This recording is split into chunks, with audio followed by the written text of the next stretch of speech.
I think, yes, I think President Bola Ahmed Tinubu policies and economic reform is gradually becoming a reality. I will plead with Nigerians to please exercise a little bit patience.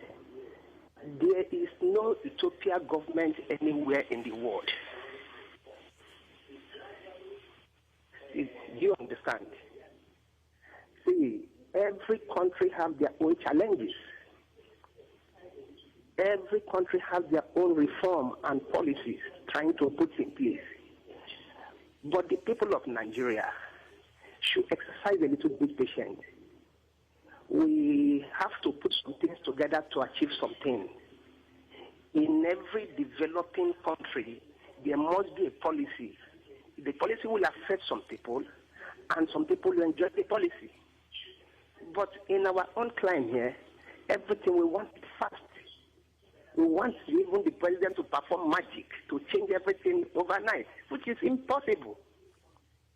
But to my own little contribution, I think everybody should give the president more time. There will be a light at the end of the tunnel. Thank you, Mr. Kingsley, for your thoughts. Well, I wish everyone can be as understanding and patient as you are. I've had conversation as regards patience, because the Tinubu presidency has a time frame of 4 years. We are getting close to midterm in the real sense of it. So how long is wait? How long is long? How long is too long? You know, how long more should Nigerians wait to be able to see the impact of all of these policies? I read one book, and it said, if you can wait and not tired of waiting, the world belongs to you and everything that is in it. You are going philosophical now. It's the law of nature. You have to wait for your turn. We said it during the campaigns. We are looking for antecedents. We are looking for track records. You can't give what you don't have. Name what that word don't have bets. You can't give what you don't have. It's a complex system. You know, some of these people that are ministers, you know, these were nominated. You don't know them. It's just that a candidate is given to you, you've seen his credentials, you may be dealing with a rogue. He's not interested in coming there to add any values to the system. That's one of them. He's always talking about millions, billions. I want billions to do this, I want billions to do this. And some of us see it as, this man is looking for money for, I won't call his name, this man is looking for money. We used to go and vie for governor. Under this administration. Yes, now. He's still talking about money, $10 billion, $10 billion this thing. What was the meaning of that? Go and do the job. There's a serious dynamic inactivity in the system. You understand what I mean? So dynamic inactivity is when you are pretending to be doing something when you're not doing anything. Mr. Boko, if there are people like that, it then requires, let us assume that what you're saying is true. It requires Mr. President to now, on a consistent basis, review the performance of his ministers. Of course. We saw that happen last year. But perhaps it should happen more often. It will, because he's the one who will carry the blame. Actually, will give you work. If his ministers aren't working. Yes, and he will follow you. If you like, don't deliver. We have the experience here in Lagos. Lagos is always the benchmark. You're always on the move. You know, so in some, nobody will look at what is happening in some, you know, some of these governors. If you give somebody money, you follow the person.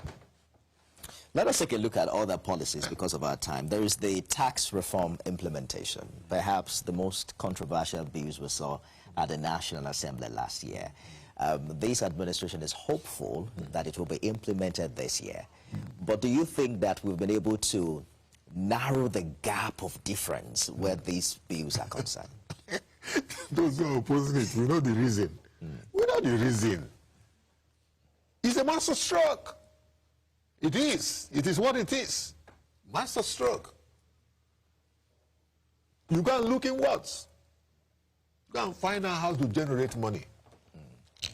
Don't wait for government money. Every month you go, we collect money.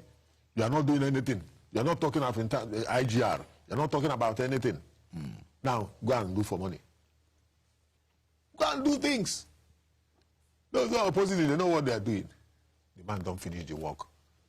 It's there to stay. Nobody's going to remove it. Tax reforms.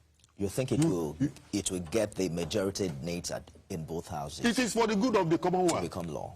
Yes, it is for the good of the Commonwealth. I understand the good part of it, but to make a law, it will require collaboration across board. He would have done his plans very well.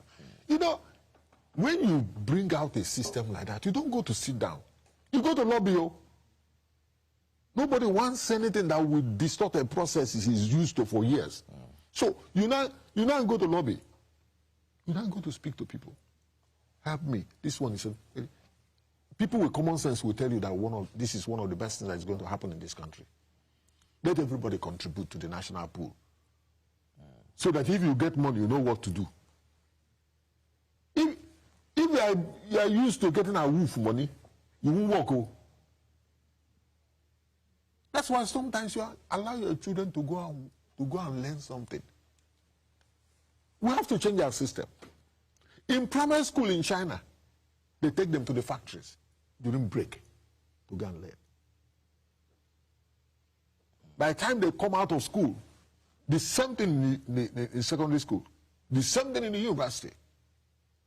By the time they come out of school, they're already entrepreneurs. All right. We're looking at infrastructure commissioning because the question has been, all right, also all of these monies that we are getting from removal of fuel subsidy, where is it going? And the government is saying, perhaps you should also take a look at some of the infrastructure we're building. So this year they're saying we're expecting projects to be commissioned, one of which is phase 1 of the Lagos-Calabar Highway, 3 bus terminal stations in FCT, renewed Hope Cities, the Jalkuta Kaduna-Kano gas pipeline project, Kaduna Refinery, 52 megawatts Maiduguri Emergency Power Plant project. Next phase of the Presidential Power Initiative, there's the Kaduna Power Project and the 375 megawatts Igbema Power Station in Imo State. It's high time we began to see some of these projects under this administration commission. How much impact do you expect this to have, and even on the acceptability of the Tinubu presidency? Of course. You know, T-Plan didn't plan this thing to become the president of Nigeria one day. He has been planning, helping people to become president. And when the time came, he said, this is my time. Local. He has a plan.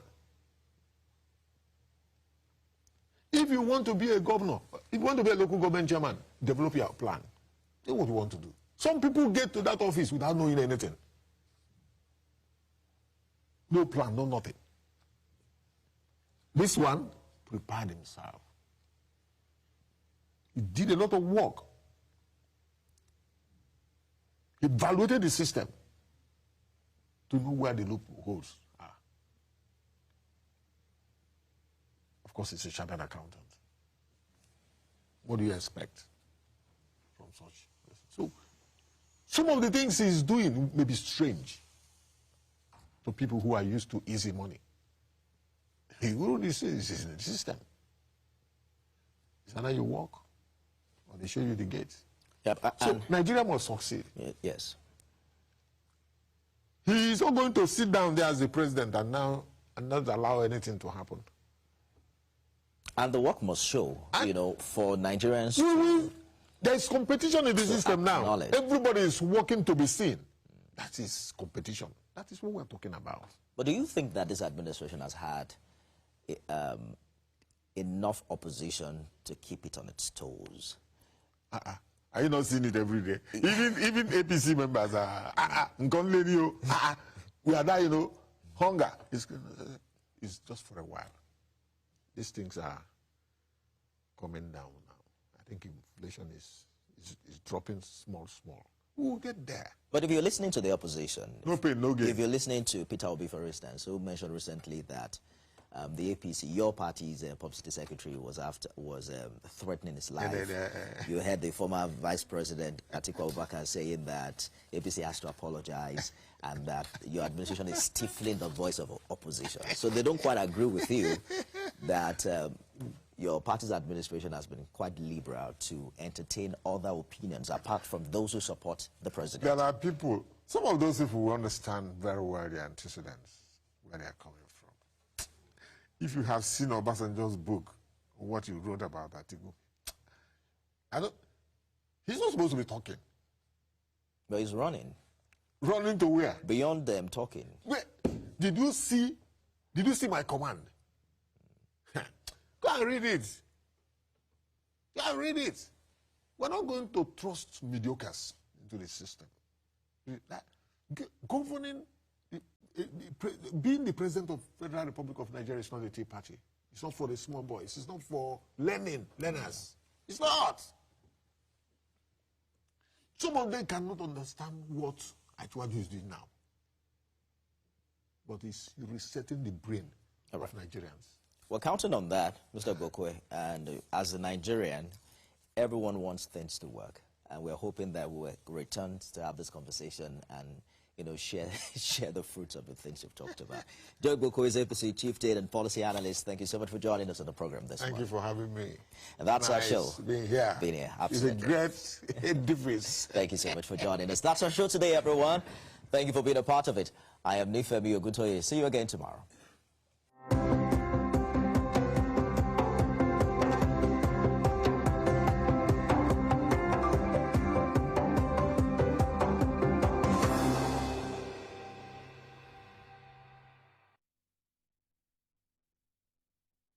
The following is a paid presentation by ShopX TV. At ShopX TV, our customers are the heart of everything we do. As a special thank you for your continued support, we are offering our customers 10% off on selected products from now till November 15th. That's right, shop now and save big on some of your favorite items while stock lasts. Don't miss out on this opportunity to grab amazing products at unbelievable prices. First is our amazing 4-in-1 CookX blender.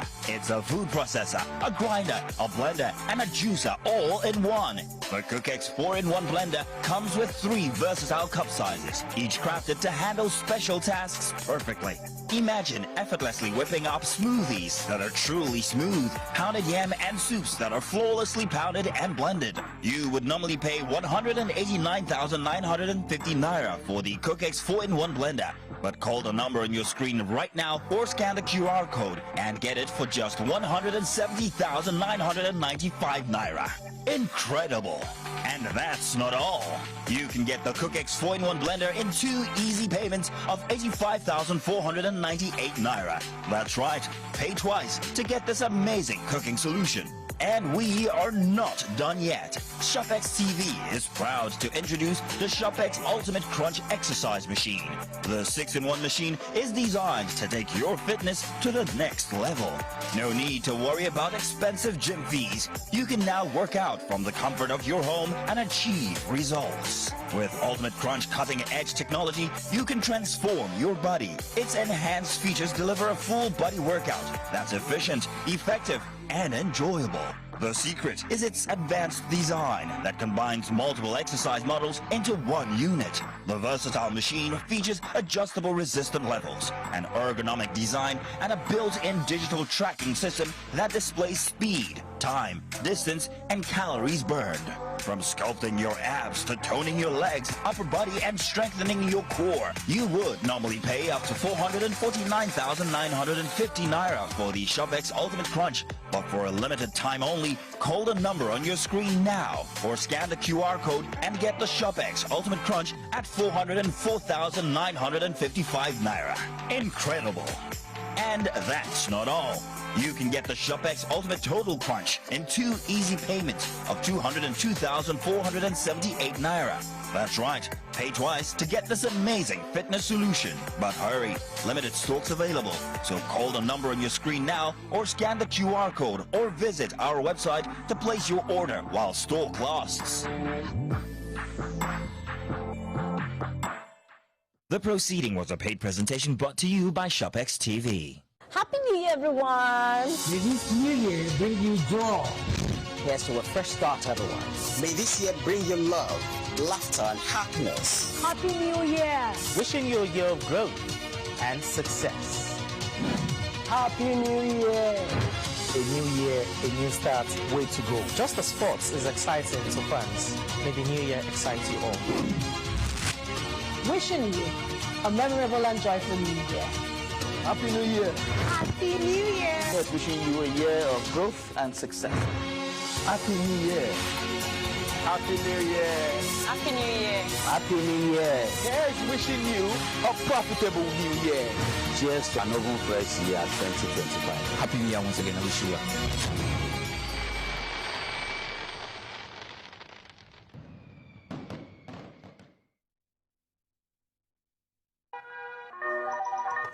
Hello, TVC Communications. How can I help? What makes TVC the right choice for my business? Excellent question, sir. Let me share some exciting facts with you. Start your day on TVC Entertainment with Wake Up Nigeria, a family and lifestyle show. Your view empowers women globally. It's your view, let it count. Entertainment Splash delivers the hottest celebrity trends. On TVC News, we keep you informed with breaking news and in-depth analysis of events shaping the world. I will continue to speak the truth. TVC News at 7 and TVC News at 10 p.m. delivers the most important stories of the day. Max FM, your hit music radio station, captivates listeners daily across Lagos and Abuja, making every commute more enjoyable. Adaba 88.9 FM is not left out, as it is the voice of Southwest, and on TVC Digital will reach 2 million viewers daily. All together pulls in over 17 million viewers daily. Contact us on 0707-272-8338 or marketing at tvccommunications.tv. Partner with TVC Communications today. Let's grow together.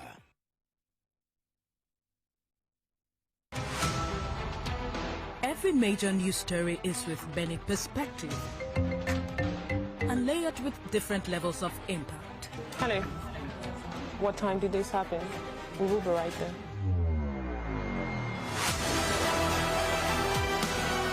As TVC News, we follow the big and major news, gathering the facts, witnessing the outcome. I am here live at the aftermath of the approval of the new national minimum wage. We are TV station of the year, not just for breaking news, but for being first, fair and accurate. TVC News, first with breaking news. At TVC News, wherever the big news story is happening, we're geared up to break it. TVC News, first with breaking news. Every weekday on Business Nigeria, we uncover the secrets of the financial world. We analyze the stock market, shares, bonds, and the thrilling world of cryptocurrency. Facts.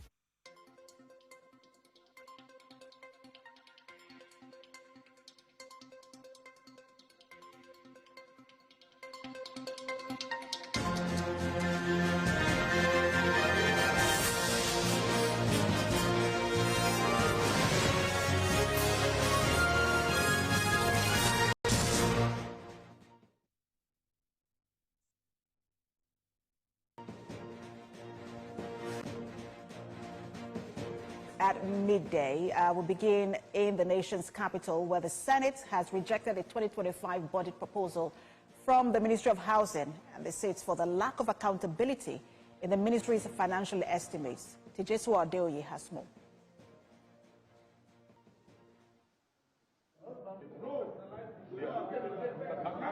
The budget defense session was intense and tempers flared with the exchange of words between senators over the Housing Ministry's budget estimates.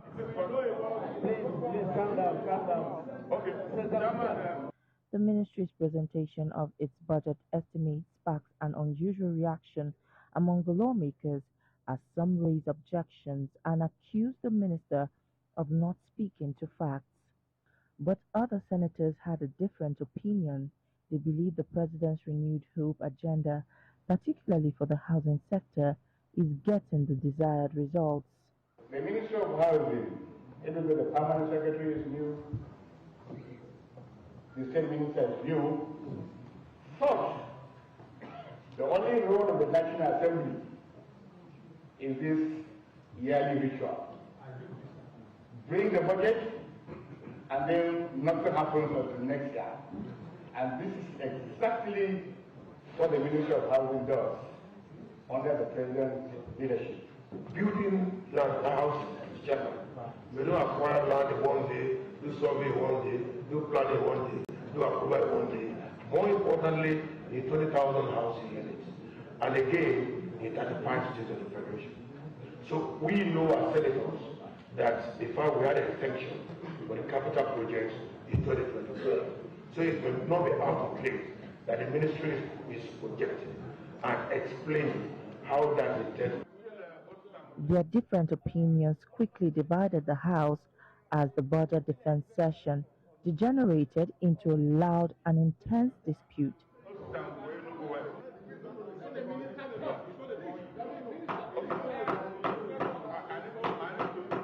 The chairman of the committee suspended further action on the presentation of the estimates by the ministry and asked them to come back on Monday. Yes, we have timelines from the Appropriations Committee, but we will get across to them to extend our own timelines. So we are likely to go and come back on Tuesday. The decision to reject the budget was unanimously adopted by all members of the committee. TJ Suadio, TVC News, Abuja. And the House of Representatives, on its part, says the 8.7 billion naira allocated to the Ministry of Information and National Orientation is grossly inadequate to take care of its needs in 2025. The House Committee on Reformatory Institutions also queried the Nigerian Correctional Service over delay in recruiting 5,000 personnel approved since August 2024. A National Assembly correspondent Joke Adisa reports. The Ministry of Information and National Orientation is strategic to conveying the policies and programs of government to the people and getting their buy-in. It requires funding to carry out these responsibilities. At this budget defense meeting, the minister speaks to the 8.7 billion naira, inclusive of 1.2 billion naira as capital project allocated to the ministry in 2025. Whatever the committee deems is appropriate for us to do this job better, we are ever ready to work with them.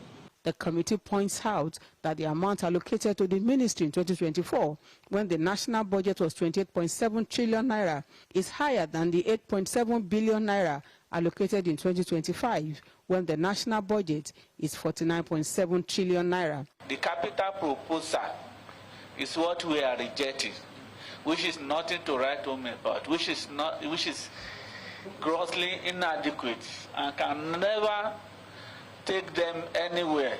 Elsewhere, the Committee on Reformatory Institutions hosted the Acting Controller General of Correctional Service, Sylvester Nwakuche, to a budget defense meeting. The acting CG seeks lawmakers' support to raise the 13.4 billion naira earmarked for capital to 79.49 billion naira if the service is to meet its obligations. The service is faced with numerous challenges in capital projects ranging from reconstruction and rehabilitation of deteriorated perimeter walls. Lawmakers queried the delay in the employment of the approved 5,000 personnel since August 2024. This uniform, do you have a factory that produces this uniform?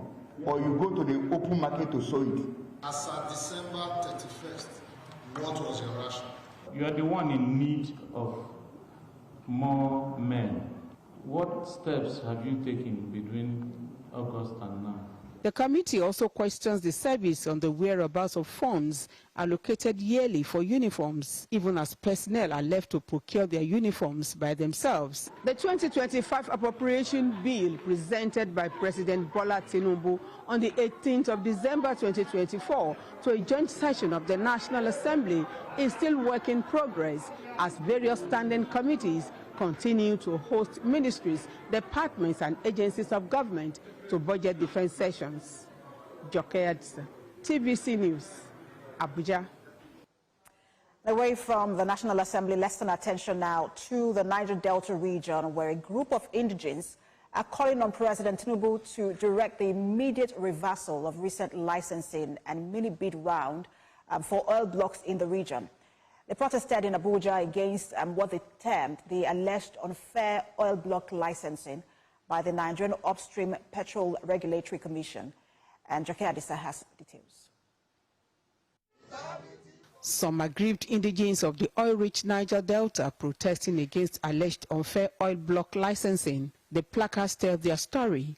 As stakeholders, they seek inclusion in the licensing process to enhance local content.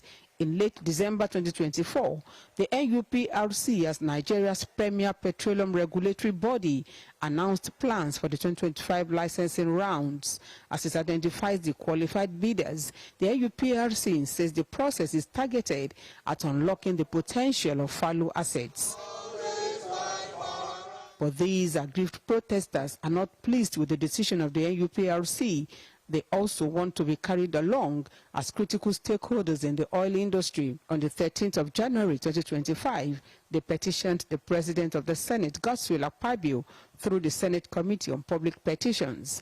The petitioners accused the NUPRC of unlawful exclusion of Niger Delta indigenous companies from the recently conducted 2022-2023 mini-bid and 2024 licensing rounds. They insist the discrimination will have a negative impact. We have not been carried along. We have been kept aside. So anything that causes that gets to do with that appointment or benga should be reversed. We know what we are facing. We know what we are suffering. We want equal equity, justice, and fairness. We have something called the local content that is supposed to be handling local contractors. And if you look at it, you'll find out that from the Niger Delta region, there are no individuals or company from the Niger Delta that have oil blocks. The agency describes the allegation as baseless, as it insists all actions are targeted at improving the ease of acquiring oil blocks so as to retain investments and secure Nigeria's place as a leading energy producer on the African continent. Joke Adisa, TVC News, Abuja. We're still talking protests. The Academic Staff Union of Universities, Kano Zone, is asking the National Assembly and Economic Council to exercise their constitutional powers to halt the enactment of the proposed tax reform bill. Now, members of the zone warn that the bill, if passed, will effectively abolish the Tertiary Education Trust Fund and replace it with the newly established Nigeria Education Loan Fund. The zonal coordinator, Abdulkadir Mohammed, highlighted TED Fund's critical role in supporting physical infrastructure, manpower development, among others, in Nigeria's public tertiary institutions. He says such a vital funding source should not be scrapped. The union then called on Nigerians and stakeholders to pressure the federal government to immediately withdraw the bill. As you may be aware, the Nigerian Tax Bill 2024 is currently before the National Assembly for consideration and passing into law. Arising from this tax bill is a clandestine move by the federal government to invariably abolish TED Fund and supplant it with the newly established Nigerian Education Loan Fund, NEL Fund. As to note, with serious concern, Section 59.3 of the Nigerian Tax Bill NTB 2024, which specifically states that only 50% of the government levy will be made available to TED Fund in 2025 and 2026, while NITIDA, NASENI, and NEL Fund will share the remaining percentage. And we'll take a break now. When we return, we have more on education and other stories. Stay with us.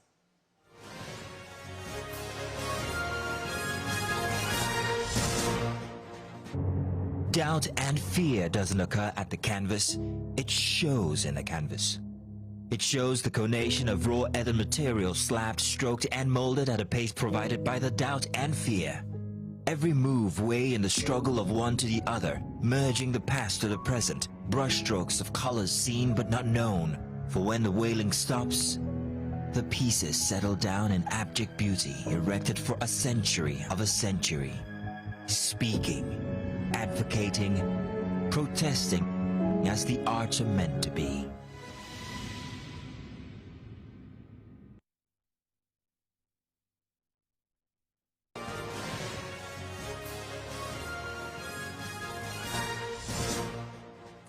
Thanks for staying with us on TVC News at 12. Let's stay with education. The students of Moshood Abiola Polytechnic Abeokuta have staged a protest to call the attention of the state government and other key players to some challenges confronting them. As senior reporter Kazim Olowe reports. No amnesty for injustice. No amnesty for corruption. No amnesty for increment school fees. These are students of the state-owned Moshood Abiola Polytechnic Abeokuta. They are calling on the state government to call the management of the institution to order, as they allege that the management increased the tuition and delayed the mobilization of those who have completed their higher national diploma for the National Youth Service. They say the management needs to act on their demands in order to make things work well for them, as many of them have been affected by the current situation of things. We graduated a couple of years ago, that was 2023, and ever since our graduation, the management has refused to mobilize us for NYC. They refused to give us access to our statement of result. And this is just one of the many injustices the management has been putting upon us. Recently, they just increased the school fee. Now, increase our tuition fee by 150%. Who does that? In the same society, such a thing should not be allowed to fly. Now, what we want, we told Jalal Show, beat down the increments. Earlier, the management of the Polytechnic, through the institution's public relations officer, Yemi Ajibola, informed the general public that the institution has been shut and the student union body of the institution has been dissolved. He says the current management has not increased the school fees as claimed by the students. On this school fees, we have not reduced any school fees. The school fees regime that we have as of today were negotiated by the immediate past rector and his management team. What I want to tell you is, majority of those that are fomenting this trouble have graduated from the school. So they've not been mobilized. They are yet to be mobilized. So they are now fighting for those that are in school in the names of student unionism. Although there were claims that the students attempt to attack the convoy of the Deputy Governor, Noimo Salako Yedele, who was on our way to the Armed Forces Remembrance Day ceremony, but the students say they were only moving towards our vehicle to register their displeasure. The students say they are hopeful that the issue of mobilization will be addressed in order for those who have completed their programs to have the opportunity of participating in the National Youth Service. As it stands now, it is expected that the management of the institution and the leaders of the students will reach a compromise in the interest of peace and development of the institution. Kazim Olowe, TVC News, Abeokuta. And to other stories, the federal government has replied the Emir of Kano, Mohammed Sanusi II, saying his help is not needed to validate the reforms of President Bola Tinubu. The Minister of Information, Mohammed Idris, in his statement expressed disappointment that the monarch, who once commended the removal of subsidy on petrol and the unification of forex rates, is now subtly condemning the policies because of what he termed a shift in loyalty. Emir Sanusi, who is a former governor of the Central Bank of Nigeria, has on Wednesday at the memorial lecture of Gani Fawemi in Lagos, said the President Tinubu administration would not get his help on the economic challenges confronting the country. In a swift response to the Emir, the information minister said it was amusing that a traditional ruler of his status, quote, would publicly admit to shuffling off saying the truth because of personal interest hinged on imaginary antagonism, end quote. And to Delta State, where Governor Sheriff Oborevwori is warning that his administration will sanction contractors and site engineers responsible for substandard projects. Governor Oborevwori issued this warning at an inspection tour on some projects in Asaba. Iken Amici reports. In continuation of his project inspection, the governor visited the 6.5 kilometers Achala Ibuzo Road, and while scrutinizing the job, he noticed the poor quality of work of the drainage. So you don't use cement to do this. For him, this is not acceptable. So the work is not in a good, the drain is bad. And this will serve as warning to other contractors. There's no job, no contract work that will not go and inspect. There's no one who will not accept them, because if you go and do work, you do bad work, we will not pay you. And even though they will pay you, they issue a certificate, the site engineer is going to be in trouble. So whereby the contractors will connive with site engineer, not in this government, it will not be, it's not acceptable at all. So they know me. If you like, if you want to please me, you want to be my friend, do good job. If you want to be my friend as a contractor, do good job. If you don't do good work, you can't be my friend. And some of these contractors will be blacklisted. Next stop was the recently completed 2 kilometers road leading to the 63 Brigade Barracks of the Nigerian Army in Abo Ogwashi. He commends the pace and the speed of the contractor. As government, whether it is federal or state, we are one. These projects ought to be for federal government, because this is the 63 Brigade Barracks.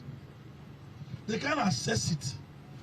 So when the brigade commander approached me, I said, what is it?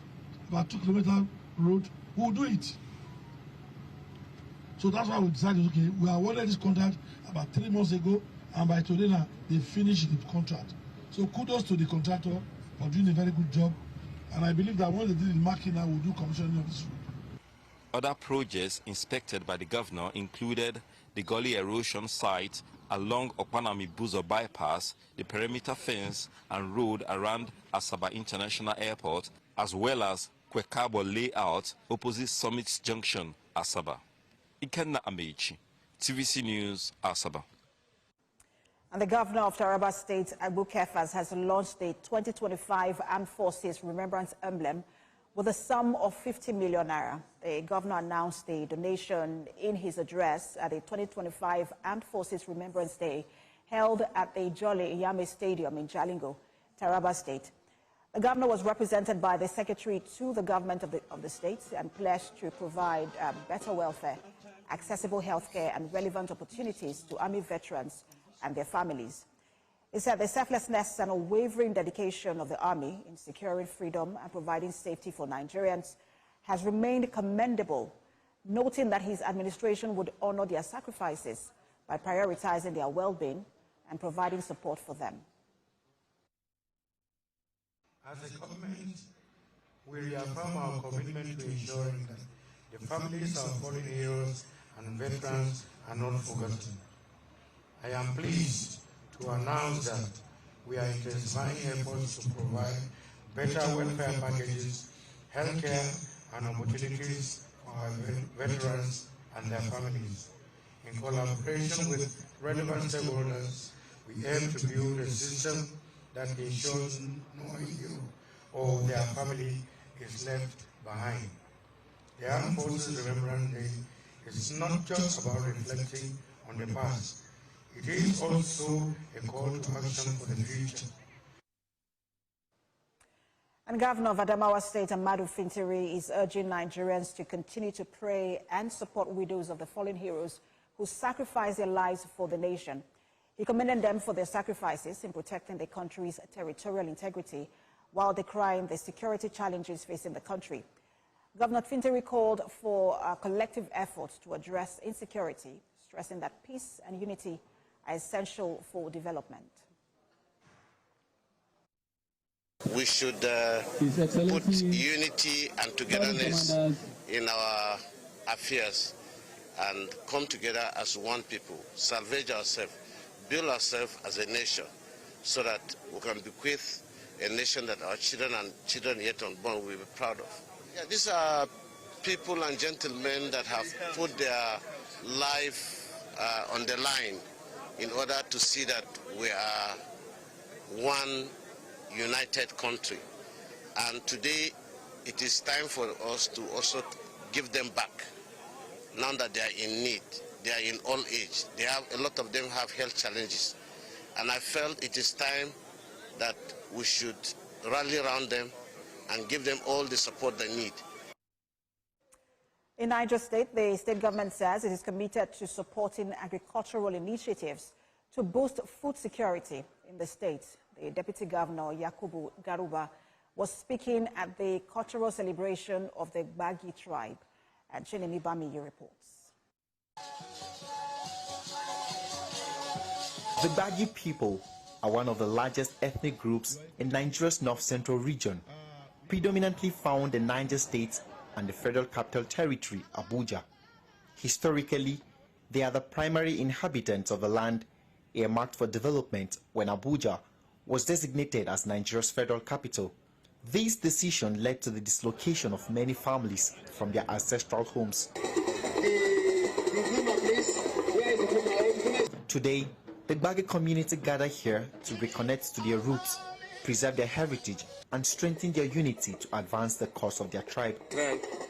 And for this is my cultural dance, and this I see for my dad. Thanks, up to now I am doing it. What you're seeing is a display of the Gbagi culture. It's indicative of who these people are. It might not fully express their identity, but it shows what their values are: morality. Deputy Governor of Niger State, Yakubu Garba, addressed the gathering, assuring them that the government is tackling issues of insecurity affecting areas where the Gbagi people reside. Predominantly we are farmers and hunters. However, we are now in 21st century. Today we cannot just sit down and say we are using the peasant way of farming. We have to go into issue of mechanized agriculture, and we are blessed. We thank Almighty God that we have a governor that is visionary. Today, Niger State is leading in terms of mechanized agriculture. We have no reason not to key into this policy for us to make a change in our own way of doing life. Was desist from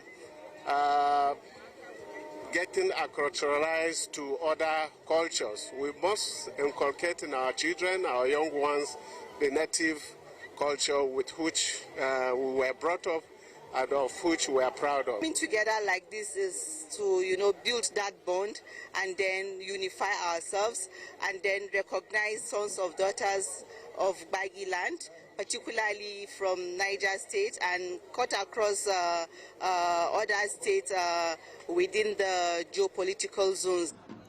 The cultural celebration reflects the rich heritage of the Gbagi people, while underscoring the government's efforts to address their challenges, promote unity, and ensure food security in the states. Chinemi Bamiyi, TVC News, Gauba Bangida. We turn to the foreign scene now, where U.S. President Joe Biden is warning of the dangers of an oligarchy gaining power as he delivered his farewell address and brought a decades-long career in politics to an end. Mr. Biden took aim at an ultra-wealthy tech-industrial complex, which he said could wield unchecked power over Americans. He also used his final televised speech from the White House to issue warnings about climate change and social media disinformation. Speaking from the Oval Office, where his family had gathered to watch, he touted his single-term administration's record, referencing job creation, infrastructure spending, healthcare, leading the country out of the pandemic, and making the U.S. a safer country. President Biden wished Donald Trump's incoming administration success, but then issued a series of pointed warnings, with the president stating, "So much is at stake right now." A nation of pioneers and explorers, of dreamers and doers, of ancestors native to this land, of ancestors who came by force, a nation of immigrants who came to build a better life, a nation holding the torch of the most powerful idea ever in the history of the world, that all of us are created equal, that all of us deserve to be treated with dignity, justice, and fairness, that democracy must defend and be defined and be imposed, moved in every way possible. Our rights, our freedoms, our dreams. But we know the idea of America, our institution, our people, our values that uphold it, are constantly being tested. That's TVC News this hour. For more updates on the stories we're monitoring, you can visit our website, www.tvcnews.tv. You can also follow us on our social media handles. We're on Facebook, Instagram, and on X at TVC News NG. on YouTube or live at TVC News Nigeria. And thanks for watching.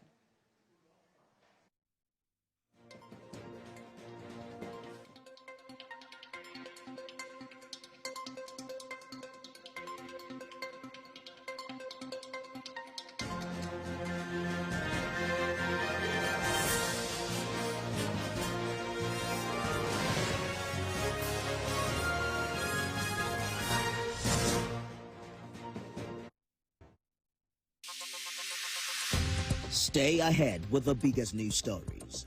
Go beyond the news headlines. Experience impactful investigations. Enjoy resourceful news coverage in real time. TVC News at 7 and TVC News at 10 p.m. Live every day on this channel. TVC News. First with breaking news.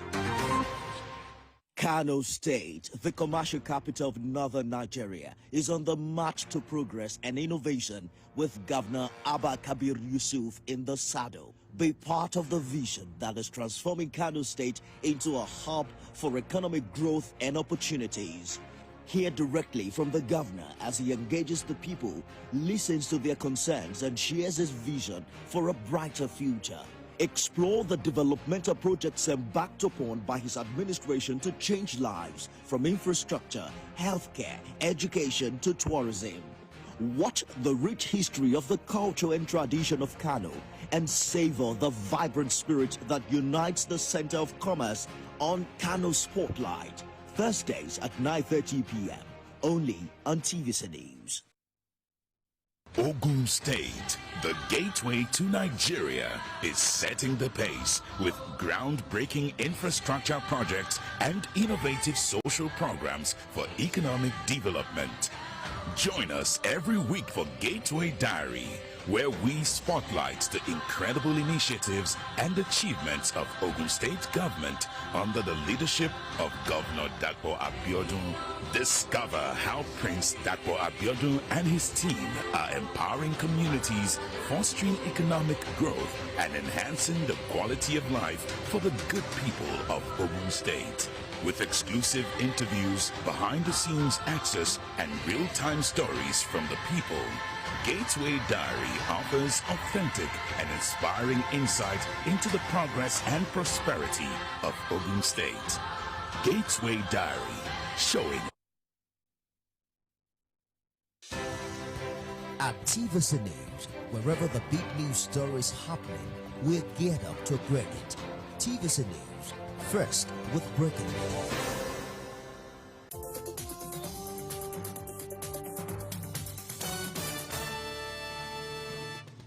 This week on Healthy Living, we explore the impact of polio in society. Dr. Tohir Hamed explains the causes of polio and some of the best ways to prevent it. We will share some updates on the vaccination campaign against Mpox disease in the DRC. Plus, new research suggests... After 2 months of repairs, the Lekki Conservation Center is back and bustling with life. Home to a diverse array of plants and animals, this Lagos heritage site plays a vital role in preserving the region's ecosystem.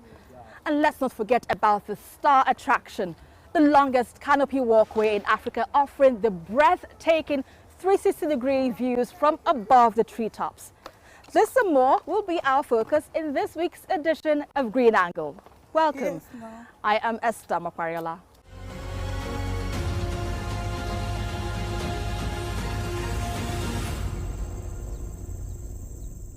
And before we begin, let's bring you updates from the world of environment. The event was graced by environmental conservationists, public officials and students from public schools, all gathering to witness the culmination of the program. We have mobilized young people, old people. The environmental program is a vital advocacy initiative aimed at fostering environmental sustainability awareness through educational programs and practical workshops within schools.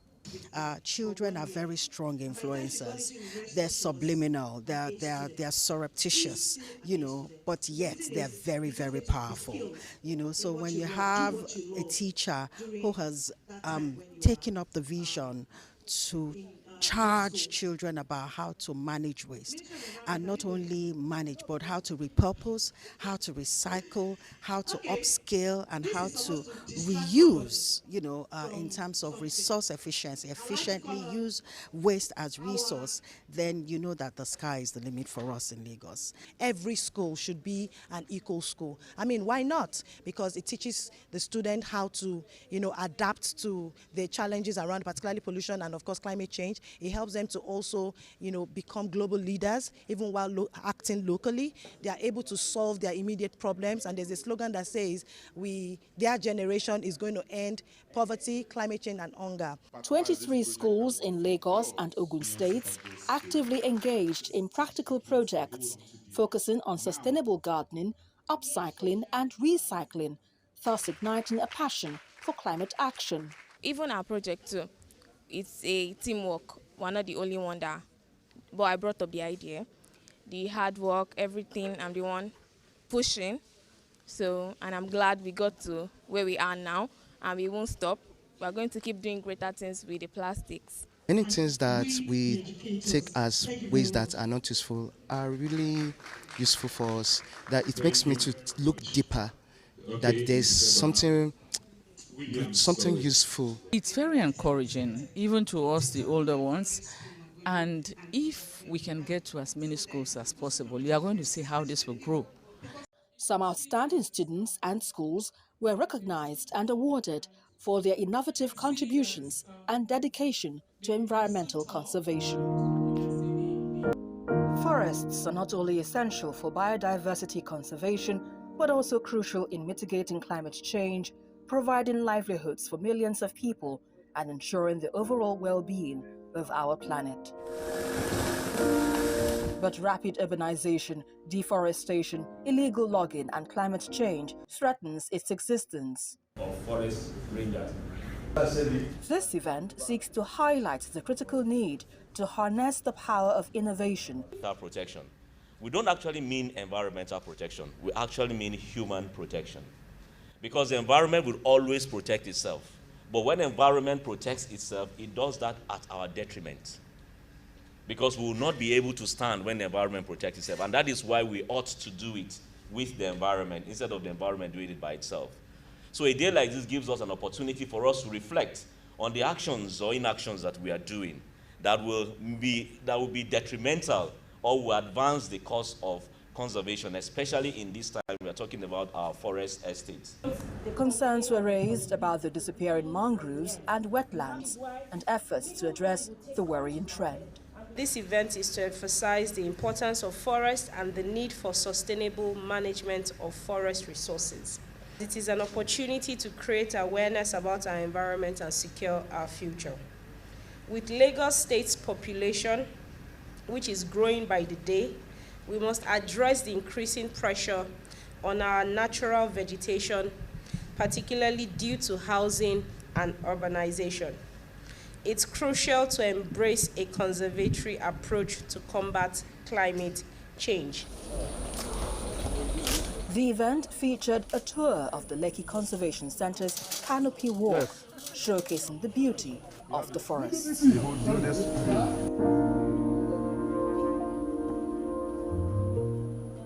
It takes about 20 minutes, captivating visitors with its natural beauty along the way. The front now, and that credit goes to our governor, Sanwo-Olu, for a lot of work that's been done on our drainages, and at the same time for tenements, for ensuring that they are patronizing PSP rather than Catfisher. So the volume that we used to take from our marine team on a daily basis really gone significantly down, way below half now. So it shows that people inland are doing a lot of right things, but there's still a lot more to do. However, some local startups, organizations and individuals have taken it upon themselves to promote a sustainable environment through converting plastic waste into valuables.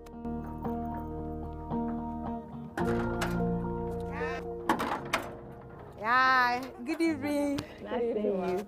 One of such is a school teacher, Mrs. Ekpeyang Nduenso, who is fighting plastic pollution through upcycling and recycling. Here at her home, she has converted used plastic containers into planters to grow some vegetables. My interest in using plastic as a recyclable started in July, 3rd of July 2021, when FEP International came to my school. And they introduced Eco School Nigerian project. And in Eco School Nigerian project, they look at 5 aspects of it. They talk about upcycling, they talk about recycling, they talk about composting, they talk about organic farming and tree planting. And then when we started, they told us that that whatever we found in our environment that we feel that is a waste is not a waste until it's completely wasted. I would say it is a waste. So I was like, how? They now say the PET bottles that you have around you, you can use it for something. So that was when they now brought the idea of turning it to a planter, PET bottle planter and tires planter. And at her school, where she is the science teacher, she enlightens her students about the dangers of plastic waste and trains them how to upcycle these waste into Ottoman. Am I on it? Am I on it? Settle? Settle? Cool it down. All right. Put it in, one of you should put it, remove the stool. Sit on it and relax properly. Are you president? Let me sit on it. Sit on it, Rocky Bar. Yeah. With the help of recycling now, I'm able to gain more. What we did today like this now, I can be able to do it and to generate income also.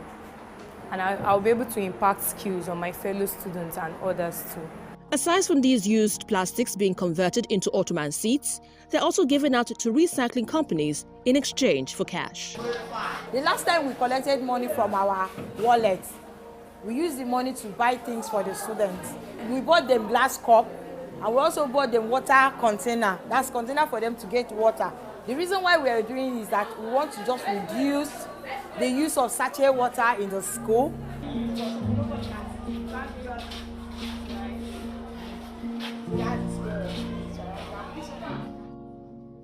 And that's about it on this week's edition of Green Angle. Until I come your way next time, remember, together we can build a sustainable world. I am Esther Makwariola. Bye for now. And 8.1 million at the junior secondary level. Alarmingly, Nigeria's out-of-school population accounts for 15% of the global total. Initiatives like this transit school demonstrates the impact one person can have when refusing to give up. However, addressing this crisis should not rely on individual efforts alone. It necessitates a comprehensive system that works for everyone. Education is a basic right of every child. Yet, Nigeria has over 10 million children out of school. These are their rights being denied them. The stakes couldn't be higher, especially at this time. So it is therefore time for government, organizations, individuals, and corporate bodies to come together and ensure that basic education is truly free and accessible for every child in every corner of the country. Moyo Thomas, TVC News, Tungan Kusau.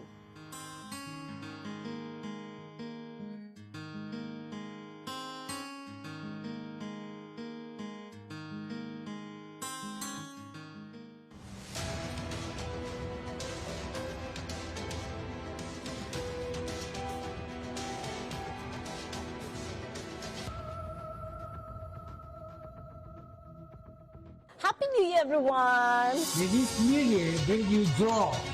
Here's to a fresh start, everyone. May this year bring you love, laughter, and happiness. Happy New Year! Wishing you a year of growth and success. Happy New Year! A new year, a new start, way to go. Just as sports is exciting to fans, may the new year excite you all. Wishing you a memorable and joyful New Year. Happy New Year. Happy New Year. Yes, wishing you a year of growth and success. Happy New Year. Happy New Year. Happy New Year. Happy New Year. Here's wishing you a profitable New Year. Cheers to an oven fresh year 2025. Happy New Year once again. I wish you well.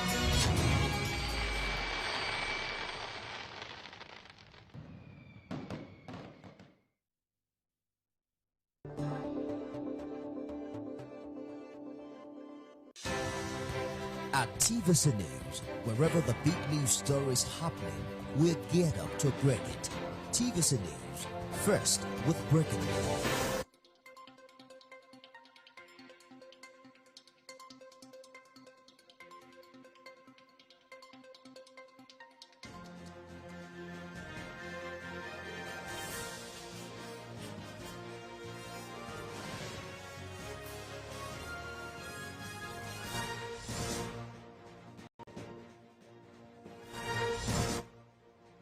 This is TVC News at 1 at Top Stories. Joint security team searches markets in FCT over suspicion of receiving stolen public facilities. Federal government replies Emir of Kano says is help not needed to validate President Bola Tinubu's reforms. Outside Nigeria, U.S. President Joe Biden warns of oligarchy gaining power as he delivers farewell address, ending decades-long career in politics.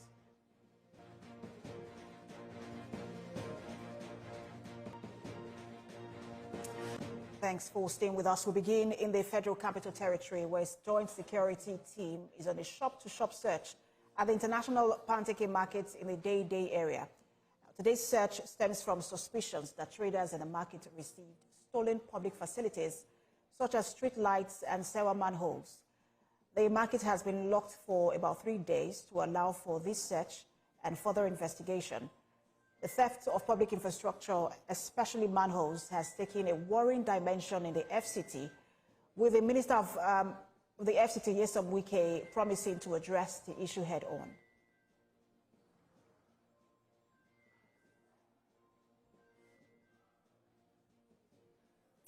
And for more on this, senior reporter Siphon Essien joins me live on the news this hour. Siphon, we understand that this kind of theft now, taking a worrying dimension in the FCT. What more can you tell us about this and then the search of the market?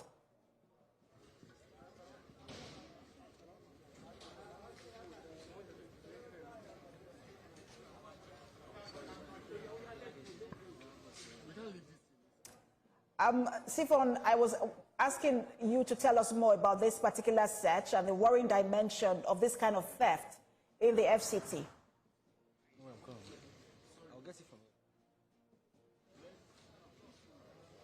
I didn't quite get that question, but if you're asking about the dimension to which this has assumed, it's has assumed a worrying dimension in the FCT, vandalism and theft of public infrastructure, including manhole cover in the FCT. In fact, on some major roads, manhole covers have been taken out, and this war is against those who are into the business of stealing or vandalizing public infrastructure, especially manhole cover, and it has been declared by the FCT minister in collaboration with the joint security forces. We are presently at the Day Panteka International Market. It's been closed for about 3 days, and investigation is on. They are going from shop to search for exhibits. This includes manhole covers and greater sheets and many other public infrastructure.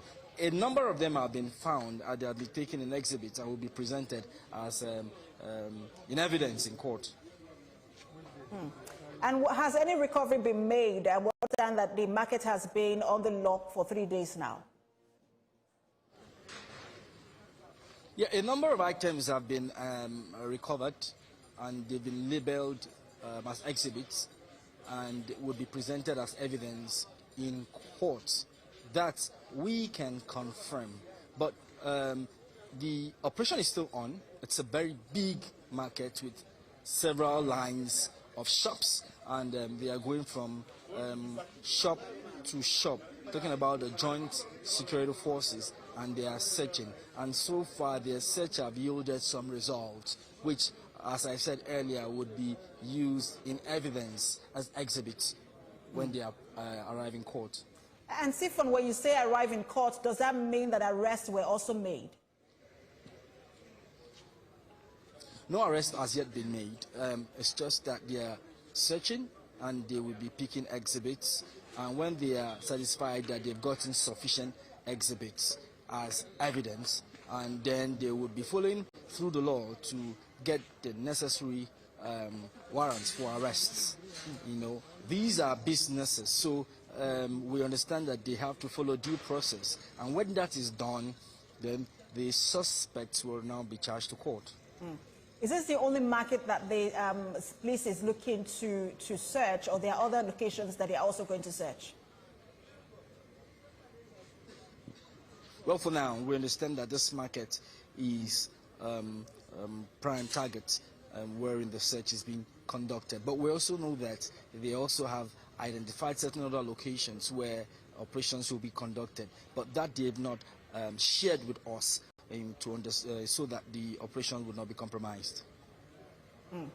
And just generally, Sifon, because we're staying on the matters of security in the FCT, what is the state of security in the FCT now?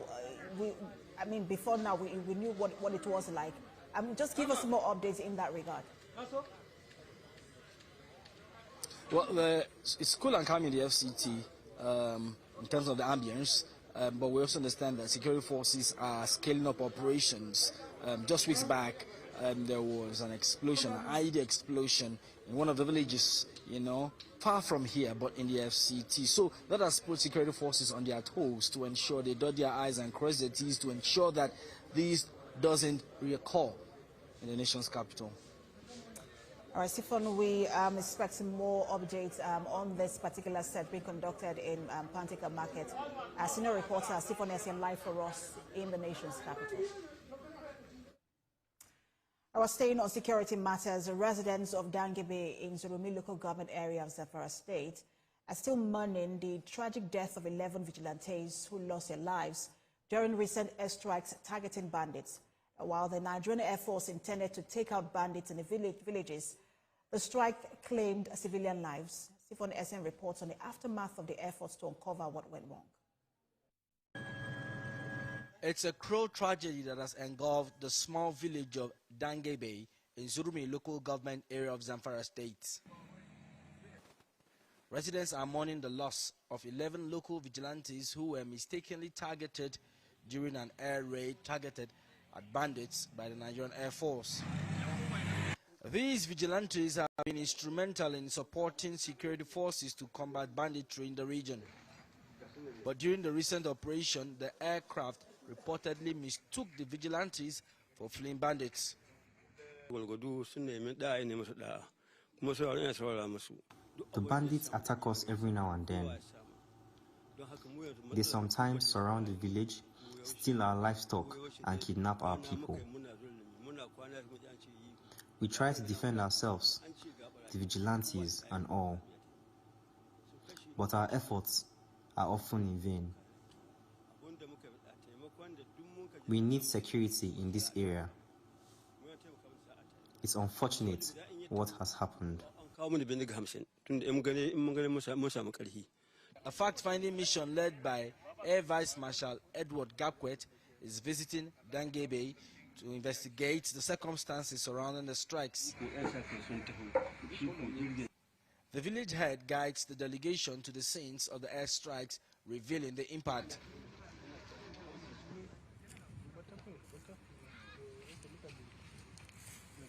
The delegation condoles with members of the community and assures that it will unravel the circumstances surrounding the incident. There were points of impact where obviously whatever type of ammunition that was used impacted the ground.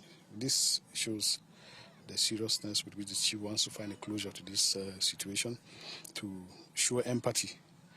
It's been confirmed that 11 people lost their lives while 11 others are currently receiving treatment for injuries sustained during the strikes. Governor of Zamfara State, Daud Alawal, says he'll cover the medical expenses of all survivors and provide further support to the affected community.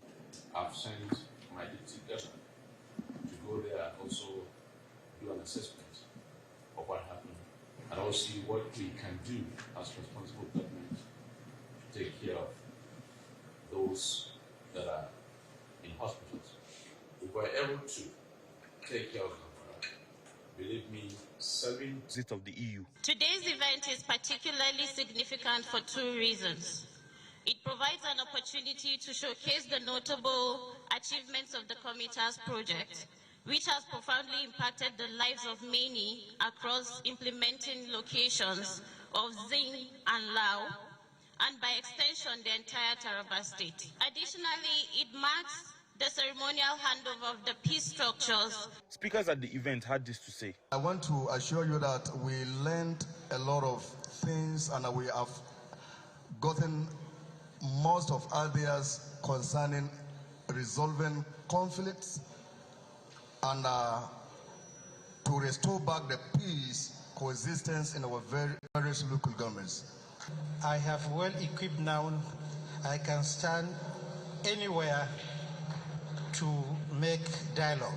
I will start by thanking His Excellency, the Executive Governor of Taraba State, for having his people at heart and ensuring that peace is returned to Taraba State. The Komitas 2 project has laid a strong foundation for sustainable peace in Taraba State with the establishment of the Bureau of Peace and Conflict Management.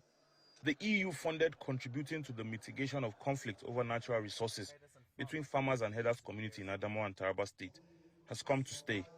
The Komitas project was implemented by the Search for Common Ground and other development partners in Zing and Lao local government area of Taraba State. Speaking after the closeout session of the 24-month project in the state, Governor Abu Kefa said he would sustain the project. His Excellency has constituted the Bureau for Peace and Conflict Management, Taraba State, and also the Council for Inter. Away from security stories now, the federal government has replied the Emir of Kano, Muhammadu Sanusi II, saying his help is not needed to validate the reforms of President Bola Tinubu. The Minister of Information, Mohammed Idris, in a statement expressed disappointment that the monarch, who once commended the removal of subsidy on petrol and the unification of forex rates, is now subtly condemning the policies because of what he termed a shift in loyalty. Emir Sanusi, who is a former governor of the Central Bank of Nigeria, had on Wednesday at the memorial lecture of Gani Fawemi in Lagos, said the President Tinubu administration would not get his help on the economic challenges confronting the country. In a swift response to the Emir, the information minister said it was amusing that a traditional ruler of his status, quote, would publicly admit to shuffling off, saying the truth because of personal interest hinged on imaginary antagonism, end quote. Now, coming up on TVC News at 1, Permanent Secretary of the Federal Ministry of Aviation tours facility at the Murtala Mohammed International Airport seeks collaboration to address challenges in the aviation sector.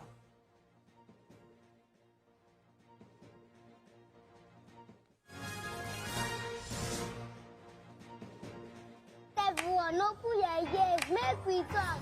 Shout my teeth fresh now, but you know, I beg no be slow. Ever heard of Colgate, the #1 oral care brand in the world? For zero cavities and long-lasting fresh breath.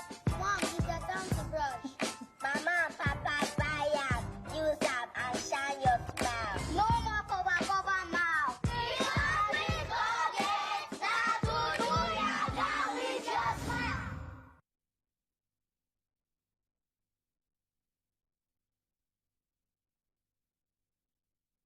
Experience information and entertainment like never before as TVC Breakfast takes your weekends to a whole new level. Introducing TVC Breakfast Weekend Edition, your ultimate source of thrilling sports updates, insightful political analysis, and captivating entertainment news. Stay in the know with what's trending, catch up with the latest in sports, and immerse yourself in the latest buzz and movies. Your weekends are no longer just days off, but moments packed with knowledge, excitement, and enjoyment. TVC Breakfast Weekend Edition.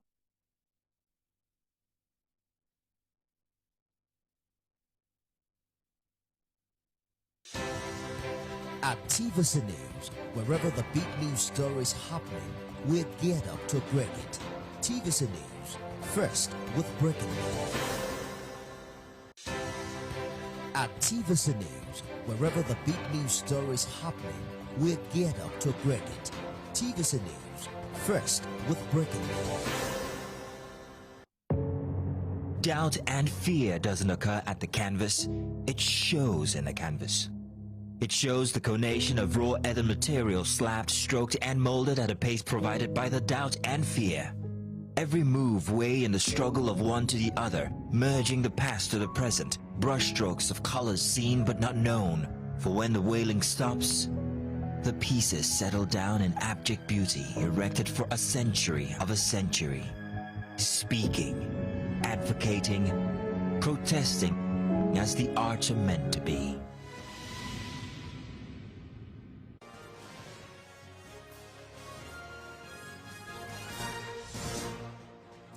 Thanks for staying with us on the news at 1. A reminder of our top stories. Joint security team searches market in FCT over suspicion of receiving stolen public facilities.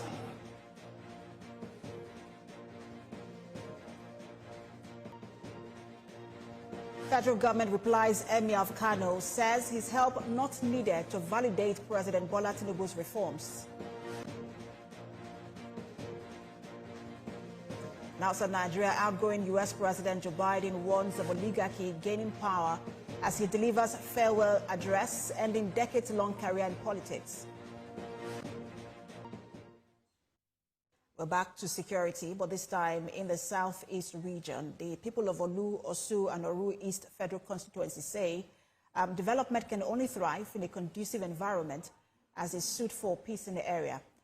The call is coming few days after the killing of some persons in Osu local government area by yet to be identified gunmen. Senior reporter Prince Uba has more. It's a display of the rich culture of Olu people as they gather at Amanato to preach for peace and appreciate the developmental efforts of their representative. Some parts of the constituency over the years have been affected by insecurity, crippling socio-economic activities in the area. That will unite us together. Please, I know and we know that in the past, like 2 years ago, last year, we used to have insecurity here. I am begging, I am pleading, I am begging, let there be peace here. Please, let us stop killing. Let us stop spilling blood here. While acknowledging the developmental strides of the government in the area, the people of Amanato also called for calm, as development can only thrive in a peaceful environment. The advice is to maintain peace. It's not going to be of any benefit. When you see now a lot of things, they have so many things now. Business has shut down a lot of things. People are here, are suffering it. In our federal constituency, he's trying his best. Even our governor is trying his best to calm. Even last time he came to lay a foundation stone in Amanato, Oguro, Olu local government. I think he leaned down to beg our brothers and our sisters that inject themselves in such acts. He leaned down and pleaded to them to stop, so that because the financial, our local government is down financially. Now that the government is employing non-kinetic strategy to address the security challenges, it's hoped that those involved openly accept the government offer to ensure a lasting peace in these areas. Prince Oba, TVC News, Olu, Imo State. Now to the aviation sector, where the Permanent Secretary of the Federal Ministry of Aviation, Ibrahim Abubakar Kana, is seeking collaboration and partnership in addressing the challenges facing the sector.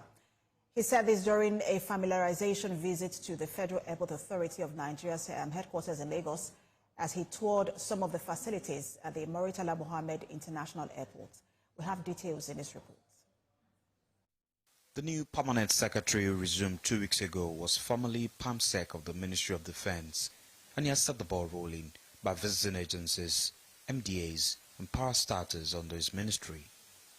His visit to MMI is to interface and see firsthand the facilities on ground. The MD fan, while welcoming the PAMSEC in her opening remarks, says she's ready to work with him to achieve the goals and agenda of the President and the Minister of Aviation. I want to start by letting you know that at the Federal Airport Authority of Nigeria, you have our full commitment and support to achieving the agenda of Mr. President, and of course that of the 5-point agenda of the Honorable Minister, and thereby making you proud. She highlighted some of the challenges facing the agency, which includes non-availability of a befitting complex office in Abuja and Lagos, shortage of staff across various directorates, financial constraints, among others. The Permanent Secretary lauds the Managing Director of FAN for open door policy and transparency in handling the airport and tackling challenges head-on, and reiterate the support of the ministry to the agency to achieve its objectives. She took me to the good, the bad, and beautiful places of the airport, and I've seen myself. Those places that are bad is where some of us will come in to work with the minister to improve, to work with you to improve the system. Our job is to make our airports better than it is today. We want our airports to compete with any airport around the world.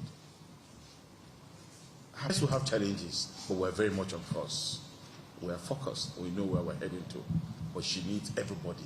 She needs the Permanent Secretary. She needs the Honorable Minister. She needs His Excellency, Mr. President, as the father of the nation. And I say, Madam, you have my support.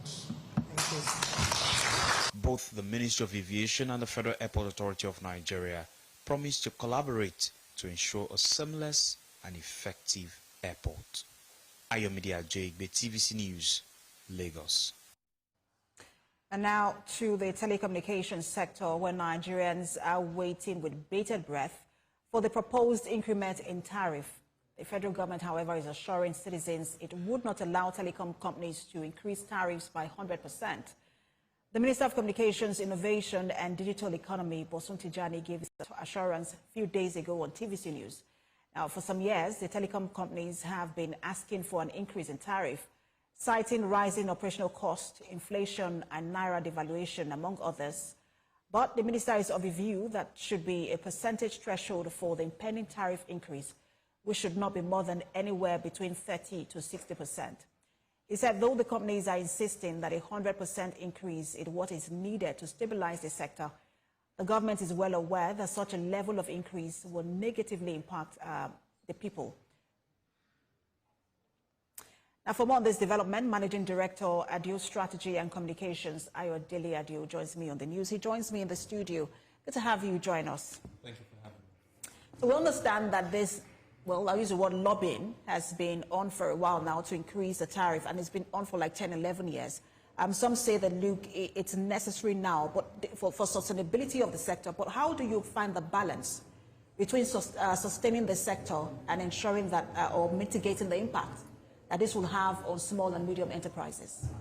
I mean, it's going to be quite tricky to mitigate that impact, because in reality, like you have rightfully said, that it's been 10 years in the making. And if you looked at the price hike, especially with energy costs, forex losses that have been incurred by many of these telcos, and of course, the level of inflation in the country has necessitated a review of these tariffs. It's just hard to argue against those reviews. Even though you talk about the impact it's going to have on the economy, it's just hard to make the argument and believe that. However, we know that it's going to have a significant impact, particularly on consumers across the country. We're suffering from what the famous economist Isabella Weber describes as shockflation, because households are under pressure. They're paying 50 to 80% more on electricity. We're paying 3 times more on petrol. And all of that. And then now you're going to be paying at least 40 to 60% more on data and perhaps, phone calls. This is going to have a significant impact on the purchasing power of many Nigerians. And you think of the fact that a lot of small businesses tend to rely on telco services, whether it's data, whether it's calls, you know, a lot of creatives, you know, who put their content on YouTube. Online, especially for those who don't sell their things online. It's, you know, and this will push up their costs by, you know, a whole lot. You know, I saw a study that said that it's going to cut down profitability by at least 7% for most small businesses. So these are the things that, you know, it's going to be a tricky one for the minister to juggle, because you're in between a rock and a hard place. Because on the one hand, the service sector is the one driving the economy. If you looked at last year, they were the most impressive in terms of growth, and the telcos play a significant role in driving that growth. And so you cannot afford for that particular sector to be stifled with all of the challenges that the economy is, you know, currently grappling with. And so you want to do something. You want to allow and the them telcos also grow. need the increase in tariff to be able to make the necessary investment Obviously. in the industry. But again, what is the guarantee that, you know, once the tariff is increased, that, you know, the corresponding investment that is needed will be made, which would then lead to improved network and relevant services for Nigerians? So that guarantee will be determined by the regulator. That's where they have to do their jobs, because the regulators who are going to allow for this tariff review upwards will need to ensure that they are setting benchmarks that must be met, that they are setting service quality that must be achieved by these service providers. Because it will be, the ball will be squarely in their court to defend the interest of Nigerians. Because if we have to pay 40 to 60% more, there has to be a corresponding level of quality improvement on the side of the operators to defend or to sort of, you know, guarantee that increase, as it were. And so the regulators will need to do a better job in ensuring service quality improves across board, and not the situations where you have drop calls or poor network quality in certain areas, you know, within metropolitan cities. So I think that's the job of the regulators to do. We need to put pressure on them to ensure that they extract as much value as they can from these operators and not just allow them. And I ask that because, you know, in the power sector, there is an increase in the tariff, but for Nigerians, you know, we've not seen any sort of power stability. But I also wanted to go back to, you know, what you were saying earlier about the impact that this would have on, I mean, it's just 70% profitability of the SMEs. Is there a sense that government can defer this increase, just because, you know, these businesses, this particular government has said they are very keen on the growth of SMEs or MSMEs, and so is there a sense it can defer for a while, just, you know, to reduce just the challenges that these SMEs are grappling with? To be honest, I just don't see how they can defer it without strangulating the sector. Because if you looked at the numbers last year, I think MTN did a forex loss of about 900 billion naira. Airtel did a loss of about $260 million, right? Even though they made a profit of 75 million, there was a forex loss of about $260 million. So the sector is in trouble, right? And if you allow it to linger much longer, what is going to happen is that you're going to force job losses in that sector. You know, service quality will drop significantly, and then the impressive growth that the service sector is driving will also shrink. So that's why this is a catch-22 situation. You're between a rock and a hard place, right? So in the short term, I just don't see what options the federal government has, because at the end of the day, the costs are real. These companies can't run away from it. They're buying diesel at the market rate. They have to review salaries of their staff upwards. Minimum wage had to be implemented and things like that. So operation costs have gone up significantly, and it's just hard for you to defer this rate, you know, going forward. It's just that we have to deal. We just have to deal with the reality of what the fallout will be. I do not envy the Minister of Innovation and Digital Economy now. I mean, there is no win-win for this. Of course, there's absolutely no win-win. No win. Thank you so much for your time. The Managing Director, Adio Strategy and Communications, Ayodele Adio, thank you. Thank you for having me. Well, let's now shift focus to Delta State, where Governor Sheriff Oborevwori is warning that his administration will sanction contractors and site engineers responsible for substandard projects. Governor Oborevwori issued this warning at an inspection tour of some projects in Asaba. And Iken Amechi reports, and then we'll return with business updates. Stay with us. In continuation of his project inspection, the governor visited the 6.5 kilometers Achala Ibuzo Road, and while scrutinizing the job, he noticed the poor quality of work of the drainage. So you don't use cement to this. For him, this is not acceptable. So the work is not in a good, the drain is bad. And this will serve as warning to other contractors There's no job, no contract work that will not go and inspect. There's no one who will not accept them, because if you go and do work, you do bad work, we will not pay you. And even though we pay you, the issue is certificate. The site engineer is going to be in trouble. So whereby the contractors will connive with site engineer, not in this government, it will not be, it's not acceptable at all. So they know me. If you like, if you want to please me, want to be my friend, do good job. If you want to be my friend as a contractor, do good job. If you don't do good work, you can't be my friend. And some of these contractors will be blacklisted. Next stop was the recently completed 2 kilometers road leading to the 63 Brigade Barracks of the Nigerian Army in Abo Ogwashi. He commends the pace and the speed of the contractor. As government, whether it is federal or state, we are one. These projects ought to be for federal government, because this is the 63 Brigade Barracks. They can't assess it. So when the brigade commander approached me, I said, what is it? About 2 kilometer road, we'll do it. So that's why we decided, okay, we awarded this contract about 3 months ago, and by today now, they finished the contract. So kudos to the contractor for doing a very good job. And I believe that when they did the marking now, we'll do of this road.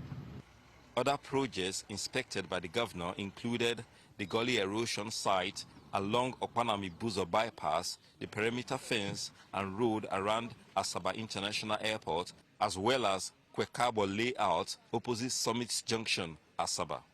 Ikenna Amechi, TVC News, Asaba.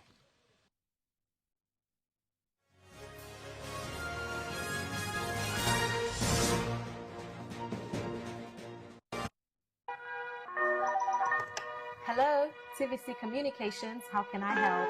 What makes TVC the right choice for my business? Excellent question, sir. Let me share some exciting facts with you. Start your day on TVC Entertainment with Wake Up Nigeria, a family and lifestyle show. Your view empowers women globally. It's your view, let it count. Entertainment Splash delivers the hottest celebrity trends. On TVC News, we keep you informed with breaking news and in-depth analysis of events shaping the world. I will continue to speak the truth. TVC News at 7 and TVC News at 10 p.m. delivers the most important stories of the day. Max FM, your hit music radio station, captivates listeners daily across Lagos and Abuja, making every commute more enjoyable. Adaba 88.9 FM is not left out, as it is the voice of Southwest. And on TVC Digital, we reach to million viewers daily.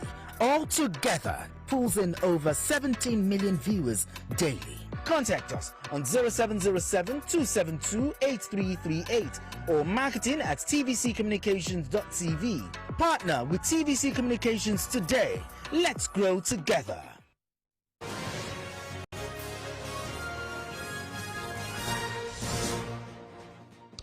Well, in business news, the Ministry of Industry, Trade and Investment and the Ministry of Health and Social Welfare have collaborated to tackle irregularities in food export systems. This collaboration is expected to encourage efforts to unlock the healthcare value chain for effective transformation. Minister of Industry, Trade and Investment, Dr. Jumoke Oduwole, made this known in Abuja while receiving the Minister of Health and Social Welfare, Dr. Mohammed Pate, Director General of the National Food Agency for Food and Drug Administration and Control, Professor Mojisola Adeyeye, who were on a courtesy visit to our office. The management of the two ministries met to address some issues on irregularities in food exportation, healthcare, and other important issues. Minister of Health and Social Welfare, Dr. Mohammed Pate, said one of the reasons for the courtesy visit is to address issues lingering between the two ministries. On her part, the Minister of Industry, Trade and Investment, Dr. Jumoke Oduwole, while responding, said both ministries will start working on areas of healthcare, of unlocking the healthcare value chain. Meanwhile, Afri-Exim Bank says it will support Africa's airlines with 25 aircraft via a leasing subsidiary to promote competitiveness. Director Projects and Assets-Based Finance of Afri-Exim, Mrs. Helen Brume, disclosed this at the close of the airline's Economic Growth Frontiers Global in Dublin, Ireland. The 4-day conference brought together aviation professionals and from around the world and focused on current developments and hot topics on the airline industry. According to the director, the airline or aircraft to be delivered soon will address the need for robust aviation infrastructure and enhance competitiveness among African airlines. On his part, Nigeria's Minister of Aviation and Aerospace Development, Mr. Festus Keyamo, underscored the critical need for partnership that would enhance access to aircraft financing for Nigerian operators, facilitate growth, and improve service delivery.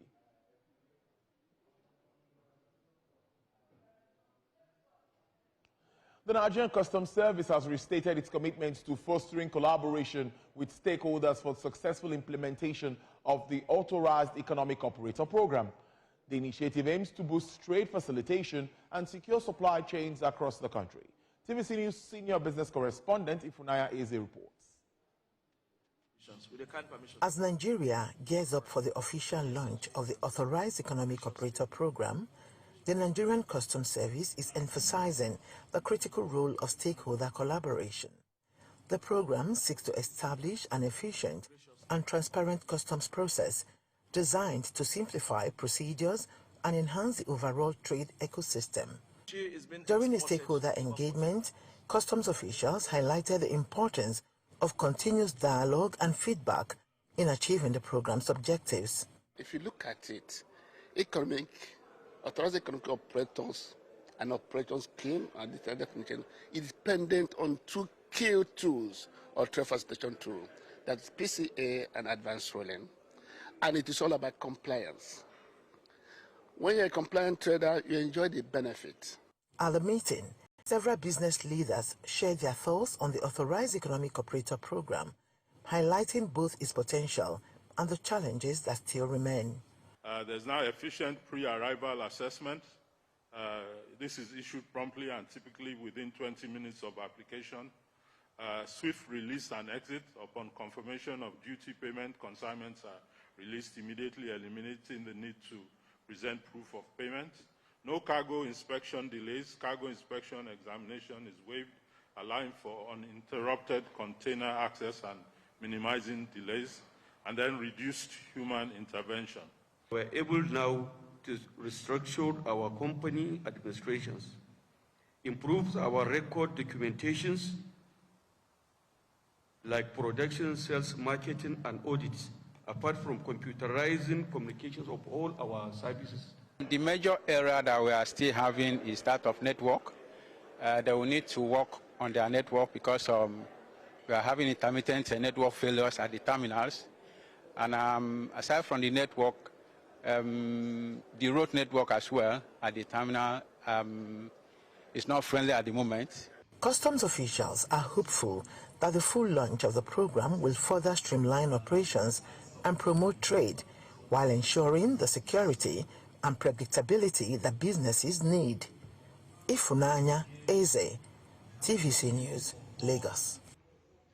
Asian shares tracked Wall Street higher today, and the dollar was soft as easing core U.S. inflation kept rates quotes by the Federal Reserve's on the table, while the yen rose to a one-month high on high bets on Wall Street. All three major indexes registered their biggest daily percentage gain since November 6th, the day after the U.S. presidential election, buoyed by strong earnings from J.P. Morgan, BlackRock, and Goldman Sachs.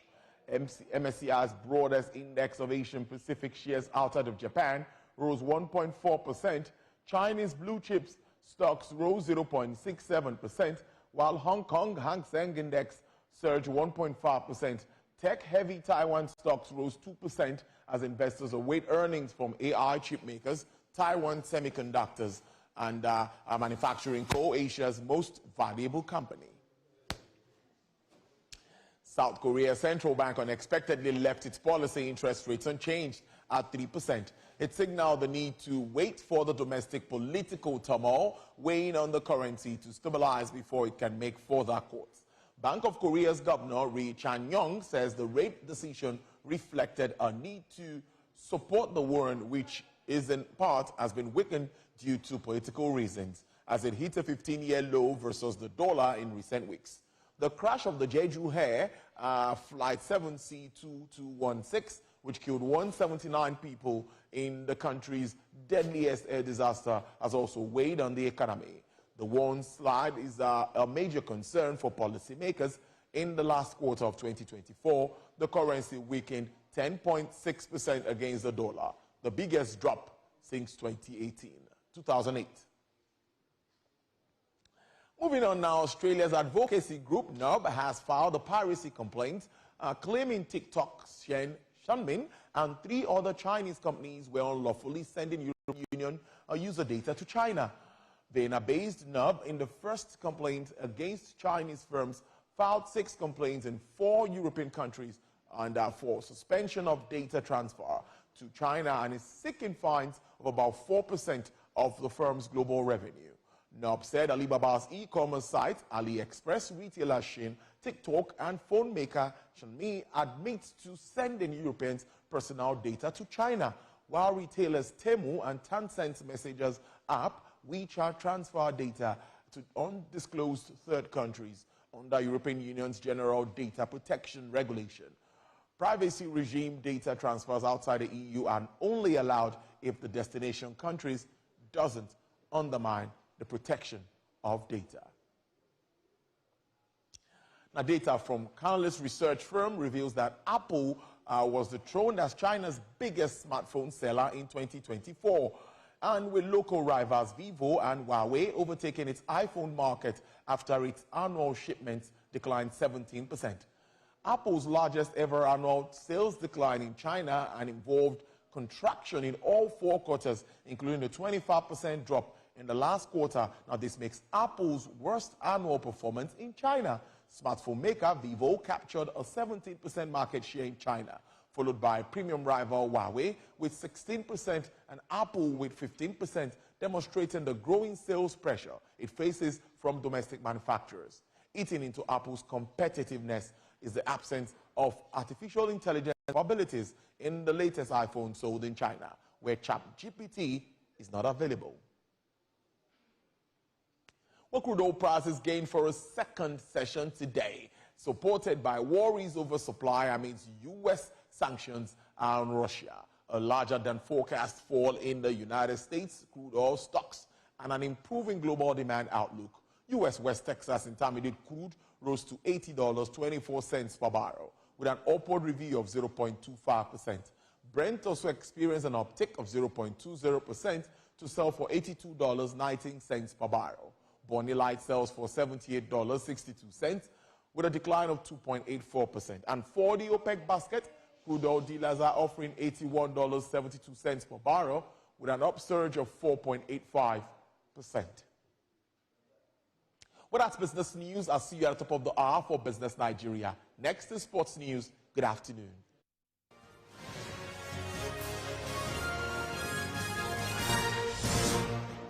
This week.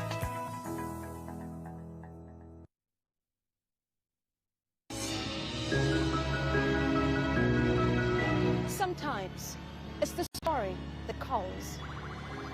At other times, the people just want to be heard.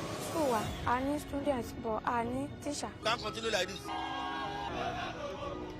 Their voices re-echoing through time itself. We haven't done anything. If the tide is high, everybody run for safety. Their tears leave a sweet, sour taste for all their demands. A familiar call beckoning for change. In our world, no one expects a disaster to happen. But when it does, we'll be there to x-ray all sides, from the east to the west, north and south. Community Forum will examine the oddities and challenges to economic development, as well as issues yearning for government intervention. Watch fresh episodes of Community Forum on Sundays by 9:30 p.m. only on TVC News.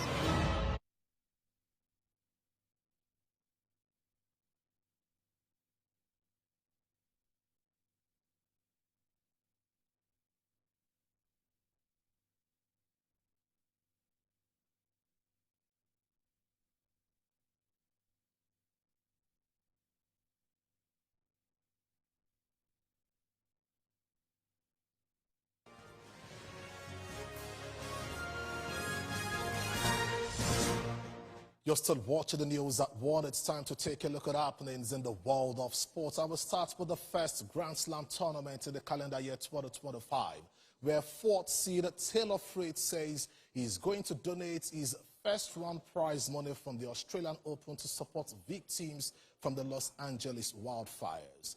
The fires, which began in a recover place in the 10th round. From tennis to the slam and dunk game, where the Los Angeles Clippers trashed the Brooklyn Nets 127-67 to set a new record for their largest margin of victory. The 59-point win is the 10th largest in NBA history and surpasses the Clippers' previous highest margin of 50 in a 138-88 success against the Oklahoma City Thunder in the year 2022. Kawhi Leonard scored a season-high 23 points and James Harden added 21 as the Nets slumped to their heaviest defeat in the NBA. Their previous biggest defeat was by 52 points, a 139-87 reverse against the Houston Rockets in the year 1978. The Clippers led by 64 points during the fourth quarter, despite coach Tyronn Lue emptying his bench late in the third. The Clippers' next game is against the Portland Trail Blazers on Friday. Now let's move to football and take a look at some transfer matters. In London, Chelsea have recalled Trevor Chalobah from his season-long loan at Crystal Palace. The move comes after Wesley Fofana and Beniot Badashile suffered injuries, limiting Enzo Maresca's options at centre-back. Chalobah was set to feature in Crystal Palace's 1-0 win over Stockport in the third round of the FA Cup, but was withdrawn from the squad. Mohamed Salah has not agreed a move to the Saudi Pro League.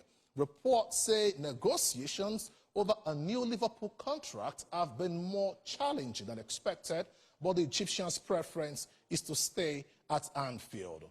Paris Saint-Germain are ready to offer Salah a 3-year deal should an agreement with Liverpool become impossible, while clubs in Saudi Arabia have also made offers. Still talking transfers, West Ham United are ready to sell Luis Gulemi to an unnamed Saudi Arabian club.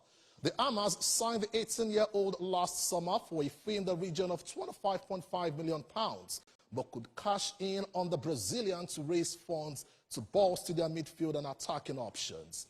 Arsenal are also one of several clubs monitoring Dusan Vlahovic's situation at Juventus. The Serbian striker's deal expires next year, and there is no indication that he will sign a new contract with the Bianconeri. Juve will now look to offload the 24-year-old either in the January transfer window or in the summer. At Old Trafford, Marcus Rashford's representatives have held talks with AC Milan over a proposed transfer to the San Siro. They hope to get the Manchester United forward's approval in the coming days. Rashford has been out of favour at Old Trafford and has indicated his interest to leave the Red Devils. In Italy, now let's take a look at action on the pitch, talking Premier League football, where Arsenal reignite Southampton travel to the Theatre of Dreams to play Manchester United. And back home in the country, the home-based Super Eagles will face others Senegal, Congo, and Sudan in Group D of the 2024 CHAN tournament. The draw ceremony took place at the Kenyatta International Convention Center in Nairobi, Kenya on Wednesday night. The Eagles are making a return to the tournament after a 6-year absence.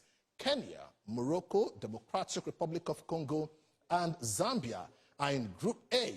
In Group B are Tanzania, Madagascar, Mauritania, Burkina Faso, and Central African Republic. Co-host Uganda, Niger, and Guinea are in Group C. They will be joined later by two other teams. The competition, which will be co-hosted by Kenya, Tanzania, and Uganda, will start in August 2025.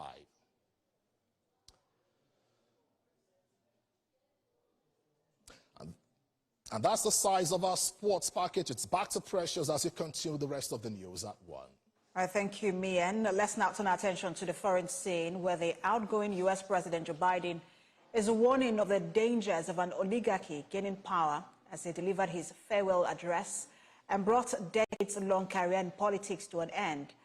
Mr. Biden took aim at an ultra-wealthy tech industrial complex, which he said could wield unchecked power over Americans. He also used his final televised speech from the White House to issue warnings about climate change and social media disinformation.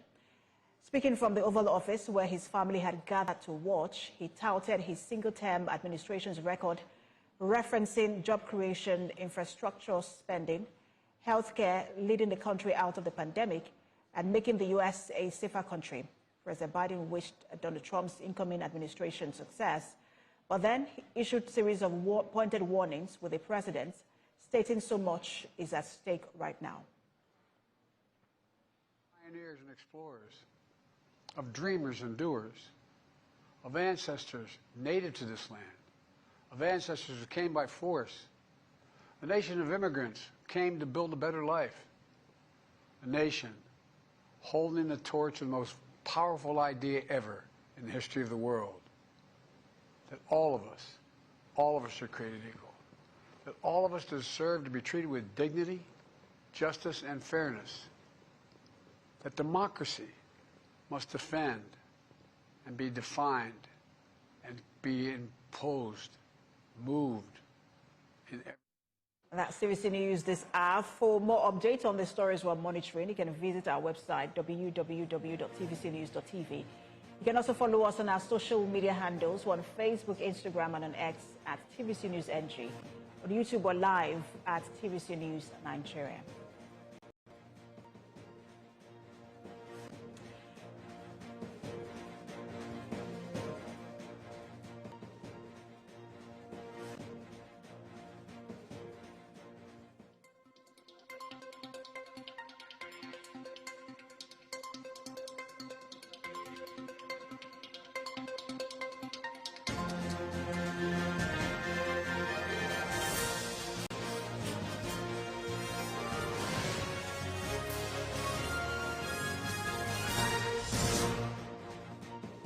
Marina Station and all the passengers.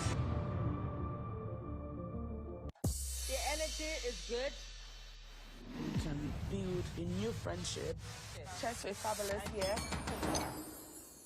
I am sweet, but don't try me still. Okay, like it's not disgraceful. I am avoiding one person. She does owe me an apology. I didn't Google it. Like I said, girl, I read. You should read often.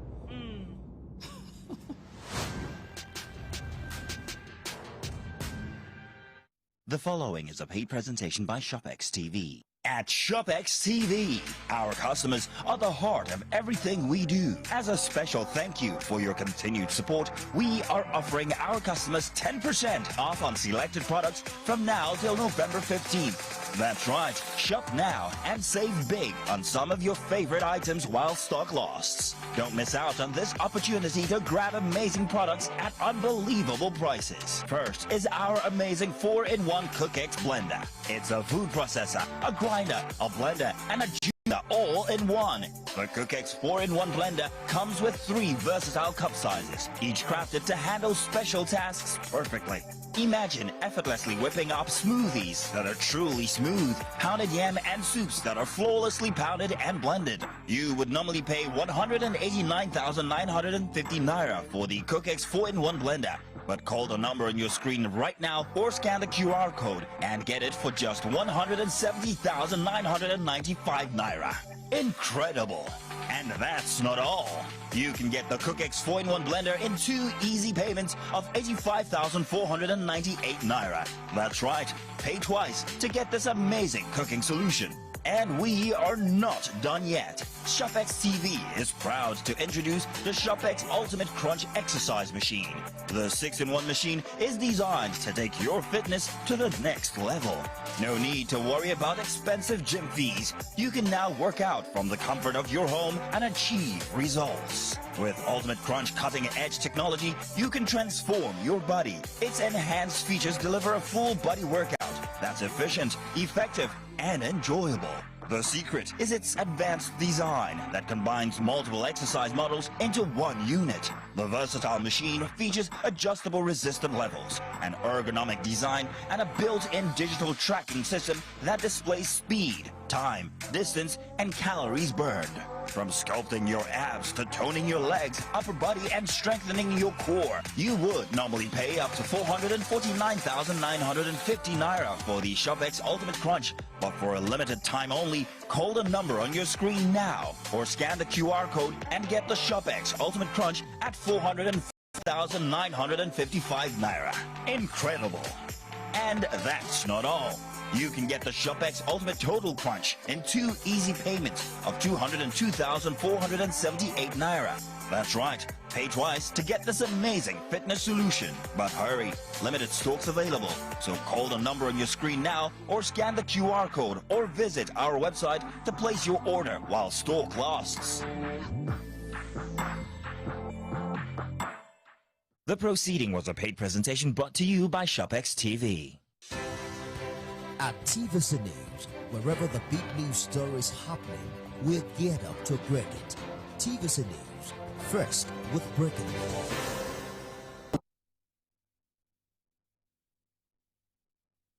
Ogun State, the gateway to Nigeria, is setting the pace with groundbreaking infrastructure projects and innovative social programs for economic development.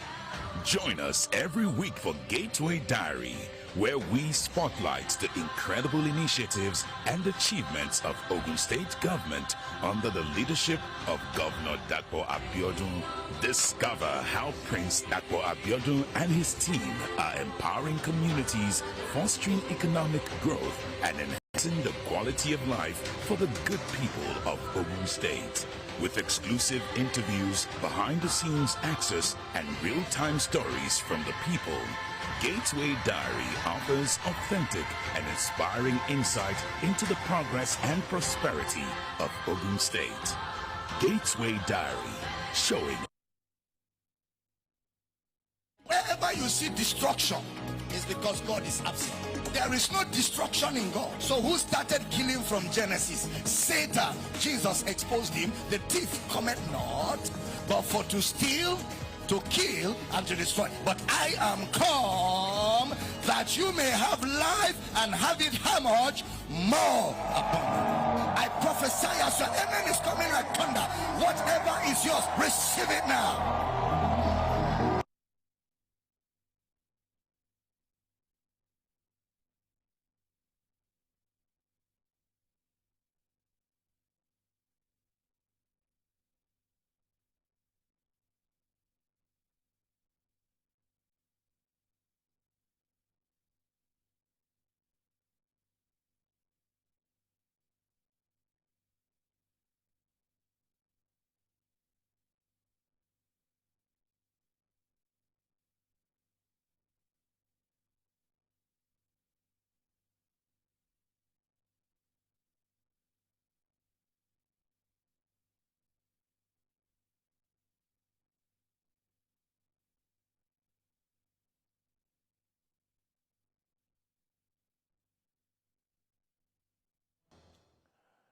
Hello there. Thank you so much for joining us. This is Business Nigeria, broadcasting live from our Eco-Atlantic studio here in Lagos.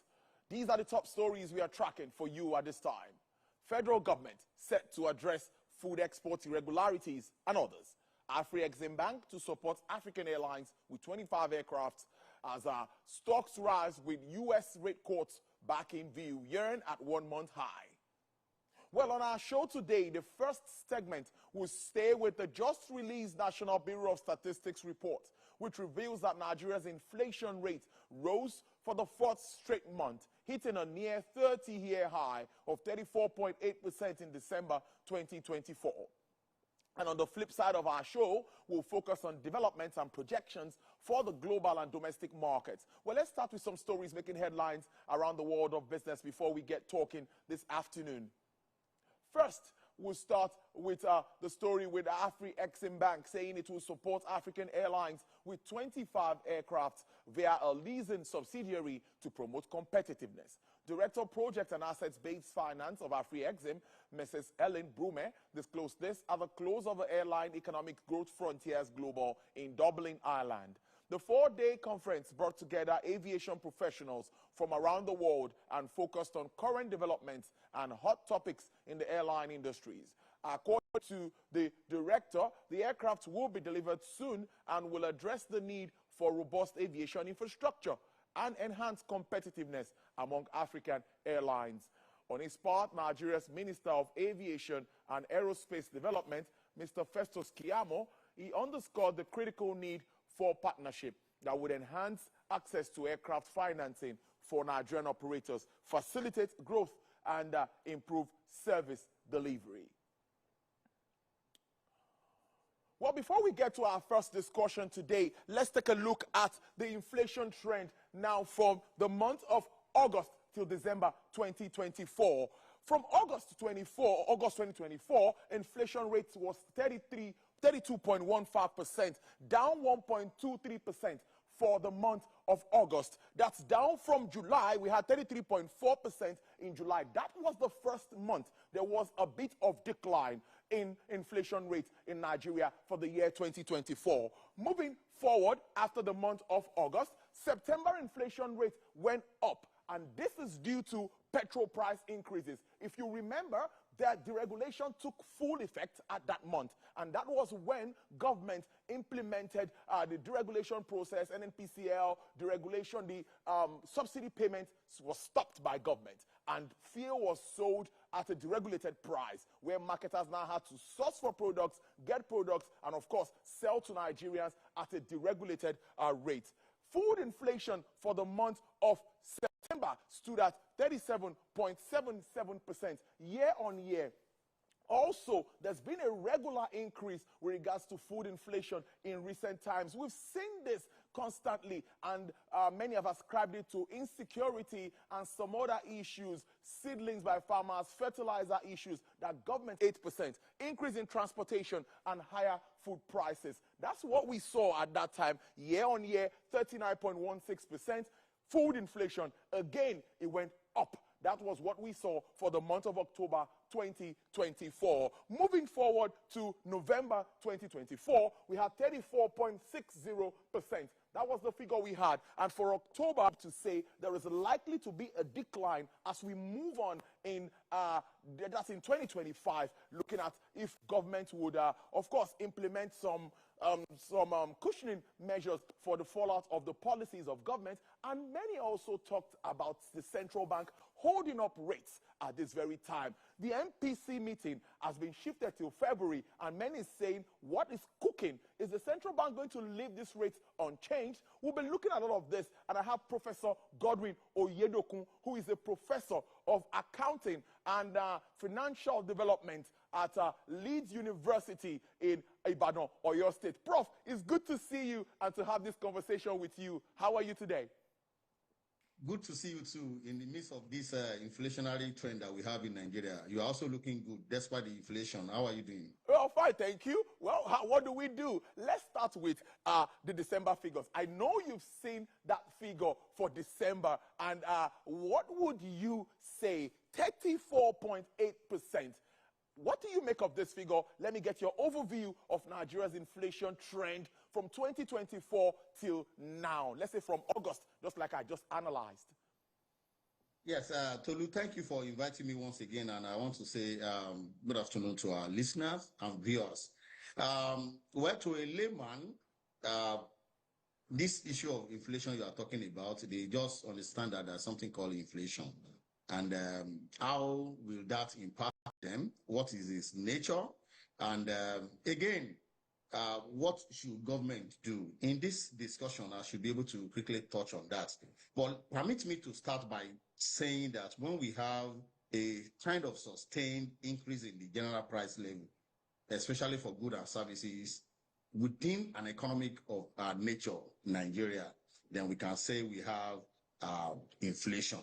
And we also need to learn and know that it means that the purchasing power of a given currency will continue to decrease over time to the extent of the figure that you just reel out to us.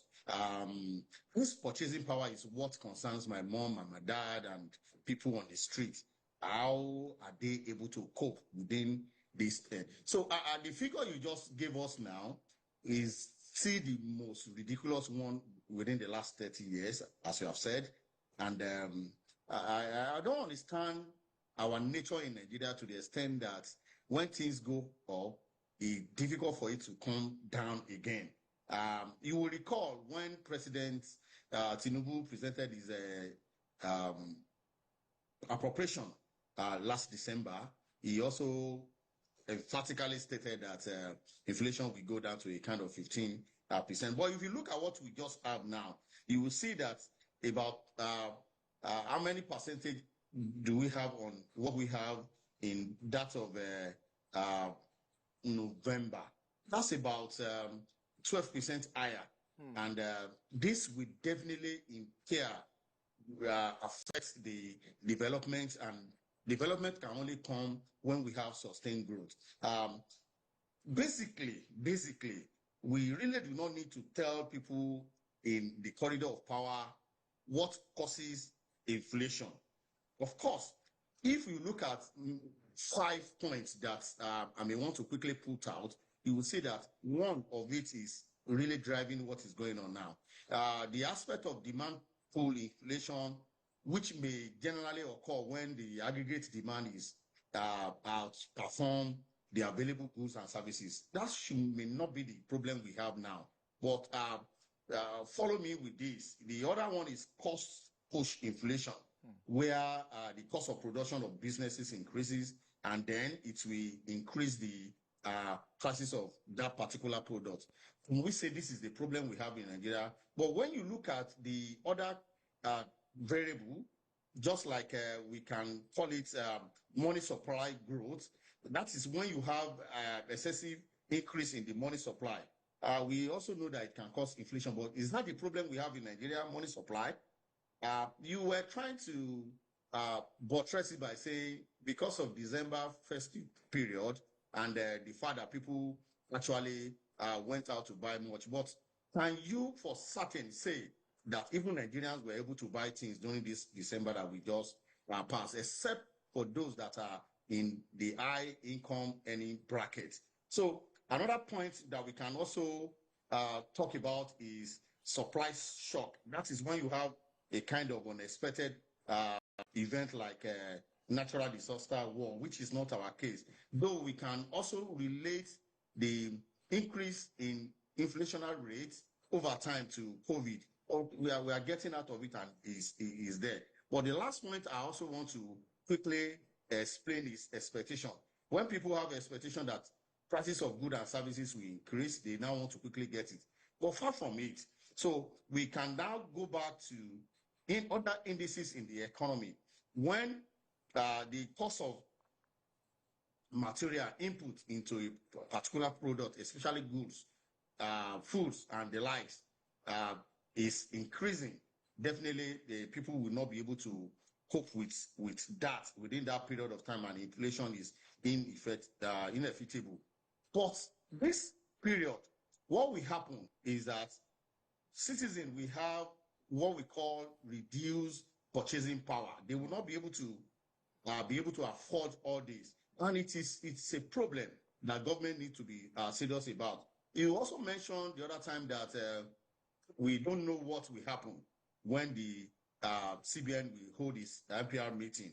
The issue is that they've been using the same tools, the same strategy over time, and it has not shown any positive way. Must we continue in that particular direction that they've been using? Because the erosion of savings is there, and inflation will continue to devalue the savings that people can make. And if there's not good saving, investment will be impaired. If the investment is not there, the issue of increase in interest rates that CBN normally use as a tool to combine inflation will continue to increase borrowing costs for businesses. And at the end of the day, when the borrowing cost is increased, they will definitely appropriate it on the cost of goods and services that they want to produce. And at the end of the day, the price will still go on. So I think they should be able to look into this, because economic uncertainty will continue to be there, and the high inflation can also create this uncertainty, and it will continue to discourage investment, and economic growth will not continue. Tolu, I'd like to close this part of my discussion with social unrest.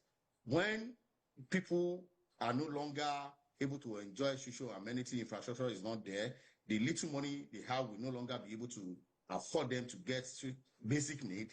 It is, God forbid, calling for social unrest. Thank you. Well, why we wouldn't be calling for that, because we know government will definitely be looking at ways to address this. Let's talk about food inflation now, Prof. You're in Ibadan or your state, and you know what farmers have been talking about. And many say that, I've spoken to a series of analysts, and they've agreed with me that, yes, a lot is being done. At least it's better than what it used to be, and all of that.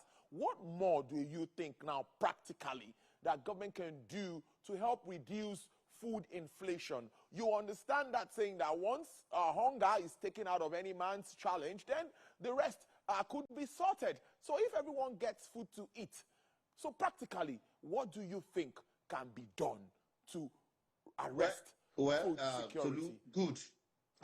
Like I told you some 2-3 years ago, that government know what to do. It's just that it's difficult for them at the corridor of power to do certain things because of the information at their disposal that we don't have privilege to. I want to believe that if another set of people get there, they may definitely want to still fall into this trap. However, you cannot have food in its sufficiency if insecurity continue in Nigeria. And we don't produce all the goods. We don't get them wherever we want to consume them. It's not all the regions in the country that are endowed the same manner in terms of agricultural produce. So if, for example, beans is coming from Makwa, and before you get to Ilorin to Oyo to Ibadan, a lot of things happen on the road. What do you think will happen? That will not be available. And when a lot of people are expecting or need certain particular food item, and it is short in supply, then definitely whoever has that particular food item will dictate the price, and the price will be high. And apart from that, what happened to infrastructural development? Can you conveniently say, if you put your trailer on the road from Kaduna, Kano, and it's coming to Ibadan, coming to Lagos, that trailer will be able to get to Lagos on time? Some of them will sleep on that road for days, and activities of bandits, insecurity will also impair. So the infrastructure is not there. And for perishable goods, we don't even have luxury of time to keep it on the road. Again, certain goods and services are aided by imports and exports. If exchange rate volatility continues, of course, even when it is not directly proportional to it, people will definitely tell you it's because of, on the street, dollar has cost. That's the English. And again, you will ask, how will Mama that is selling tomato in our local market will be attributing the cost of tomato to dollar price? So that's how bad it is in the country. So you must have dedication. You must be intentional to ensure that as you are trying to solve some problem, you don't create other problems. And that's what we call Cobra effect. And I talk about the disruption in supply chain.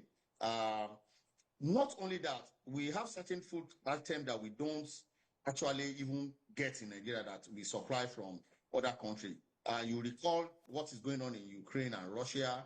Certain wheat and the likes may not get to us as we want it, and this may further exacerbate inflationary pressure.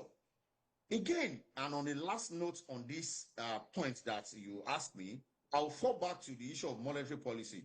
We all know that we have the CBN, who their work is to manage the implement some reform in order to ensure that we curb inflation. Such increased interest rate that they normally push out will also continue to add to the problem. They will continue to tell you that when we increase interest rate, it will normalize. But what about other effects that it has in the economy? So to do, governments must be intentional. If you permit me, I can also now give some points on solution that we may need to put forward in Nigeria in order to address this. I don't know whether I should wait for your prompts. You are going to do that. You are going to do that right now. As I'm going to also ask you that the tax reforms is something that many have talked about, and I've also talked about it with a series of analysts to get their views around it, which many say would also help to address some of these issues raised about equality, you know, talking about balancing everyone so that the poor, the rich, everyone is appropriately taxed. I like your view around this and profiling some solutions to this challenge that we face as a country. And Nigeria is not in this alone. Other countries are also challenged when it has to do with economic issues and when they go through major reforms like this one. Why I want to accept that the purpose of this discussion is naturally not on the tax reform, but because we have discussed it before, I will gladly also let you know. Look at my fingers if you can see them. The 4 fingers I'm showing you are not the same. Yes. If I'm a government and I want to ensure every of my finger behave well, it then means that the tallest one need one more to improve its life. The second to it need one to meet up with the tallest. Then you don't forget that the tallest already have 1. So it means I need 2 for this one to meet up. I will need 3 for this one. Then I will need 4 for this one. Unless we are able to do that, we are going nowhere in Nigeria. And I've told you in my previous episode that the issue of tax is beyond this Turenchi and discussion. It is more of political. And I want to tell you, if my father has 5 children and the children are working for my father, if my father say, okay, these are the sources of our income, God knows you are the first child of the family, go and collect that income. Why will the last one of my father want to fight me for me collecting if there's sincerity of purpose? Note that and let us ruminate on that. Again, inheritance of my father are 5. Let's say building. If inheritance of my father's are 5, and now my father is old, I'm the only one paying to sustain his hospital bill, to feed him. When he wants to share his inheritance, how will he share it? Is it going to be fair for me to take 1 because we are 5? Then who is spending money? I also want you to keep this because this is not what we should be discussing. It should be unity. Now, the first analogy I gave you is that we must develop Nigeria equally. Good. Now, if certain places refuse to do what they need to do, then can we also allow those that produces more to also benefit more instead of us fighting and say we don't want to belong to this father again? Which one is better? Now, let me come back to analogy of tax reform. I've read the bill, and every day it's beginning to become new to me, and certain provisions are coming out. Okay? So because of this, certain claims were saying it will not help low-income earner. I want to say no. It will help low-income earner. Certain claims want to say it will not promote small business. The answer is no. It will promote small business because the likes of our rates, all of them have moved beyond that. So my advice for labor is to go back to the drawing board and tinker with the rates of personal income tax that is being suggested. As for corporate income taxes, I think it's fair enough. Before, it was 25 million zero tax. Now, it's being pushed to 50 million. I think certain percentage will still enter into that particular net. But where we have 25%, maybe it can be tinkered with. Don't forget that the mind of National Tax Policy 2017 is to move us from direct taxes to indirect taxes. And this was experimented where the rate of VAT was jacked up from 5% to 7.5. Yes. Okay? So now, if you now look at it, now we now say this issue of 25% for a second level of personal company income tax could be reduced, but it has to be negotiated. I don't believe in horse carrying placard and destroy property just because you don't want this tax bill to pay. Now, let me warn us. For as many days that we spend without passing this bill, that will be equal to the number of days, months, year that will continue to pay and use the old tax rate that we have, which is not also still better. So that is my angle on that. Beautiful. But your suggestions now for government. Okay, so my suggestion for government on this issue of inflation is that let us improve food security. I don't know how that English will sing, but when you enhance agricultural productivity, you have better story to tell. What about monetary policy? We should be sincere. I like a situation whereby my colleagues, my senior ones at the helms of these affairs of monetary policy, will tell us how the voting pattern look like. How many people voted for increase? How many people voted for to maintain the same or to reduce? And let us see their name so that we know who is doing what. Because I don't want to believe in all this universal, it was voted that we should increase. What about fiscal discipline? You said I should manage my own resources the way it is. But the resources that we entrusted in government, they are not managing it sufficiently, efficiently. They go about even showing us that we don't know what to do. They go about showing us that we are not intelligent. That's why we are poor. And they go into everywhere with fanfare and needs agbada and co. They need to watch it. The issue of exchange rate stability, Tolu, is very, very important. And I think the measure to stabilize the exchange rate should be there. I don't have solution for them on this. They have tested all, but they should let us be sincere about it, because there will always be some loopholes where this is leaking and we are not getting results for what we want to get results on. And the other time I talk about the issue of supply chain bottlenecks, they should let us free this. And finally, Tolu, because I know you are pressing for time, let us promote diversification. And by diversification, I mean we should diversify economic away from over-reliance on oil and promote other sector. And because you are diversifying from oil, you should not overburden the issue of taxes. You should not tax poor, because when you tax poor, you are taxing them to poverty, you are taxing them to debt. Thank you, Tolu. Professor Godwin Oyedoku, I must thank you so much, Professor of Accounting, Financial Development Lead, University, Ibadan, or your state. It's always nice having this chat with you. Do enjoy the rest of your day. Thank you. Thank you so much. Thank you. And thank you, viewer, for listening to me. All right, then. Still to come on the program today, we will discuss development and expectations, projections for the global and domestic economy in 2025. An investment and financial advisor, Mr. Gbenga Ogunrinola, will join me after this break to continue this conversation. This is Business Nigeria with Tolulope Ogunjobi. Don't go away.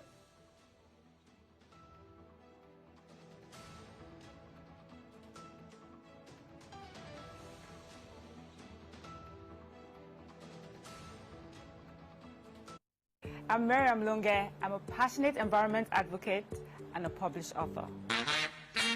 I am the founder of Celebration, a businesswoman, and a fashion icon. I am a wealth coach and a real estate developer. I am Amako Arakwe. I'm a corporate commercial lawyer and an entrepreneur. Welcome to Warhaka. I am Ramatu Shehu Oyibo, an entrepreneur and a business coach. I am the voice of an average Muslim woman, an hijabite, and a lawyer. I am a polymath and a serial entrepreneur. I am Murayo Afolabi Brown, Managing Director, TVC Entertainment. I'm a media consultant, producer, and broadcaster. The ladies of Your View are made of women from different professions, tribes, cultures, and religion. Join us every Monday to Friday as we share our views on topical and social issues.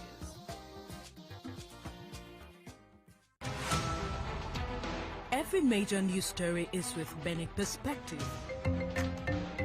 layered with different levels of impact. Honey, what time did this happen? We will be right there.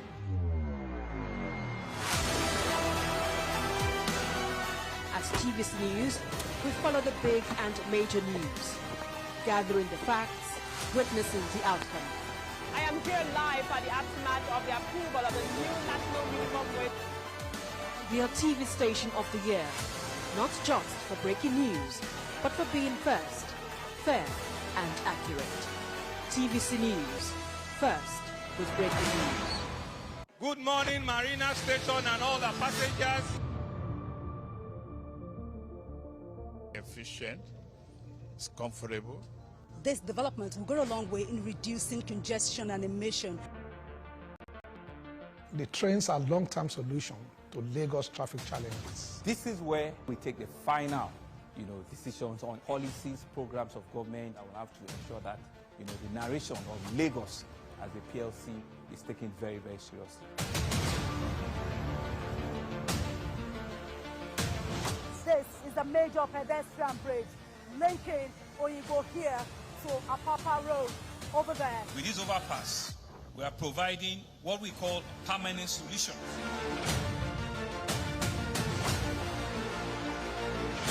This place is one of the most dangerous areas at the biosecurity environment. This can go into the news and every crumbs of your neighborhood. Our goal is to remain as Africa's model megacity, to move our GDP from the 5-6 position to the 3rd position, and we believe it's achievable with all the commitments we have. Explore the city of Lagos, where dreams are made and possibilities are endless.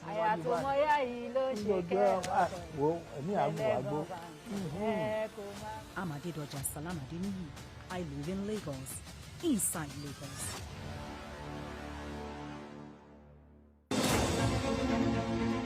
Meet Benga Oreshegun, a fearless voice and an advocate for the truth. He's bringing fresh energy and bold insights to Journalists Hangout. Get ready for deeper analysis and dynamic perspectives. Join me and Babajide Kolade Otitoju with other veteran journalists on Journalists Hangout. Weekdays from 5 p.m. and on Sundays, 1:30 p.m.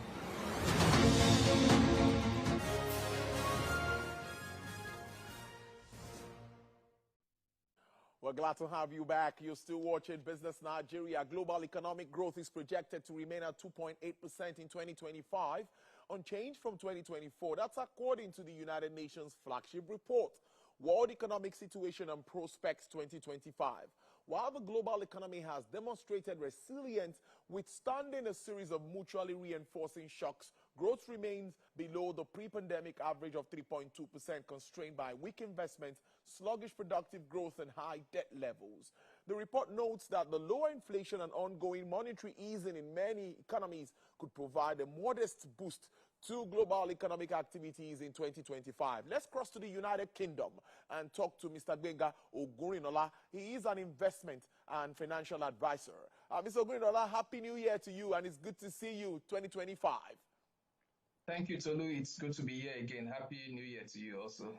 Yeah, I'm sure you've seen, I've highlighted some of these major challenges in my introduction. High debt levels, cautious optimism and all of that, looking at 2025. What is your overview of this moving forward? Yeah, so there's really no year that doesn't have its own challenge, and 2025 has its own challenge too. And I believe that those challenges are not new, and there are things that the market will be able to resolve on its own. And moving forward, we should see a lot of activities in the year 2025, a lot of exciting things happening in the year 2025. You've talked about inflation. Inflation has been a major bane of development and growth over the years. And we see that reduce in the year 2024 significantly, even though the last reports that the US brought out showed that their inflation is a bit dodgy and it's like a flip-flop. But generally, we've seen inflation come down, globally. We've seen the world come strong after the pandemic and gradually returning to that gradual growth level globally without probably leaving any major economy behind. So when we look at the economy generally, post-COVID, I believe that it's done well relatively, because of the shock that the COVID had on the global economy.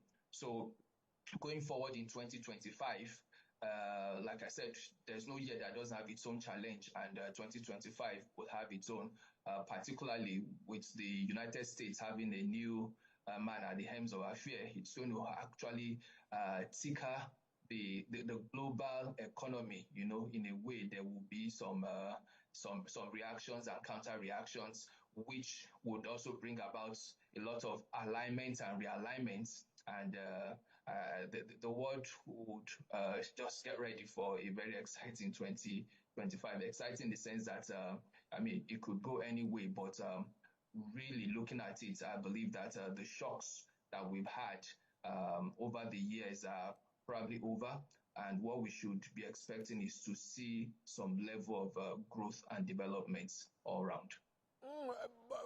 Indeed, I agree with you. Every year comes with its own spectacular issues, development, and all of that. But let's look at markets and how they are reacting to all of this. President-elect Donald Trump is getting into office very soon, I think in a few days. And we're looking at all of how this will shape trade across the global markets now. What are you seeing around that space? And of course, what is also impacting on the economy in the United Kingdom? Right. So in the year 2024, maybe we'll start looking at how the year ended. Generally, it ended on a very good note in 2024. We had the major economies in the world, their stock markets, having a very good year-to-date ASI, with the NASDAQ leading the pack of about 28% return on investments, followed by the S&P with about 23.3%, and we have the Nikkei about 19%, the DAX also about 18%, the FTSE was also a bit good, cumulatively about 10%, even though in terms of ASI it was just about maybe 6%. So we see that generally the global economy and stock markets did well in the year 2024. Now moving to 2025, we've seen a lot of sharp reactions already in the year 2025. We've seen markets respond very quickly and being very volatile to news that that comes up, and we are going to see more of that in the year 2025, where there will be so much volatility and reactions to news and information that comes into the markets, probably than what we've been having in the past before now. But generally, I think investors and the market generally should look at a year where they would want to see the consolidations that have taken place in the last 2-3 years post-COVID, and try to see where the direction is going to be this time around. Already with Trump coming in, there's been a lot of realignment, and there's been a lot of expectations, especially in the area of digital currency, in the area of artificial intelligence and all that. And we are likely to see more of those things impact the global economy and the capital markets also significantly this year. So I think that investors generally should look at a situation where they would want to have a cautious attitude towards the global markets this year, and also see that maybe they are actually investing for the medium long term and not really for the short term. But generally, the market is looking exciting, and I believe that there's going to be more talk about artificial intelligence, technology, stocks in the coming years and in the coming months, because that seems to be the direction that the global economy is going. and nobody should be left out in this drive. Brilliant stuff as usual. Rising trade tension is something that we must look at. Mr. Ogurinola, you would agree with me what's been happening. Russia and Ukraine, that war is still on, and the other war too on the other side. And everyone is talking about the impact of this on trade relations and all of that moving forward. And even this affects the oil market one way or the other too. So what do you also make of this, and how do you think this would impact investors' decision moving forward? Yes, we cannot but look at the various crises going on globally. The Russia-Ukraine war, at times it's very hot, and you see as if it's going to turn sour, and at times everybody is shedding their sword again. Yeah. So there's been that flip-flop, and we are going to see probably a better direction with the Trump administration coming into place, because I believe that Trump would want to see that this thing is ended, and whichever way it's going to go, I believe that it should be a plus for the global economy. I want to believe that the two sides, that's the Ukraine and the Russian side, into their worry. I mean, this war has cost so much, and I believe that they are both looking for leeways to kind of just shed their sword and ensure that the economy is back on stream.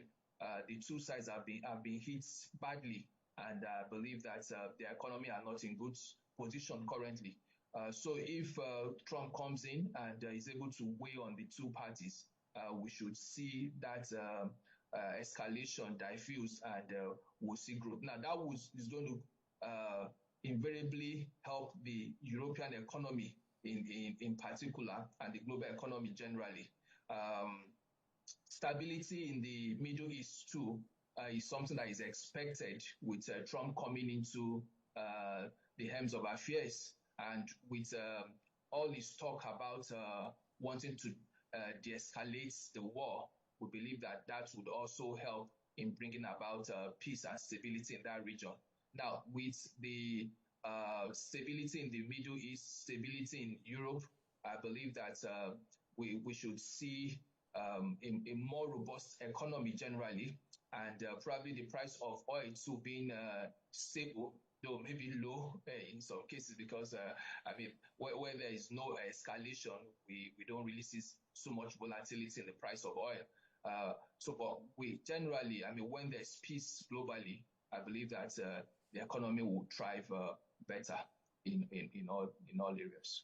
As we wrap up this conversation, for the big boys who have the hot money, the cash, and they're moving it everywhere, and they want to make some profit, that's talking about the guys with the FPIs now, portfolio investors. What do you think they should be looking at in 2025? You know, we in Nigeria will want more of FDIs, but we know those guys will come with this hot money. But you are an investment person. Where do you think the direction will shift to in 2025? Yeah, so I had made mention of the fact that the artificial intelligence and technology sector is really gaining ground, and the talk in this part of the world is really in that direction. And I believe that Nigerian economy and the Nigerian government should not be left out in this. Governments are heavily investing in these areas, and they are spending billions of dollars, you know, investing in those sectors. And I think we should not be left out. If you look at India, for example, some years ago, they invested heavily in the technology area. It's paying off for them currently. And India is becoming a force to be reckoned with in the area of technology and artificial intelligence. And they are selling some of these things even to the developed world. And I think we should be able to do something like that in our own way too in Nigeria. Invest heavily in that sector, and we'll see the reward very soon. So investors should focus in that area, you know, the artificial intelligence, the technology sector. They should focus on areas where we see support even for these sectors, not directly in the sector itself, but even those areas where they provide infrastructures and support for these sectors, talking about things like electricity and all that. I mean, they are all related. So they should look at that sector.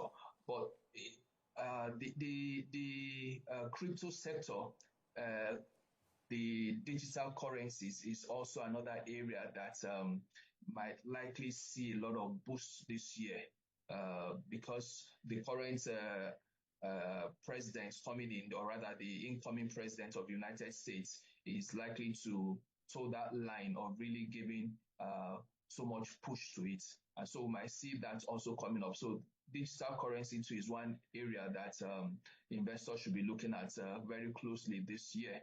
And I believe that investors should also have this medium-term mindset this time around, just to see how things go, and not a short-term mindset, because I mean, there could be bonds. The way the market is this year is going to be very volatile in the sense that you could wake up and I mean, you could sleep and wake up and you see something else, So it's just good you have that mindset of a medium term. Already we are seeing that within the last day or two, we've seen so much change in the global stock markets just because of a news that came into the market yesterday. I mean, there's been so much sharp reaction, and that's what we are going to see all through this year, very sharp reactions, and people should just have that medium-term mindset so that they would not in any way get bought in the course of investing. Well, I must say it's an interesting conversation as always. Mr. Gbenga Ogurinola is an investment and financial advisor. He joined us live from the United Kingdom, London. Thank you so much. Do enjoy the rest of your day. I hope to talk to you again. Thank you, Tolu. It's always a pleasure. Enjoy the rest of your day. All right, let's take a break. When we come back, we'll be looking at markets. This is Business Nigeria. Don't go away.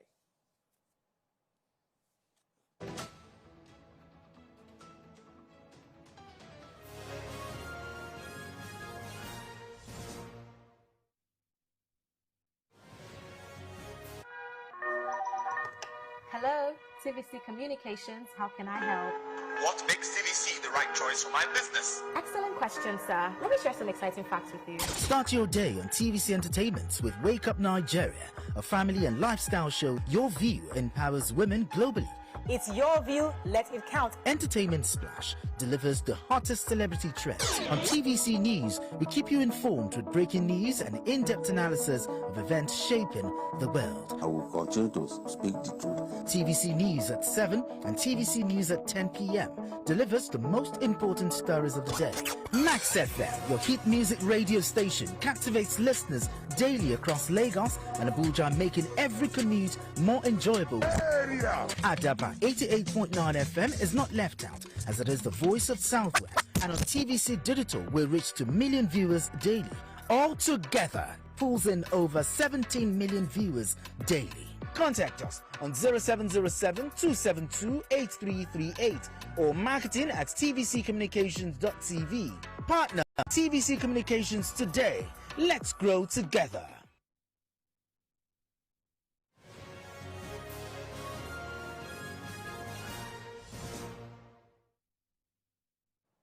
Well, it's time to review trading activities at the Nigerian Exchange Limited, and joining me via Zoom is an economy and capital market analyst, Mr. Rotimi Fakayejo. Mr. Fakayejo, Happy New Year to you. It's good to have you on the program. Good afternoon. Happy New Year from here. Thank you so much. Well, the market is not doing too well. It's up today, 0.07% after the last check. Will you take us through the performance of the market? I can even say in the few weeks of the start of 2025. Well, up till Monday, the market was still very well. At least we started on a very good note. Until day before yesterday and yesterday, when the market took a very bad hit from Dangote Cement, losing 10% the first day, 10% the next day. And we know that this is a very much heavyweight in the market. and wherever direction it swings, the market goes along with it.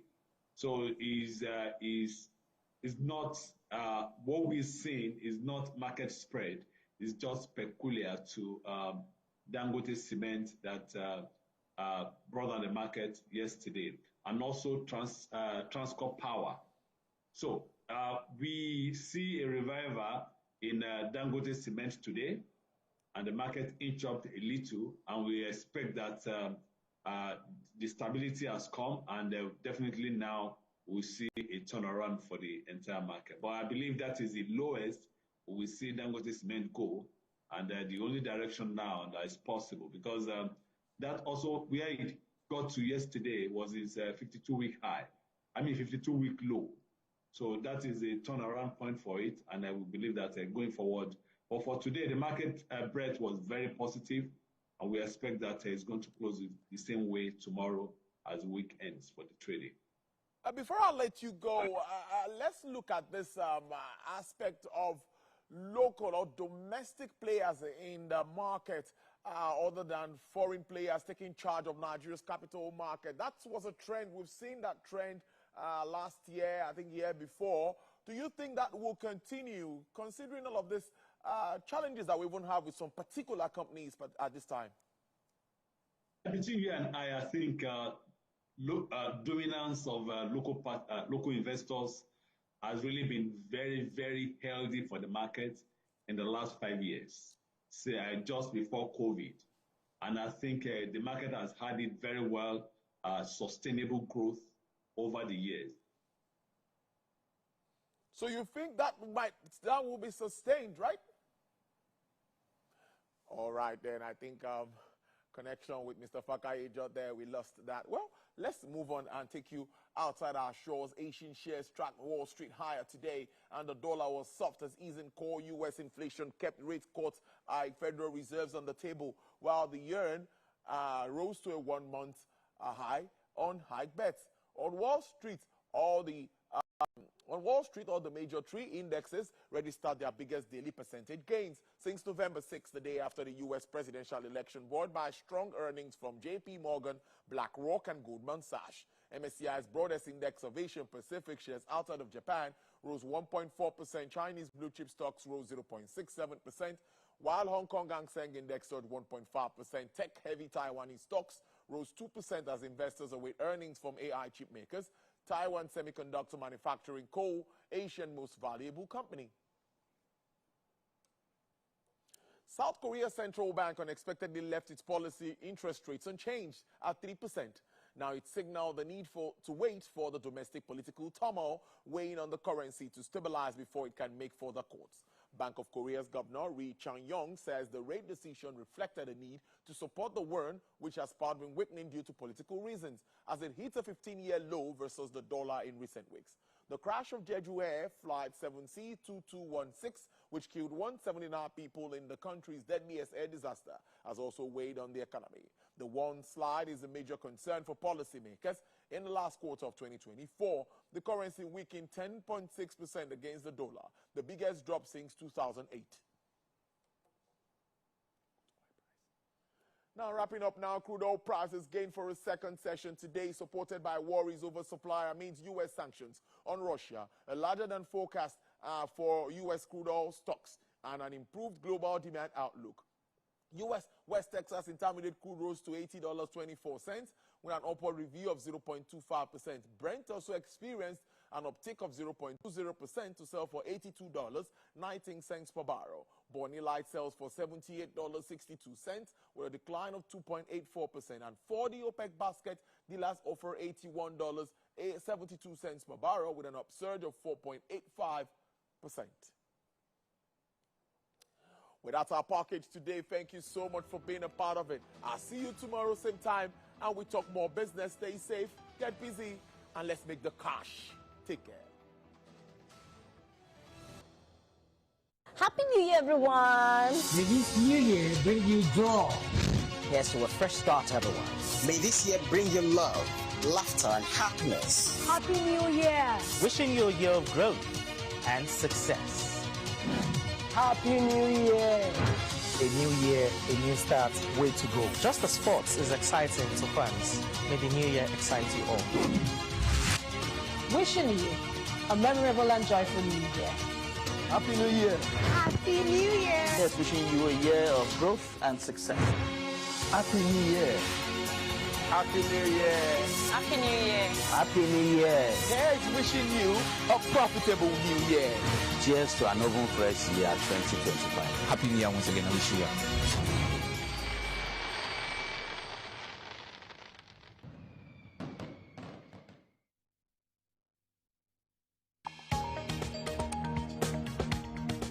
The Inspector General of Police has met with senior officers to review the state of security. We are continuing our coverage of the arrest of Godwin Emefiele. The Senate has summoned the governor of the Central Bank of Nigeria to properly brief the Senate regarding the state of the economy. What I will never take. Let's now bring you more development from Ibadan, the Oyo State capital, where an explosion has taken place. Tell us about this incident. TVC News. First with breaking news.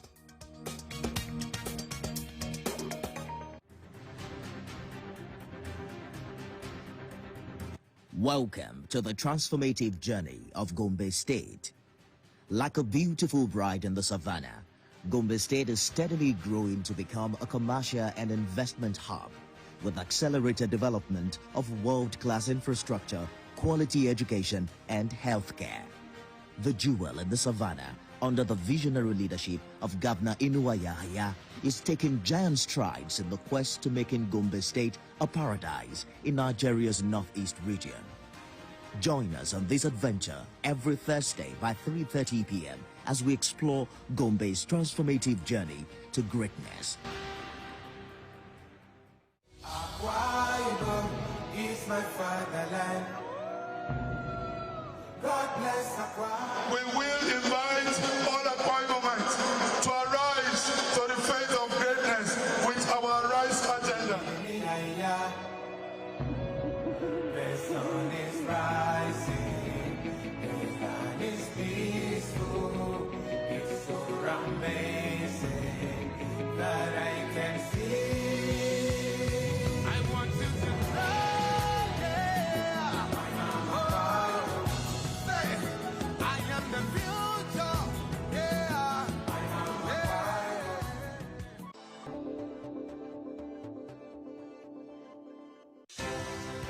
At TVC News, wherever the big news story is happening, we're geared up to break it.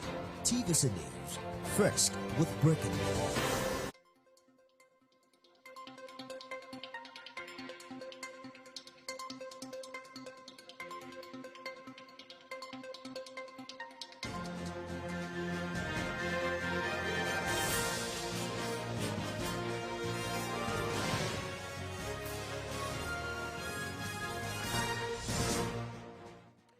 Hello, thanks for joining us. This is the What Now.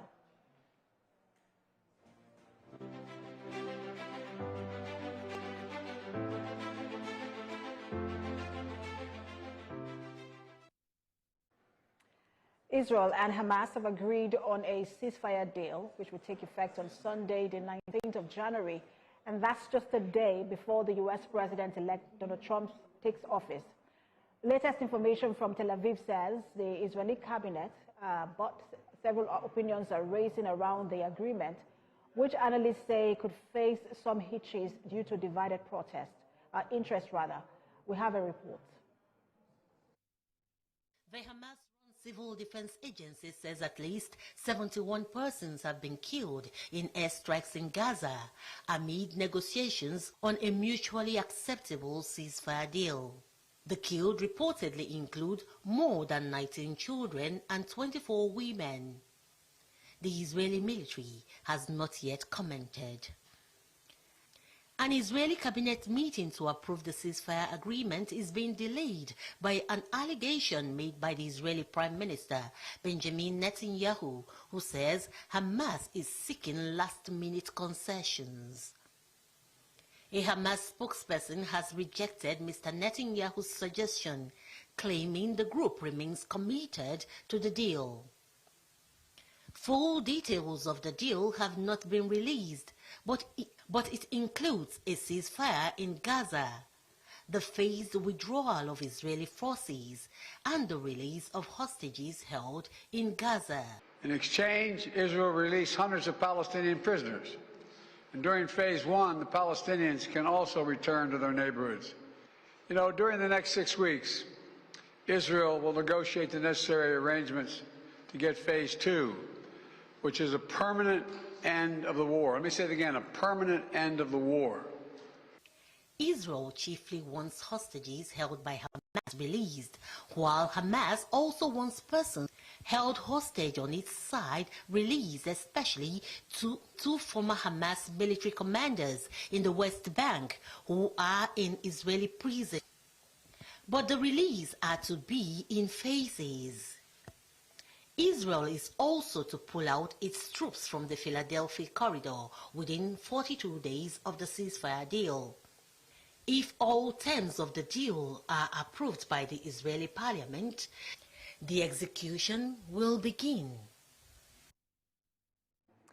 And the United Nations Secretary General Antonio Guterres has welcomed the announcement of a deal to secure a ceasefire and hostage release in Gaza. Is asking relevant parties to uphold their commitments and ensure that the deal is fully implemented. Mr. Guterres maintains priority must be to ease the tremendous suffering caused by the conflict, and the United Nations stands ready to support the implementation of the deal and scale up the delivery of sustained humanitarian relief material.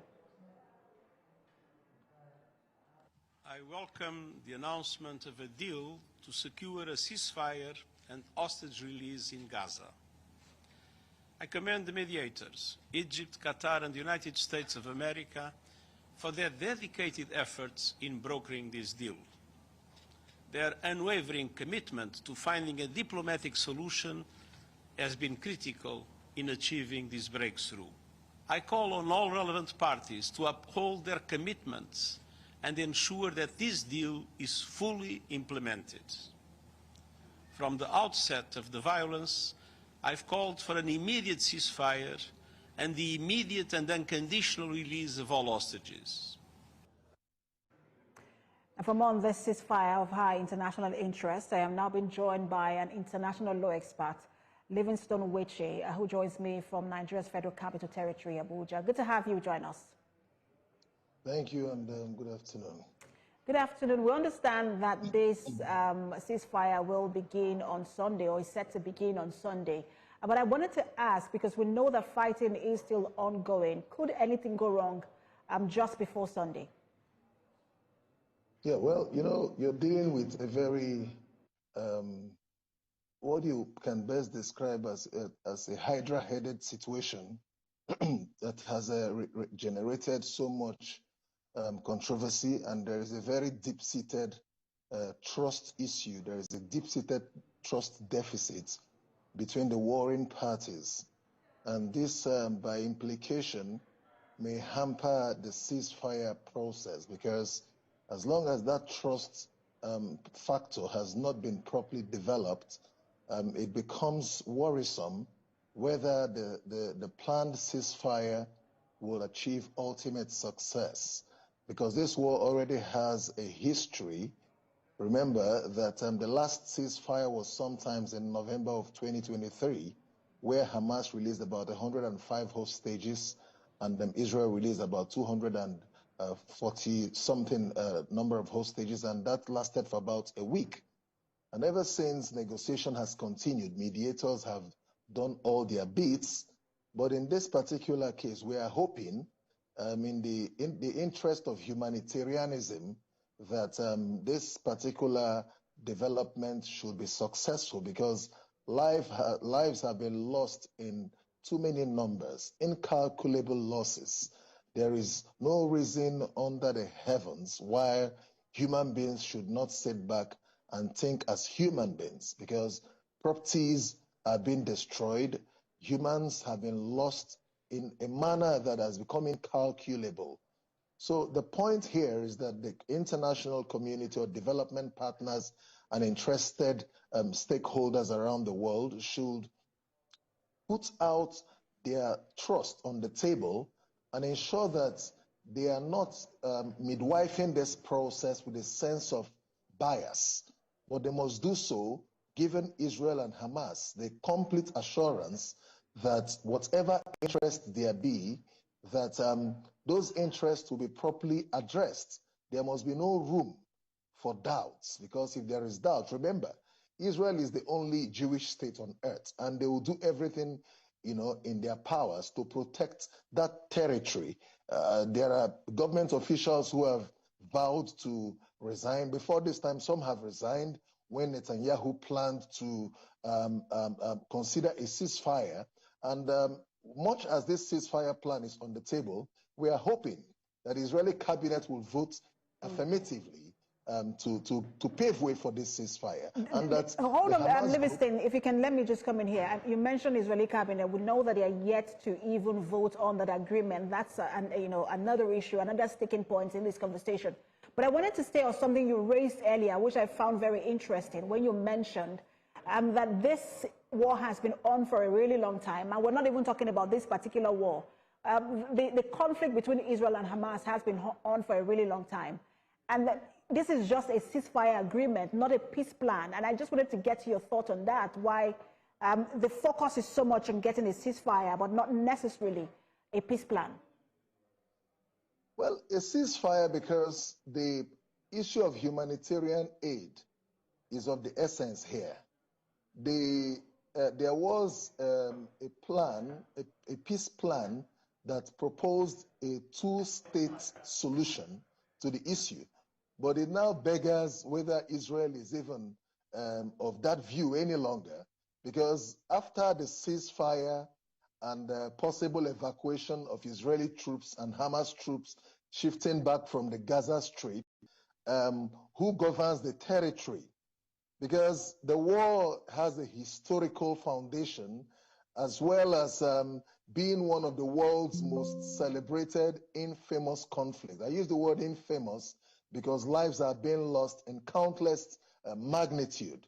So on that note, it may be difficult to ascertain sustainable peace as long as Israel's view is that Hamas must be entirely decimated from Gaza and that Gaza must be completely governed by Israel, which view I doubt whether Palestine may accept, which view Saudi Arabia and Qatar and other Arab neighbors have said that for there to be an involvement of the Arab states in sustainable peace in Gaza, that particular territory, particularly Palestine, must be given its full state status, which opinion Israel holds to the contrary.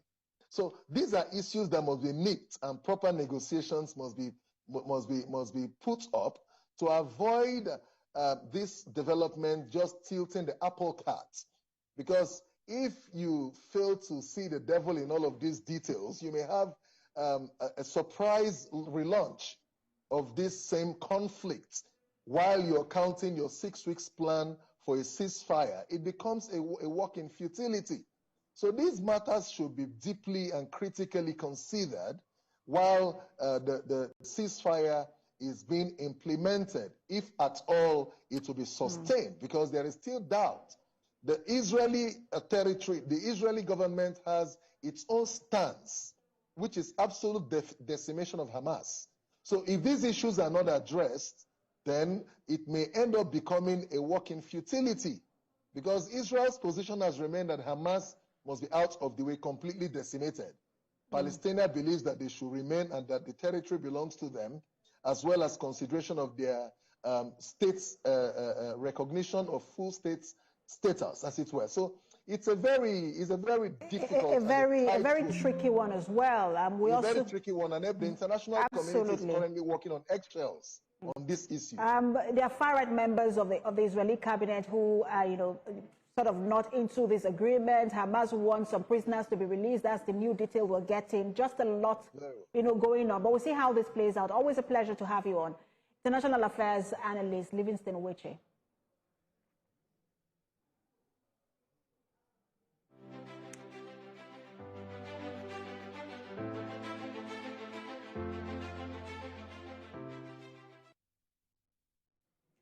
Well, let's take a break now. When the World Now returns, we'll have more stories. Stay with us.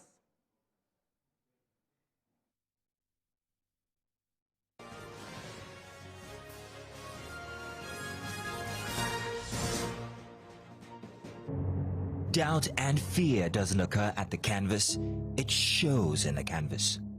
It shows the conation of raw earthen material slabbed, stroked and molded at a pace provided by the doubt and fear. Every move way in the struggle of one to the other, merging the past to the present, brushstrokes of colors seen but not known. For when the wailing stops, the pieces settle down in abject beauty erected for a century of a century. Speaking, advocating, protesting as the arts are meant to be.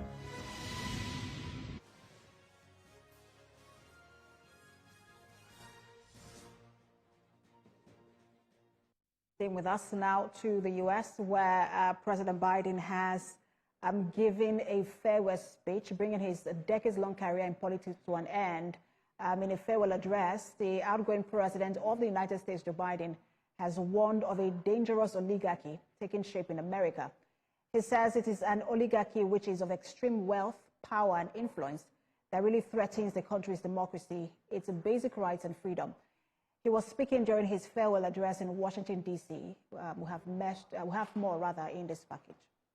The outgoing president of the United States, Joe Biden, is rounding up his single 4-year term in office with self-commendation of his administrative feats, as well as warnings signaling the need for caution in several areas of national life.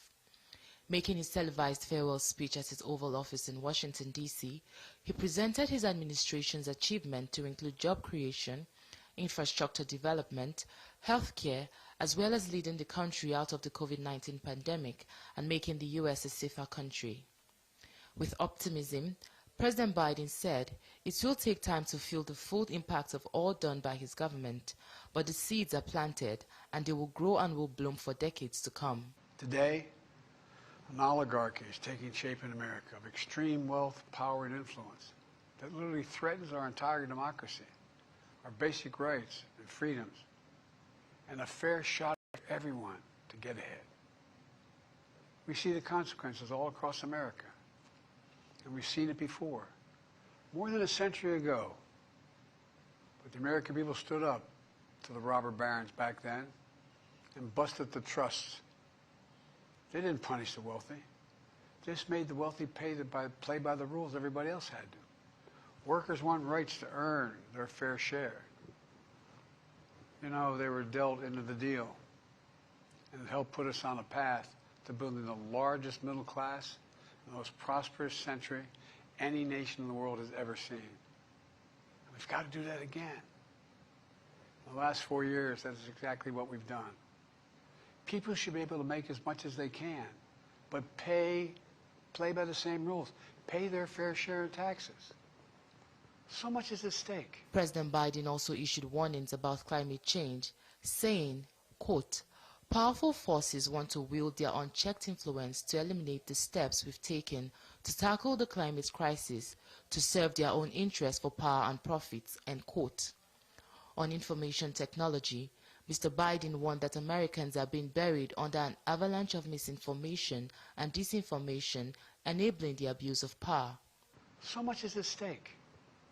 Right now, the existential threat of climate change has never been clearer. Just look across the country, from California to North Carolina. That's why I signed the most significant climate and clean energy law ever in the history of the world, and the rest of the world is trying to model it now. It's working, creating jobs and industries of the future. Closing his speech, President Biden called on Americans to stand and guard their country as they keep the flame of progress burning. His farewell address came on the same day he announced the ceasefire agreement between Israel and Hamas.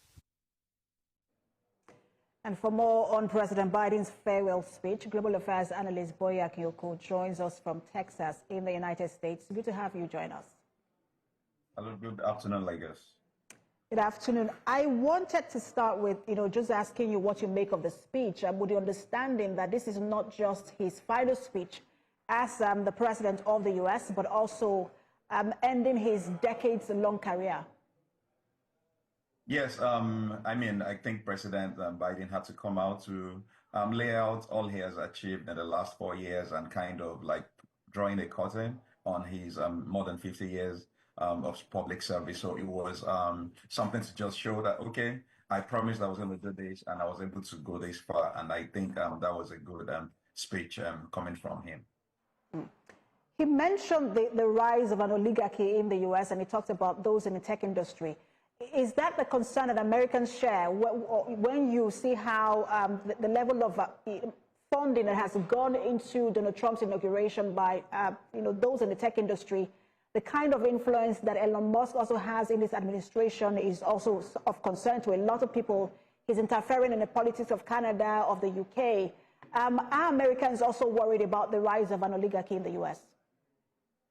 Yes, because it's a worry for Americans and it's a worry for the whole world because it's a new frontier in technology that you can sit down in one corner of your home or a cubicle somewhere and you put out information. That information goes out instantly all over the world.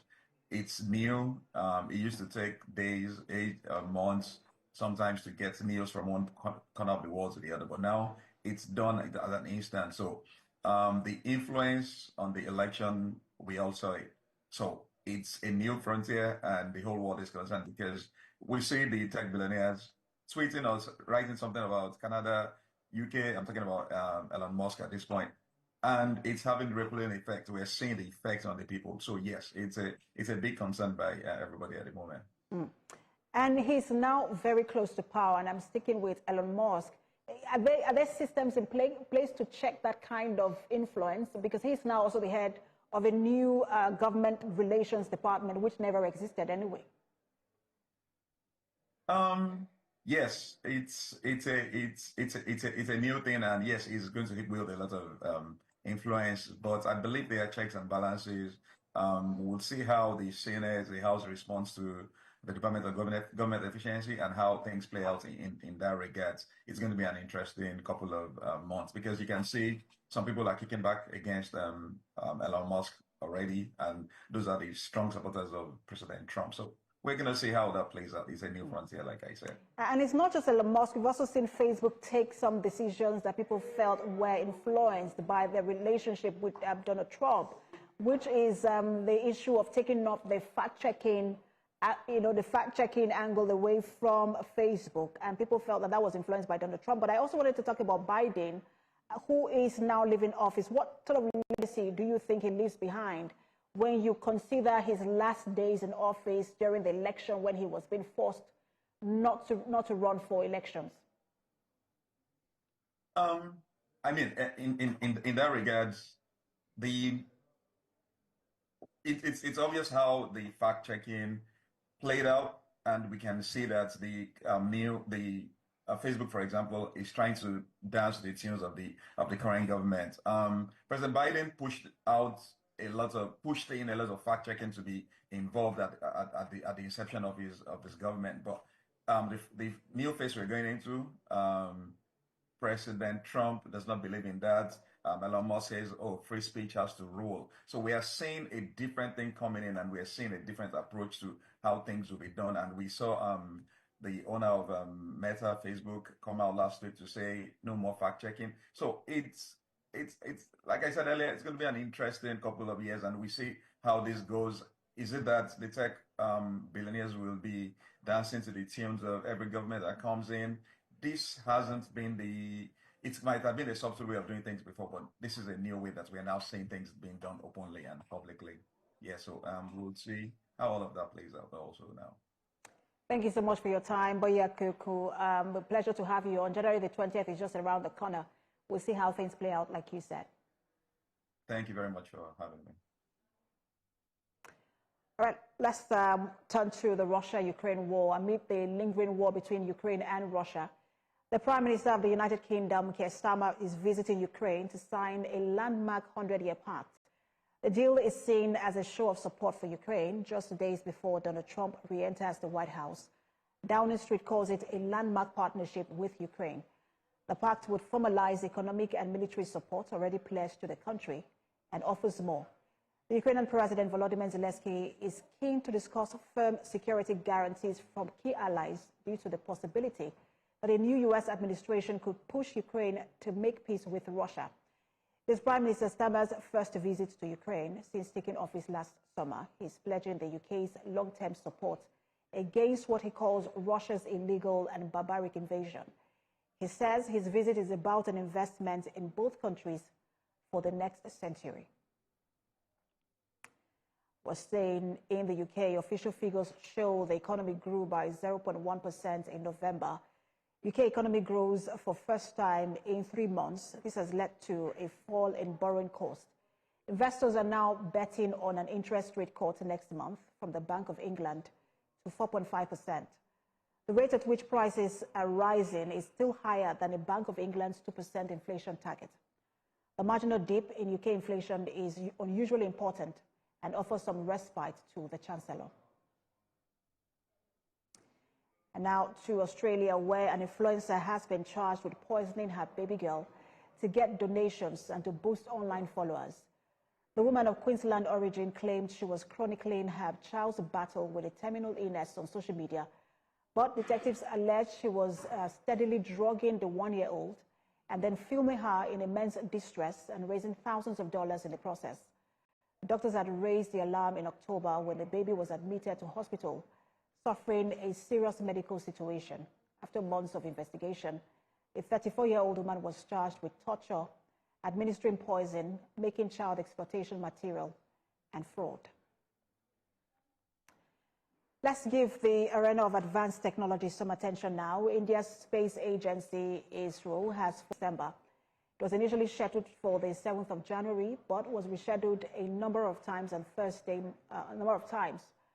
On Thursday morning, the space agency announced that it had created history by becoming the 4th country in the world with such technology after the United States, Russia, and China.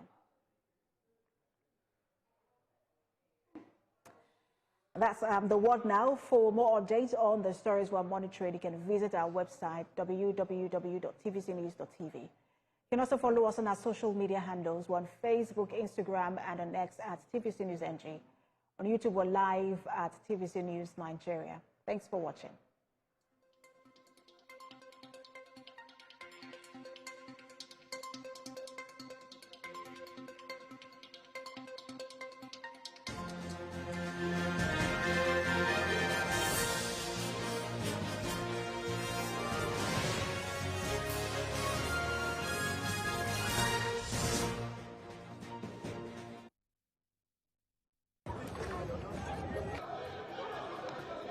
Every second, every minute, every hour, and every day, time doesn't just tick away. It's a countdown to political decisions that shape our world. This country must move. Imagine the impact these decisions have on our lives. Some are consequential, others may leave us intrigued or baffled. You will have no better friend and partner than Nigeria. Step in and feel the frenzy like never before. Join me every weekday for an hour of fact-finding interviews where questions cut to the core. How would you say your administration has fared in these sectors? I will dig in to get to the heart of issues, from local politics to global insight. Join me as I unearth the power plays, jaw-dropping revelations, and the unfiltered truth. This isn't just politics, it's unraveling the stories that matter. Brace yourself for Politics Tonight every weekday at 8 p.m., where every decision echoes along the corridors of our lives. Politics Tonight, only on TVC News.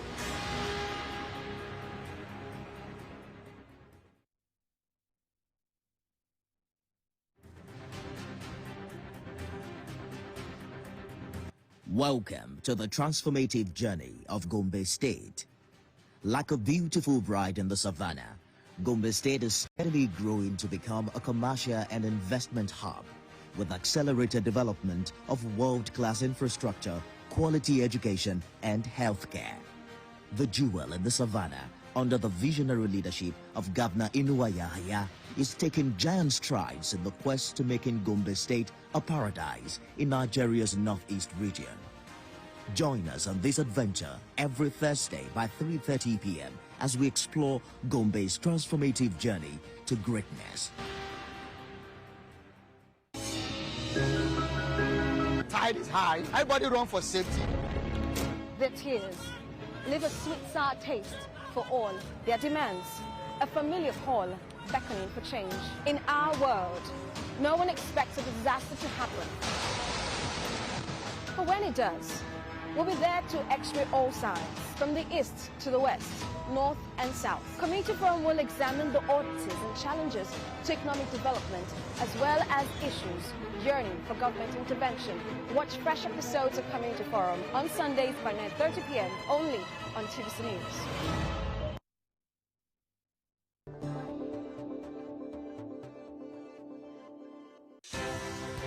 At TVC News, wherever the big news story is happening, we're geared up to break it. TVC News, first with breaking news.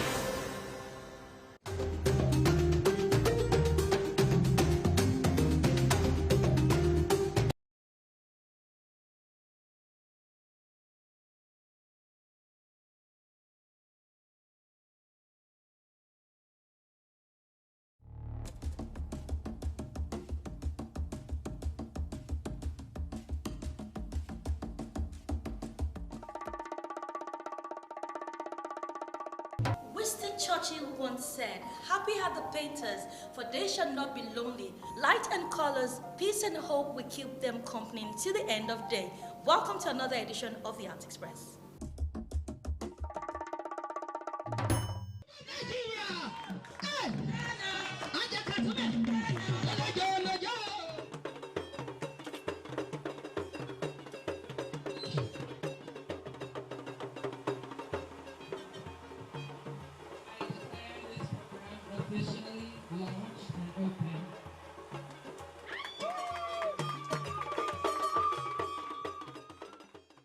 In collaboration with Open Innovation Access, a leader in innovation advocacy, the NTN aims to revolutionize how Nigerian cultural dances are experienced globally. This transformative project will harness technologies such as virtual reality and augmented reality to create immersive experiences for audiences worldwide. Viewers will be able to enjoy the beauty and diversity of Nigerian cultural dances from the comfort of their homes or designated venues. My name is Moriam Ajaga. I'm Special Advisor to the President on Arts and Culture, Office of the Honorable Minister of Arts, Culture, Tourism, and the Creative Economy. The launching of the program today is an exemplary example of cultural preservation. We're so excited about this partnership between OIA and the National Troupe of Nigeria for the innovation of this cultural preservation. This will not only preserve our cultural dances, our cultural music, our languages, as well as our drama. We're excited for the access that it will bring to Nigerians within Nigeria, as well as the global citizenry across the globe. Shola Adekoye, CEO, founder, Open Innovation Access. It's significant because it is a turning point in the history of Nigeria. We saw that 1970 has been the time when Nigeria was most celebrated from Festac 77, and since then there's been some sort of decline in the appreciation for our culture. So what we've done here is to try to bring culture alive and bring it to be more accessible to people worldwide. Our younger generation as well have been so disconnected from our culture. This here reconnects them or connects them all together, and people in diaspora as well. So that is why it's such a significant turning point in the history of Nigeria, and a significant project for us as well.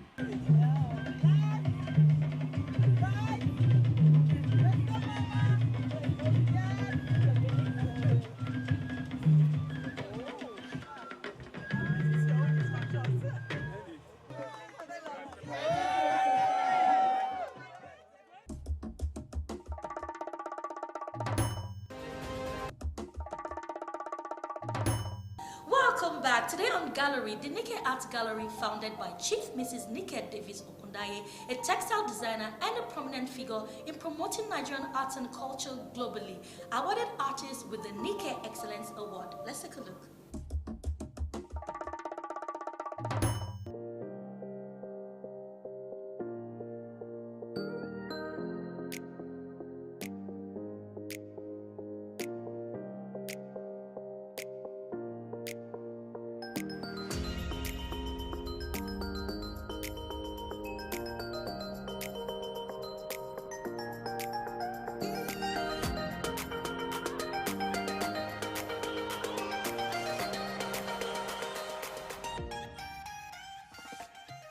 This is a very laudable initiative because when you see people who appreciate your effort by wanting to celebrate you, that gives you a lot of encouragement and will want you to do more.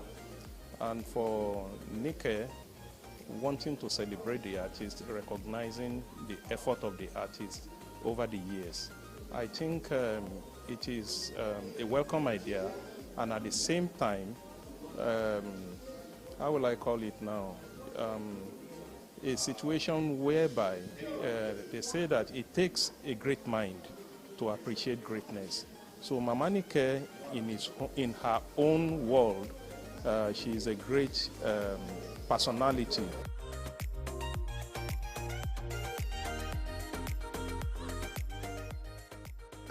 She's first a mother. She's a fantastic person. She's an art promoter. She's a supporter of the arts, and she's a pillar in Nigerian art.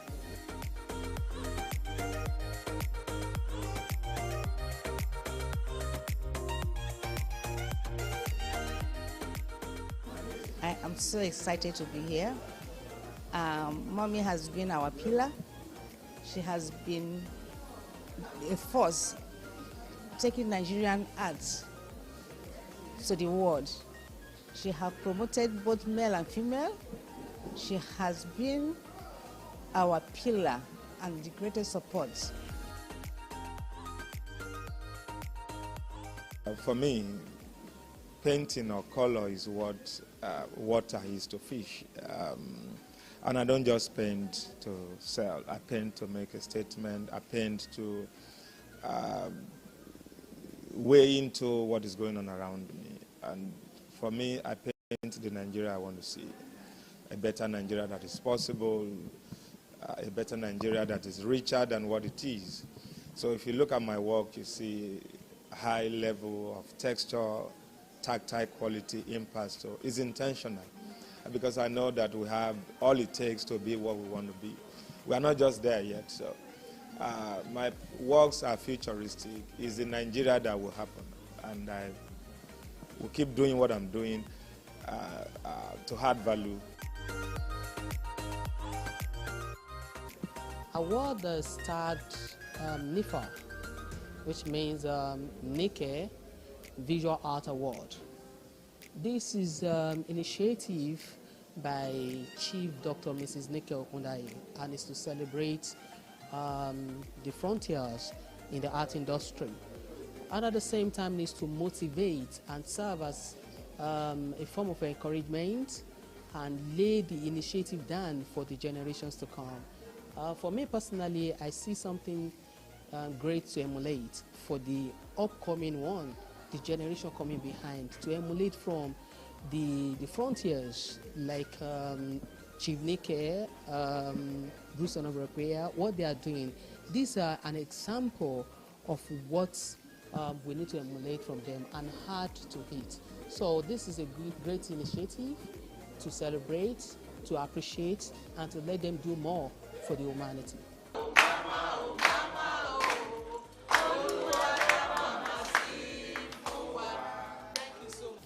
Well, the artist has worked all year round, and they go to different countries to represent Nigeria culture, art and culture. And the only way is for us to appreciate them, to show them love, that they are wanted in their own country too. That is why we have to award them for the hard work.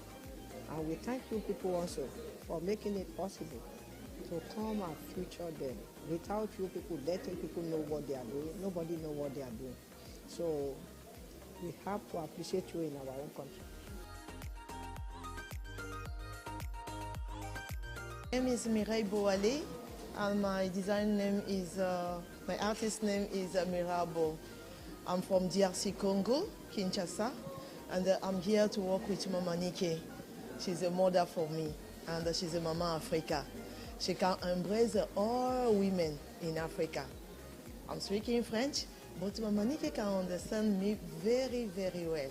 What I want to ask for this year or 2025, I want God to bless Mama Nike, to give her more strength again for us, because if we are close to Mama Nike, we too, we can bring our children, our girls, our sisters to be powerful and they must call us Mama Africa, and to make Africa proud.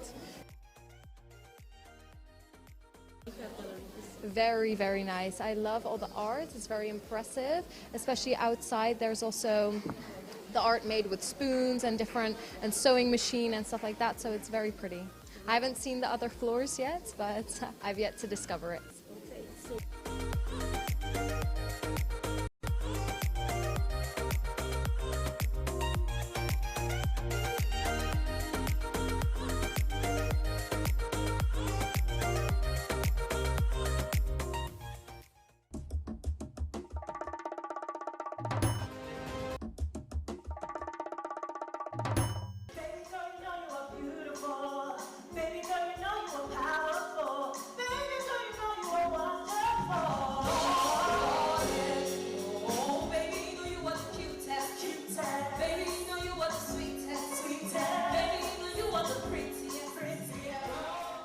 Yes.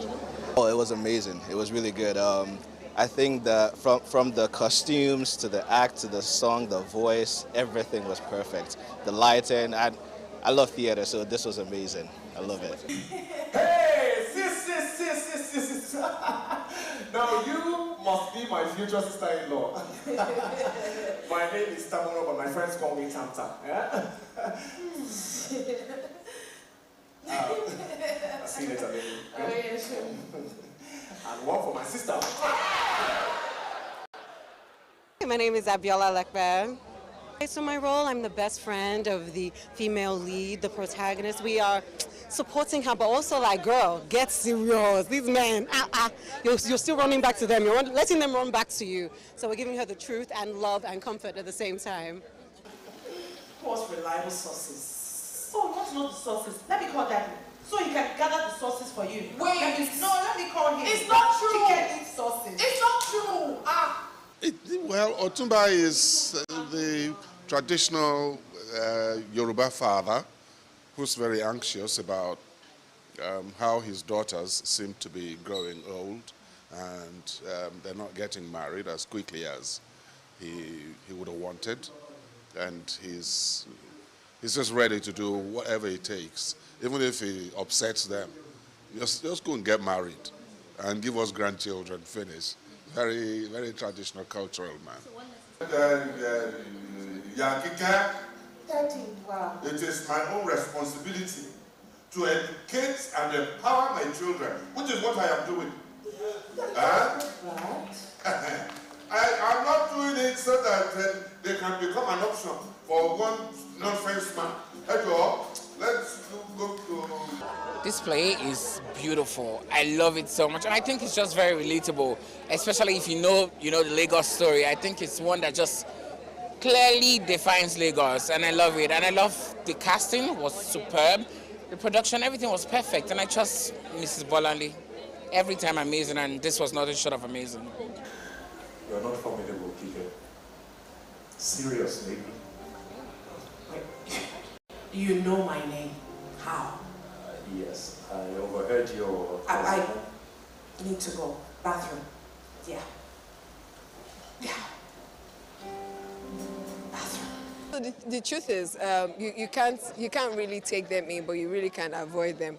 But love with your head, not with your heart. Like, you have to just be very calculative. Once you see the sign, Japa, run. I've added a few new dishes to our set menu, and I want you to try every single one of them and give me your honest opinion. Make me your guinea pig. King's Kid! My favorite sis! Wait for me, I am. Yeah, sure. King's Kid! My role, well, I'm Kike's support system. You know, you have to have that inner circle that would always be with you through thick and thin. So I'm one of her inner circles, yeah. You should know your friends, the ones that are for you. When you recognize them, keep them. Do anything within your power not to lose them, because regardless of what happens, regardless of the love relationship that comes your way, friends would always stick with you. Why are you a full-grown man waiting around for your father to find you a wife? What? Wait. Let's just clear that up. Nobody is picking a wife for me.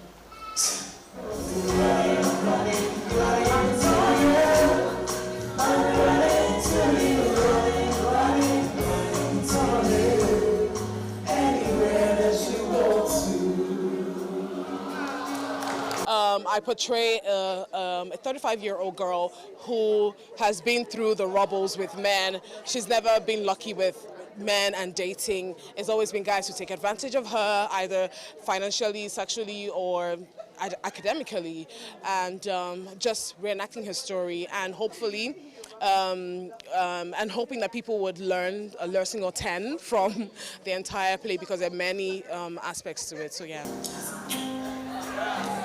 Baby! What's up, babe? How you doing?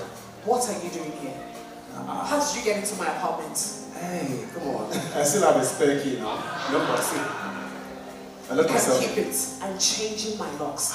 Terminal, get out. Baby, don't get I'm not doing this with you. Okay, I'm sorry. I'm sorry.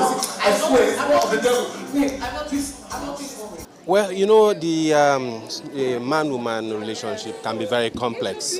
Within these complexities, there are a lot of stories you can tell, and a lot of lessons you can learn. So in producing this, what we were looking at with BAP, apart from entertaining, it's also for people to learn lessons, and people see the complexities in relationship and the things that happen in relationship. And you know, sometimes it's so difficult to really tell what women really want and even what men really want, you know. But in all of this, we all sort of always find a meeting point and get relationship to work. It's a big laughter, Don't keep us in the dark. Yes. Let's know what's happening so that we can start ordering their It was a beautiful show. I totally enjoyed myself. I came here with my daughter. Dear Cafe, summary Lagos life of a young lady. Beautiful seeing the different variations of a relationship, and it was good to see the ending. The ending was superb. I think what I enjoyed most was the engagement from the audience. You know, at each point in time, you could see them participating in her story, participating in her experience, and also contributing. And I think we've left here knowing that these things happen, and it's relatable. So beautiful acting, beautiful cast, beautiful storyline, but most enjoyable for me today.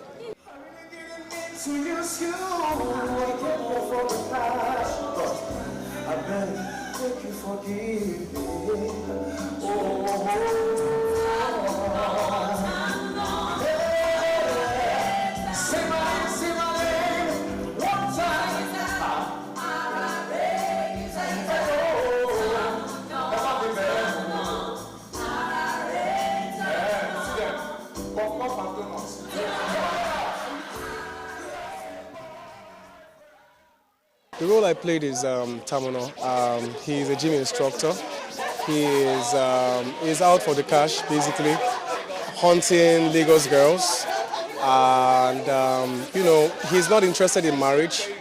Marriage is kind of like what's a lot of the narrative these days, what we are seeing right now is more like marriage is one of the ways that you kind of like get the Lagos girls interested in a relationship. And then when it comes down to that, like the marriage thing, the business, the guys are not ready to commit. And that's what Terminal basically is. It's about the cash, it's about what he can get. He's not ready to commit, and that's the rule.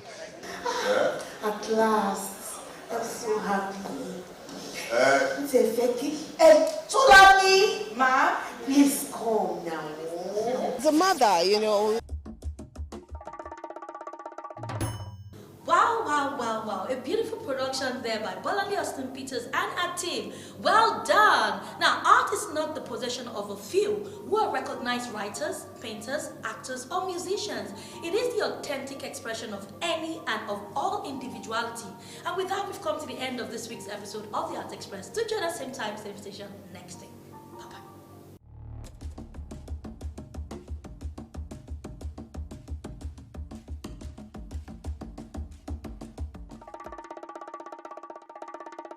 About traditional African society.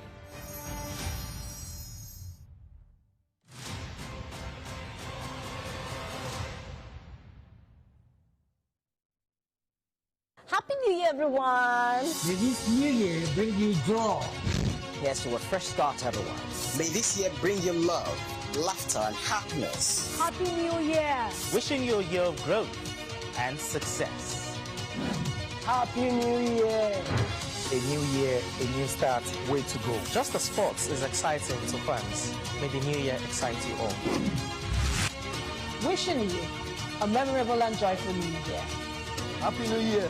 Happy New Year! Yes, wishing you a year of growth and success. Happy New Year!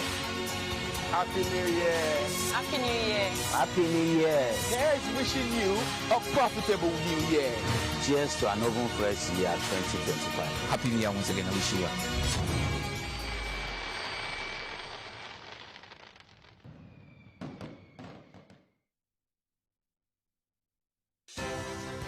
At TVC News, wherever the big news story is happening, we're geared up to break it. TVC News, first with breaking news.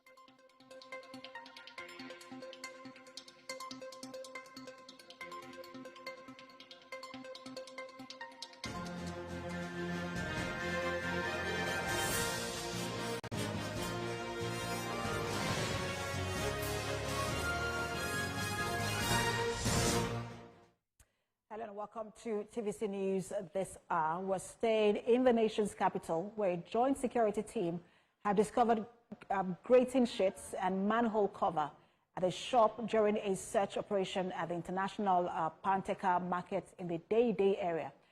The operatives earlier today embarked on a search of the market following suspicions that traders there received stolen public facilities such as street lights and sewer manholes. The market has been under lock for about 3 days to allow for this search and further investigation. The theft of public infrastructure, especially manholes, has taken a worrying dimension in the FCT, with the Minister Nyesom Wike promising to address the issue head-on. Now, in addressing the issue head-on, the Federal Capital Territory Administration has banned the activities of scavengers for 2 weeks. Also, the ban on markets where scrap metals are sold took effect on the 14th of January. The FCT Minister Nyesom Wike at a security meeting says scavenging is banned within the Abuja city center and its environs. He insists whoever is arrested for vandalizing public infrastructure will be charged to court for economic sabotage and attempted murder. Recycling these criminals. The activities of the vandals are enough to kill residents of the Federal Capital Territory because they remove all these manholes, and while driving at night you may not know that they have been removed and is capable of causing death. So they will be charged for economic sabotage, and even at times, if possible, attempted murder or murder. At the same time, it has been decided that activities of all Kwantekers have been banned for 2 weeks. They have been banned for 2 weeks for us to profile them, to be able to be sure that only the legitimate operators will be working in Kwanteka. And the unification of forex rates is now subtly condemning the policies because of what he termed a shift in loyalty. Emir Sanusi, who is a former governor of the Central Bank of Nigeria, had on Wednesday at the memorial lecture of Gani Fawemi in Lagos, said the President Tinubu administration would not get his help on the economic challenges confronting the country.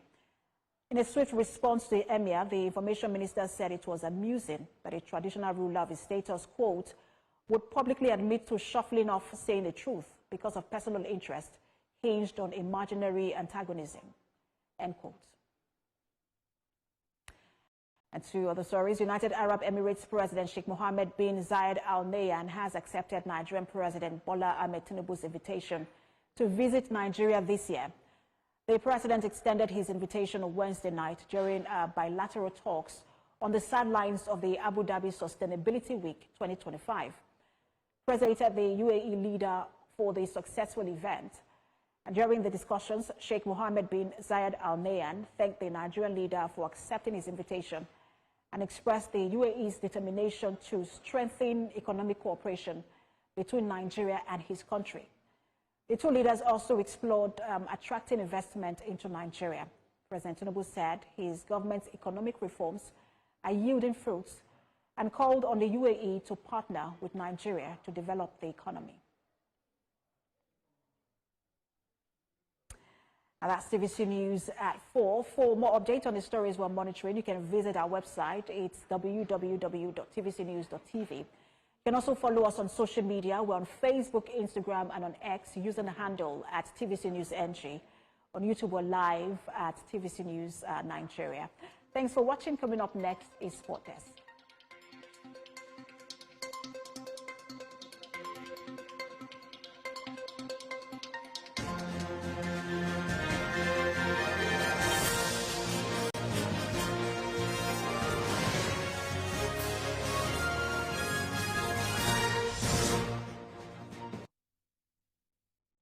It all started here.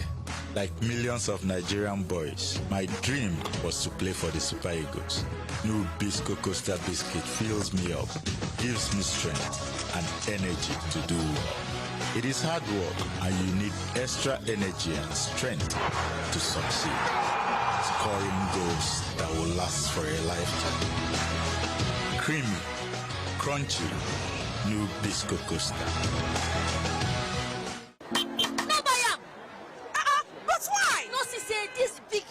Of rice no get the new Big Bull holographic seal.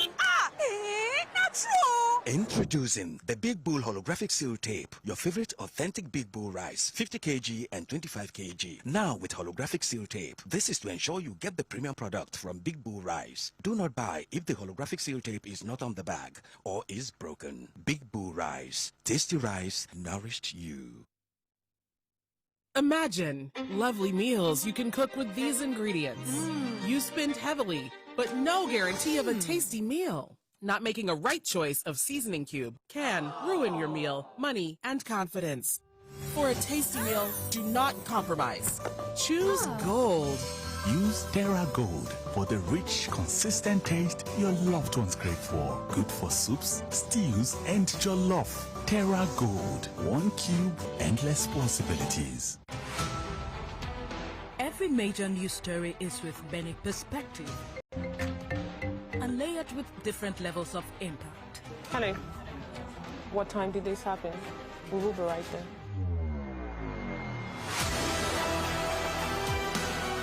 At TVC News, we follow the big and major news, gathering the facts, witnessing the outcome. I am here live at the aftermath of the approval of the new national minimum wage.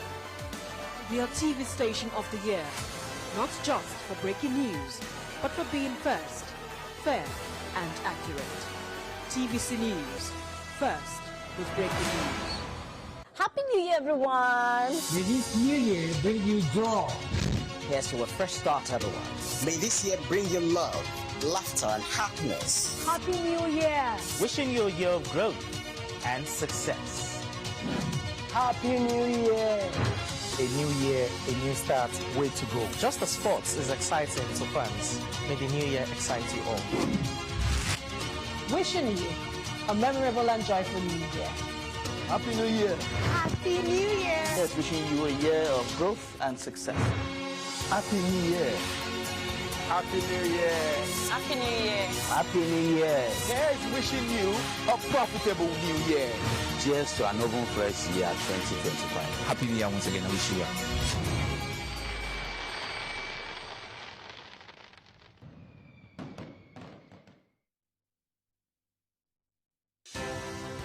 At TVC News, wherever the big news story is happening, we're geared up to break it. TVC News, first with breaking news. Ogun State, the gateway to Nigeria, setting the pace with groundbreaking infrastructure projects and innovative social programs for economic development. Join us every week for Gateway Diary, where we spotlight the incredible initiatives and achievements of Ogun State government under the leadership of Governor Dapo Abiodun. Discover how Prince Dapo Abiodun and his team are empowering communities, fostering economic growth, and enhancing the quality of life for the good people of Ogun State.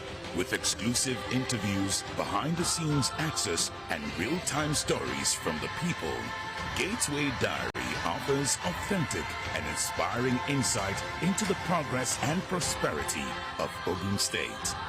Gateway Diary, showing. Akwa Ibom is my fatherland. God bless Akwa. We will invite all Akwa Ibomites to arise to the faith of greatness with our Rise agenda. The sun is rising, the land is peaceful. It's so amazing that I can see. I want you to fly, yeah. I am the future, yeah.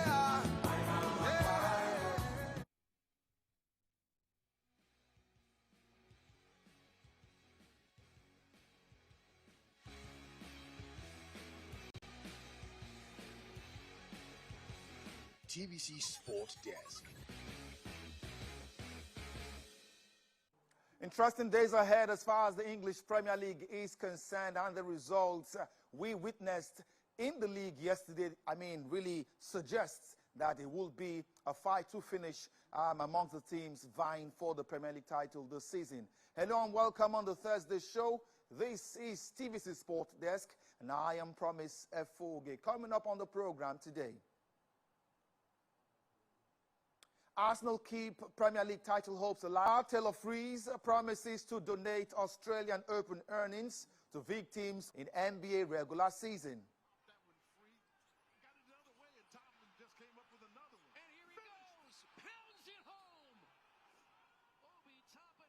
TVC Sport Desk.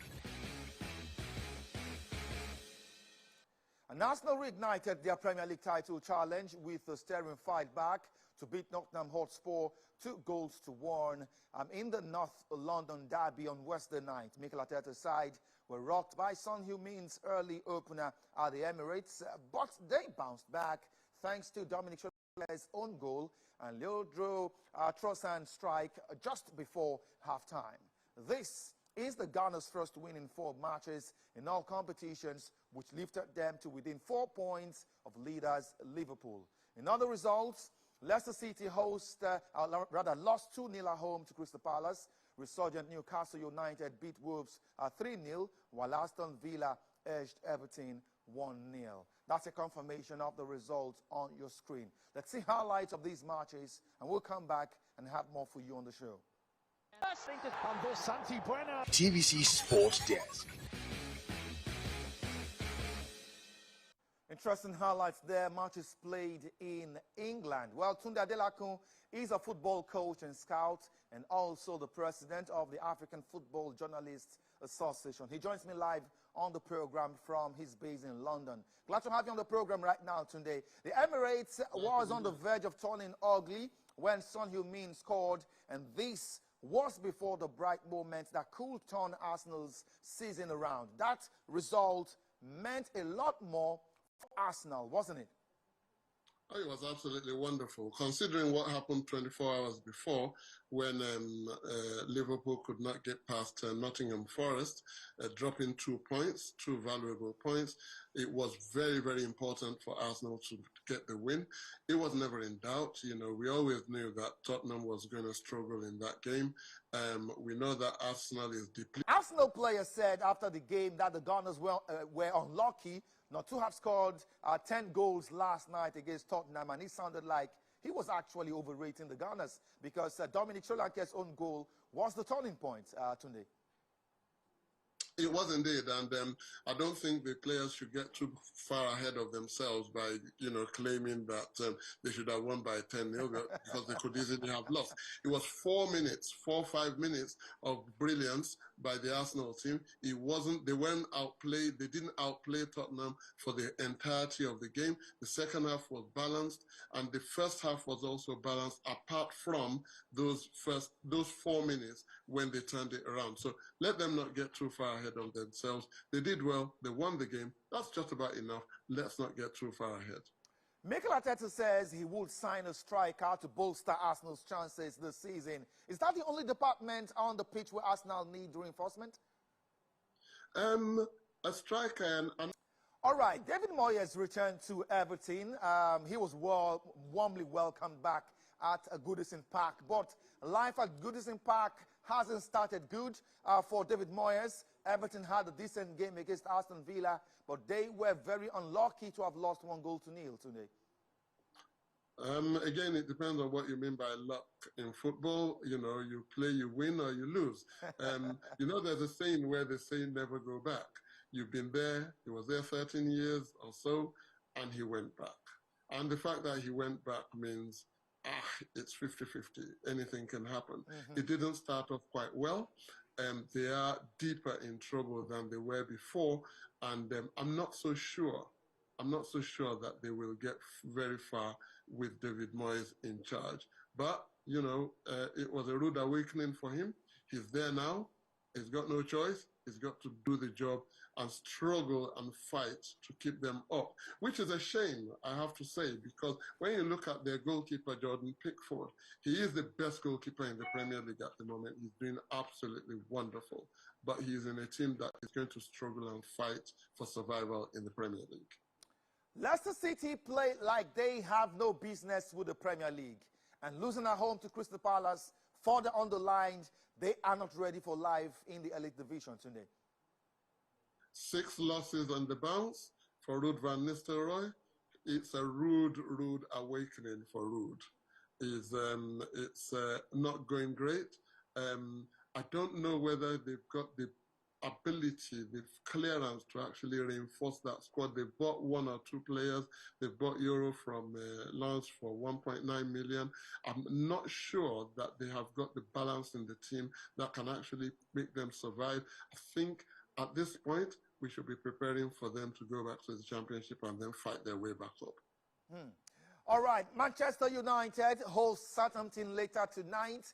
Talking about Premier League fixtures coming up on Thursday evening. Manager Ruben Amorim says this game is even more important for him than the forthcoming clashes against Arsenal and Liverpool. Oh, absolutely. Yeah, this is a confidence booster for him. This is the one that he can use to take his players into the training ground after the game and say to them, do you see what you did just now? Can you see that you can do it if you switch your minds to it? Southampton is the best team to play at this moment in time because they're leaking goals like nobody's business, and Manchester United will take big profit from it, and it will be good for their morale, for their confidence. It takes them out of their comfort zone and makes them feel like they can do the big game. So he is right. If they win narrowly today or not win at all today, then he's got a job of work to do to actually galvanize his team and make them play the more important games. But a good win today shows him you can do it. You play what's in front of you, you've won it, and you can win the big games as well. All right, before I let you go, Tunde, talking about Manchester United, they seem to be quite imbalanced at the moment, and a few players are on the verge of leaving. Marcus Rashford, his agents are talking to AC Milan. Garnacho may also be on his way out, and a couple of other players. Players leaving Old Trafford in January. How much players, or what kind of players can United really get in January to bolster their chances of Premier League survival? January is a very difficult month to come into for transfers, especially when you're desperately looking for reinforcement, for replacement players. It's a very difficult month. They're not going to get the best. They're not going to get the A-lister players that they would want to have in the team. It's going to be really difficult for them. And they're on the borderline with PSR, profit sustainability and all that. So they can't spend anyhow, which effectively means that they are going to be depleted. They're going to be depleted. They're going to rely on the mental strength of the players more so than the ability on the pitch or the capabilities of new players coming in. They will go into the market, but I don't know what they can get, because not many players want to go to Manchester United. At this moment in time, they're still a disjointed, dysfunctional team that don't know whether they're coming or going. And I like it that way, I have to say. Tunde Adelaku, football coach and scout, thank you so much for your time on the program today. Thank you. Many thanks. Cheers. All right, we'll take a quick break, pay some bills. We'll come back and we'll have more on the program for you. TVC Sports Desk.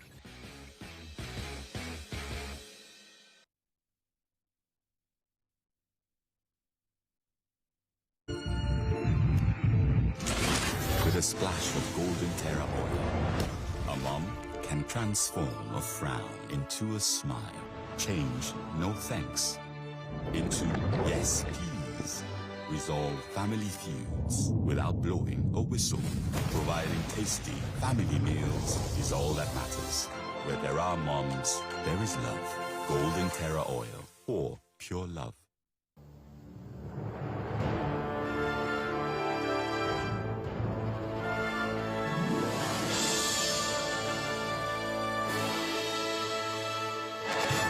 Terra Cube is available in beef, chicken, jollof, and shrimp flavors at attractive prices of 100, 200, 500 naira, along with saver and super saver packs. Terra Cube. Unwrap joy. Unleash taste. It all started here. Like millions of Nigerian boys, my dream was to play for the Super Eagles.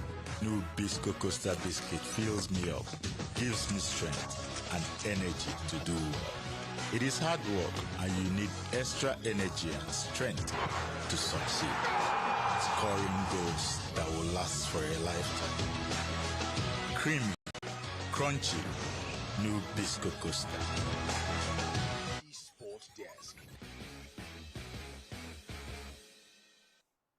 All right, from England, let's go to Germany, where Bayern Munich were no match for the visiting Hoffenheim last night when both sides clashed at the Allianz Arena. Leroy Sané scored a brace. Harry Kane contributed one goal from the penalty spot. Serge Gnabry and Guerrero also scored in the Bavarian 5-0 demolition of their opponents. Elsewhere, it was a festival of goals as Werder Bremen and Heidenheim shared the points with an interesting but enthralling 3-3 draw. In other games, Stuttgart came from a goal down to beat RB Leipzig 2-1. Augsburg defeated Union Berlin 2-0 away from home. And Bochum pipped St. Pauli 1-0. Let's show you highlights of these games. The second of the game. Sports Desk. Highlights of matches played in the German Bundesliga on Wednesday night. Max Ludgenzo is a German football writer and pundit. He was at the Allianz Arena last night and saw the game between Bayern and Hoffenheim live. He's also live on the show today.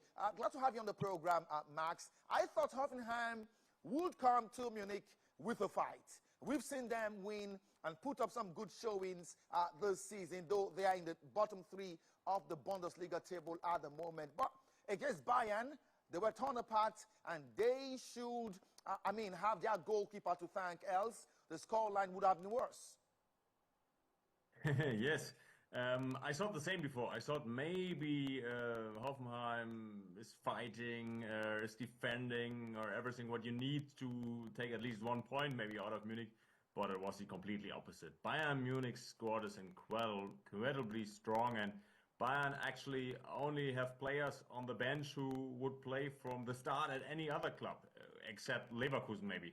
And now the form of the 2 German internationals, Leroy Sané and Serge Gnabry, is suddenly right.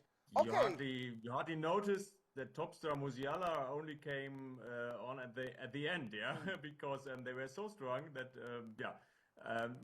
no one was missing Musiala. But when you can put a player like Musiala on the bench, you have an incredible, great squad. And Bayern Munich was dominant. Having a player like Jamal Musiala on the bench just speaks about the depth and strength of the squad. Well, Bayern are now 4 points clear at the top, and with a very superior goal difference when compared to that of Bayer Leverkusen. Does this suggest Bayern are back to their old dominance of the Bundesliga? Exactly.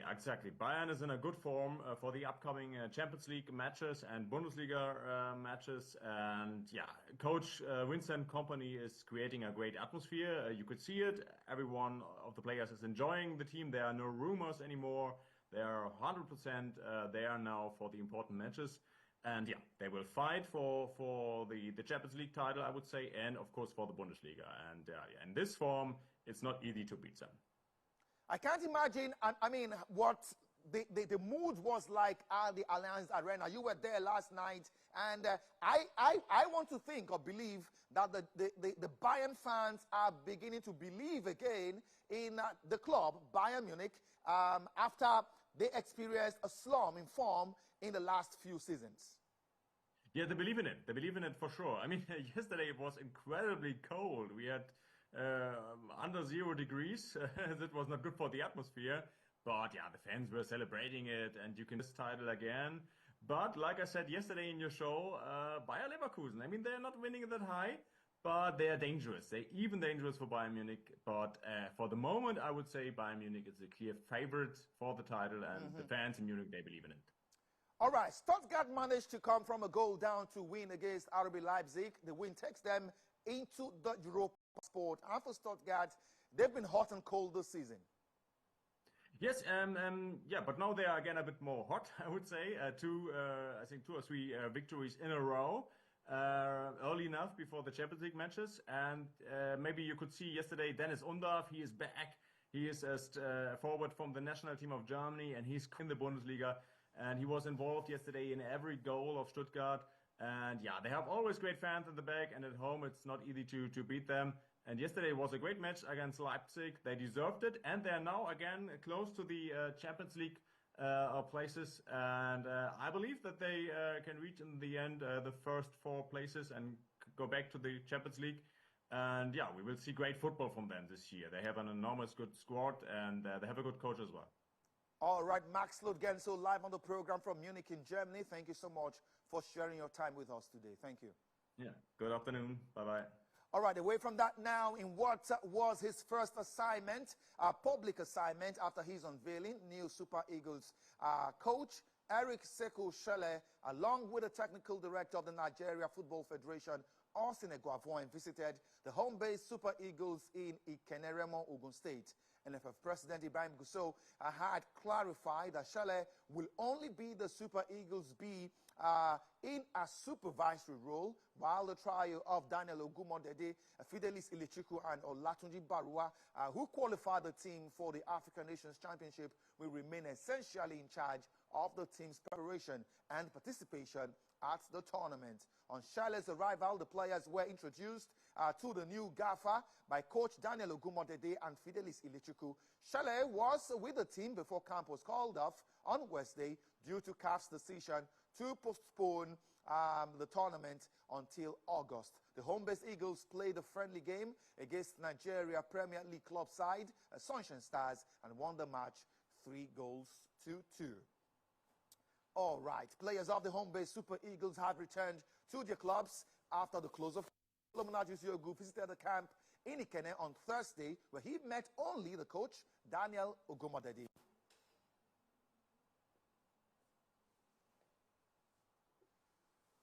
The Super Eagles players who had been training under the guidance of coach Daniel Ogumodede and Fidelis Ilechukwu left the Remo Star Stadium camp of the team on Thursday. We know the amount of work we've tried to put in during this period, you know. During the festive period, we were unable to see our family because we are preparing, and now it's postponed. So we just need to go reset and maybe start again. Announcing the postponement, the Confederation of African Football (CAF) rescheduled the championship for August later this year. We feel so motivated qualifying for the CHAN after a very long time. We feel so motivated, both the players, the coaches, backroom staffs, and even the federation. We feel so motivated, and we're going with same energy, same positive energy to know that we're bound to make Nigerians happy in the CHAN. Definitely, everybody has been waiting for this, and everybody has been, all countries have been preparing for it and all that, and postponing it, and at the dire minutes, I think it's not too good. But definitely there must be a cogent reason why it was postponed. New head coach of the Super Eagles, Eric Chelle, had visited the players after the Nigeria Football Federation unveiled him on Monday. He was here for 2 days. He was here 2 days ago, yesterday. A communicable person, very, very lively, open. We had a series of discussion about these kids, which is exactly what we're trying to see. He was able to relate with these players, make them see confidence and hope in their career that, okay, it's possible for me to arrive in the Super Eagle. And for me, which is a good concept.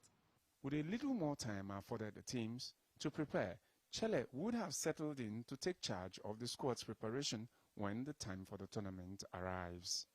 Nigeria is drawn in Group D of the Nations Championship against defending champions Senegal, Republic of Congo, and Sudan. First, we are not going to underrate anyone. In another way, we are not going to be afraid of anyone. We are Nigeria. Maybe we got a lot of respect from them. As much as you think we should be scared of them, they are so scared of us too. So, but in my own opinion, we're not going to be afraid of anyone, and we're not going to underrate anyone. If the CHAN Eagles are qualified after many years of not participating, and this year we could see the kind of and the quality that the players possess in the team. I believe they have chances like every other team. The Super Eagles players who had converged here to train have now all dispersed to their various clubs across the country. They will regroup later in the year for the new date of the competition, which now holds in August. Solomon Ajusiogu, TVC News. All right, Fisayo Dairo is a football writer with ACLSports.com, and he covers the Nigeria Premier League very religiously. He's live on the program now. Fisayo, the Nigerian team were already having a good preparation for the CHAN tournament. What impact would CAF's postponement have on the team's positive drive? Well, good evening. It's going to be the same for all the teams that are to participate in the competition. Quite all right. Like you could hear Ogumodede say, they've prepared a lot, they've sacrificed a lot, they've not met their families. A lot of their teammates went on 1-2 weeks mid-season break. They did not go just to prepare for this tournament. So it's going to be a blow physically to them, emotionally to them. But the good thing is that some of them have been linked with moves abroad, even in this January. It gives them ample time to go back to their clubs, continue these performances up until the summer, so that it's a different ballgame, and especially for some other good players that were not invited in the league. They have 5-6 more months to play in the league. And by the time they regroup, perhaps in July, they have better stats. They have better performances to show to all the coaches. And that brings them back to the team. So as much as they can be disappointed that everyone has focused for the February date, I expect them to see the blessing aspect of this particular one. Like they always will say, every disappointment is a blessing in disguise. All right, on the surface, CAF hinged the postponement of the CHAN tournament on the readiness of facilities in Kenya, Uganda, and Tanzania. But there are indications that the inadequate number of teams for the final competition may have been the main cause for the postponement.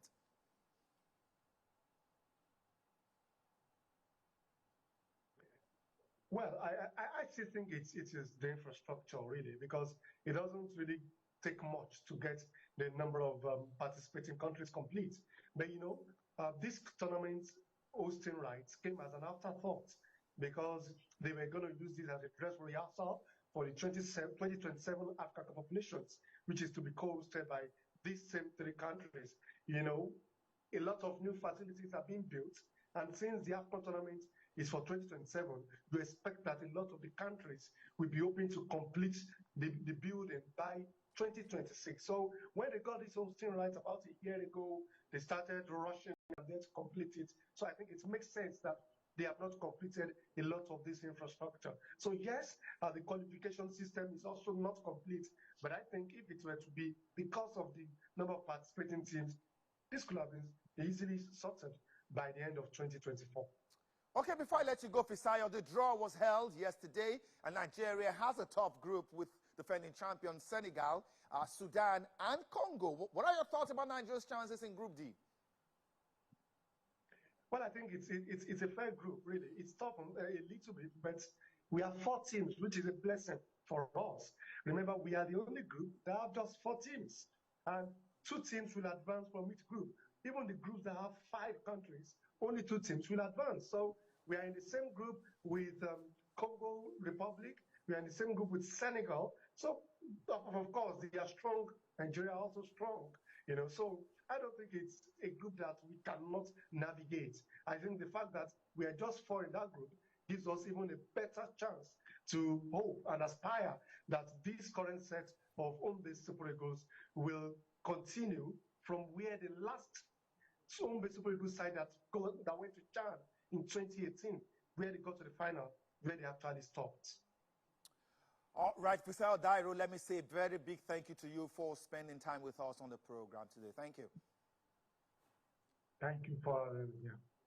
All right, action continues down under as far as the Australian Open tennis is concerned, and one man is really attracting a lot of attention. His name is Taylor Fritz, because he told all lookers to listen that his earnings in the first round of the Australian Open will be donated to the victims of the wildfire in Los Angeles. Games are ongoing. Games have been concluded. Let's serve you highlights of some of the matches played early Thursday morning.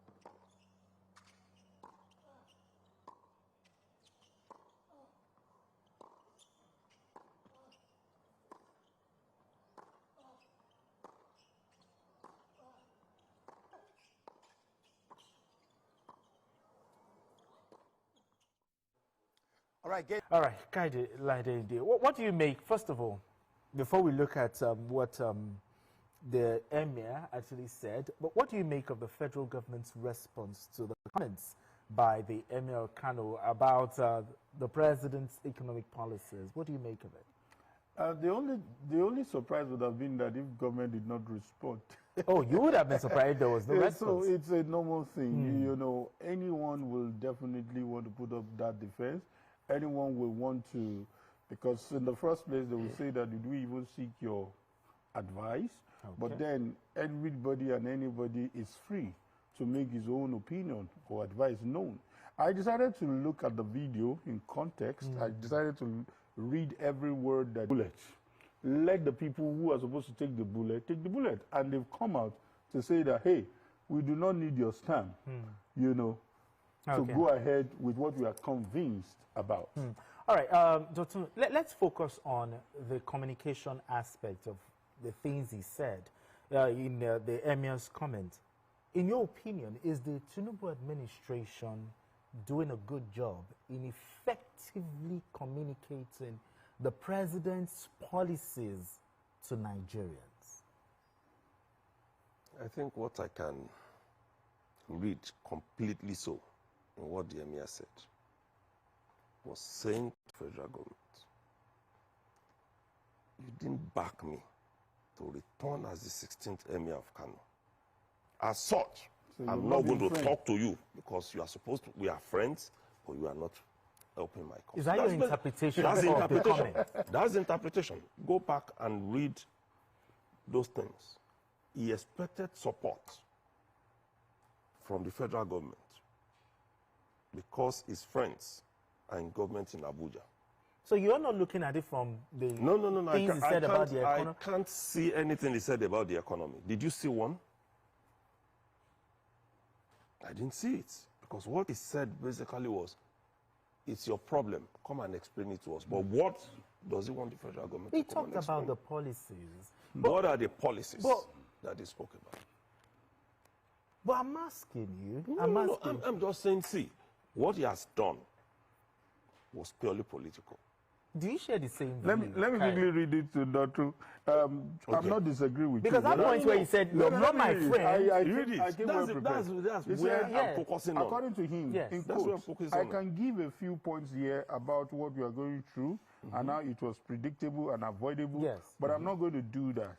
I have chosen not to speak on the economy, reforms, or to explain anything because if I explain it, it will help this government. But I don't want to help this government. They are my friends.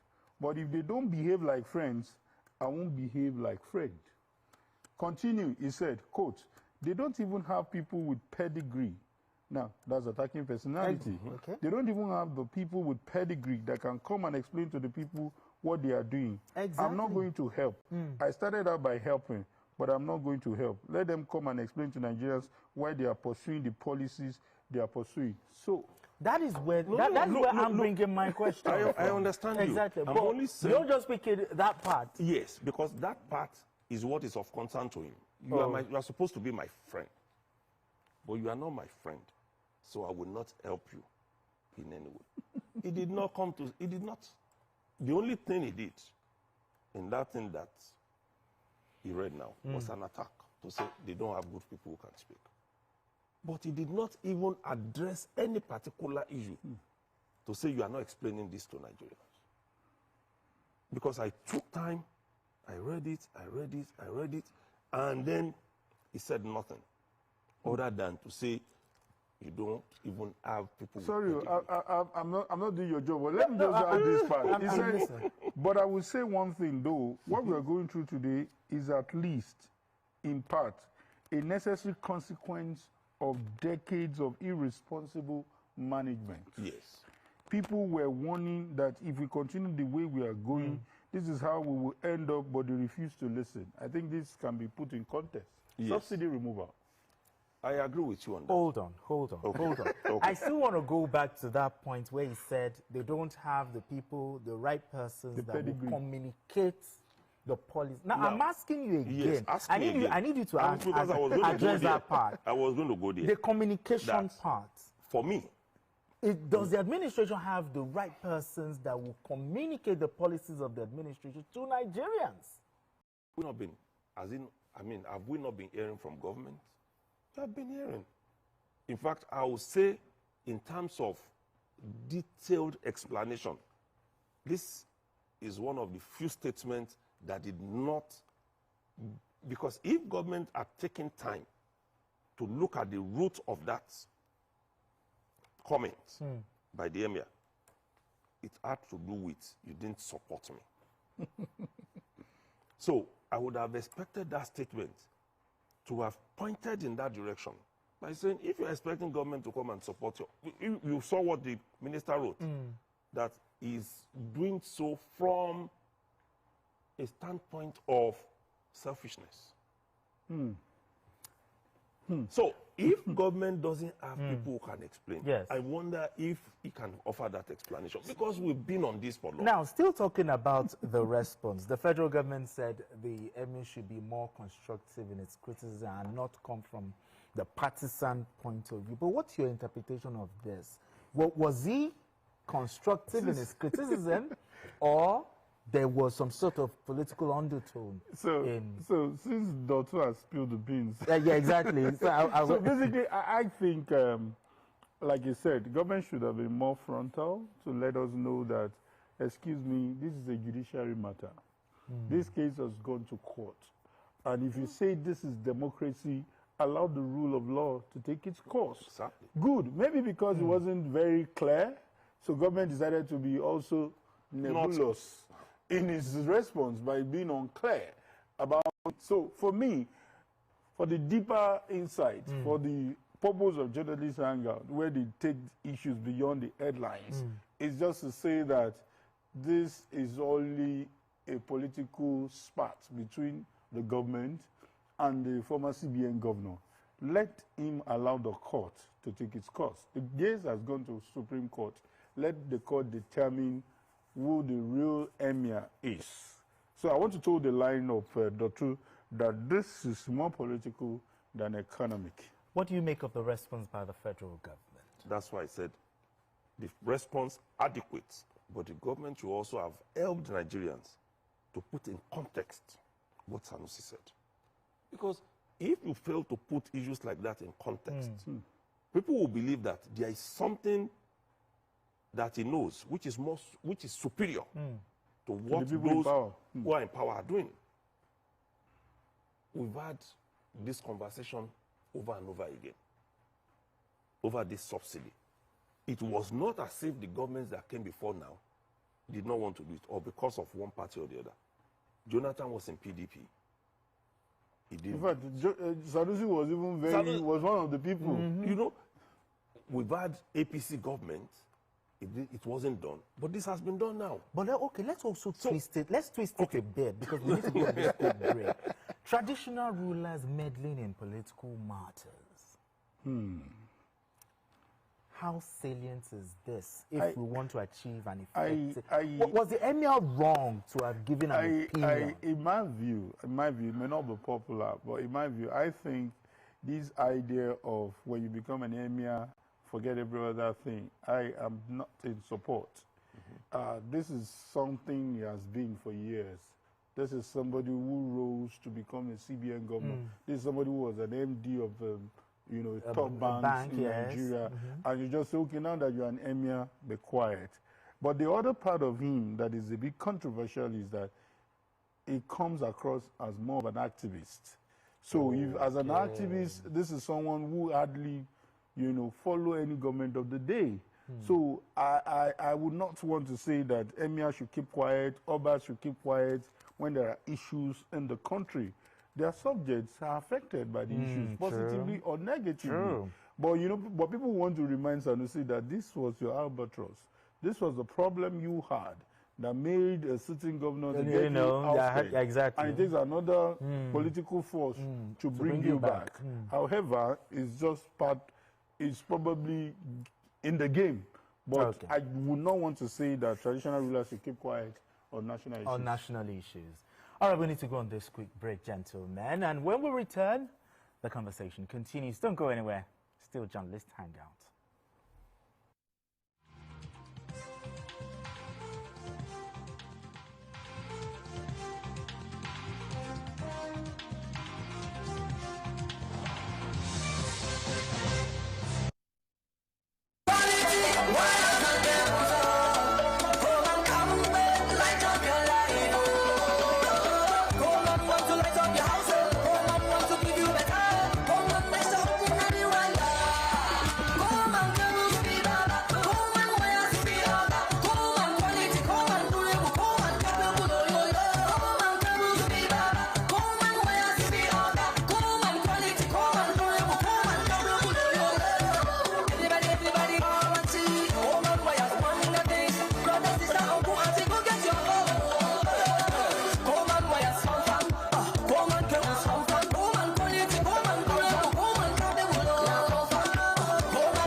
cable. Great quality, now with the new look.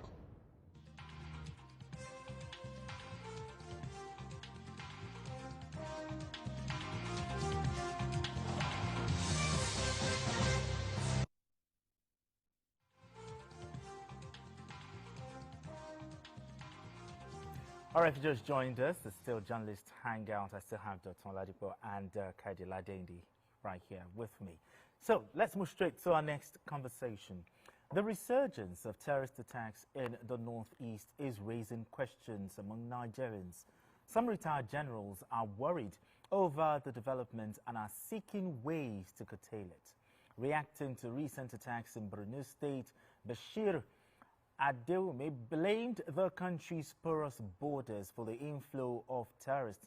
He urged the government to tighten security at the borders, stressing that a military solution without a political solution would lead the country nowhere in the fight against insecurity. All right, Dotun, the retired generals are talking. What do you make of the comments by the retired generals on the security situation in the country? I think it's just simply the truth about what is ongoing. And one of the good things about this, unlike the previous issue that we treated, they did not only point out what the issues are, they provided what can be done, the solutions to it. And that's the way patriots speak. So that all of us are feeling... Don't just criticize. Don't criticize. Give us a way out. How can we resolve this? Don't forget, wherever you stay in this country, what is happening up north is affecting everybody. True. Especially when we consider the fact that there are certain strategic states in the north, whether in the northwest, the northeast, north central, that supply the other parts of the country with food. So when you look at that, then you have to be a statesman in making comments on this.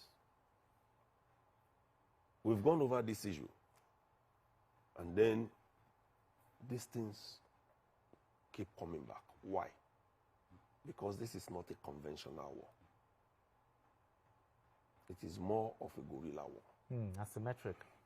Where anything can happen. If it's a war between, if it's the war between Ukraine and Russia now, you know that someday one bullet will come, one this will. But these ones, it's like they just keep multiplying. You are taking one set out, another is coming Another up. comes in.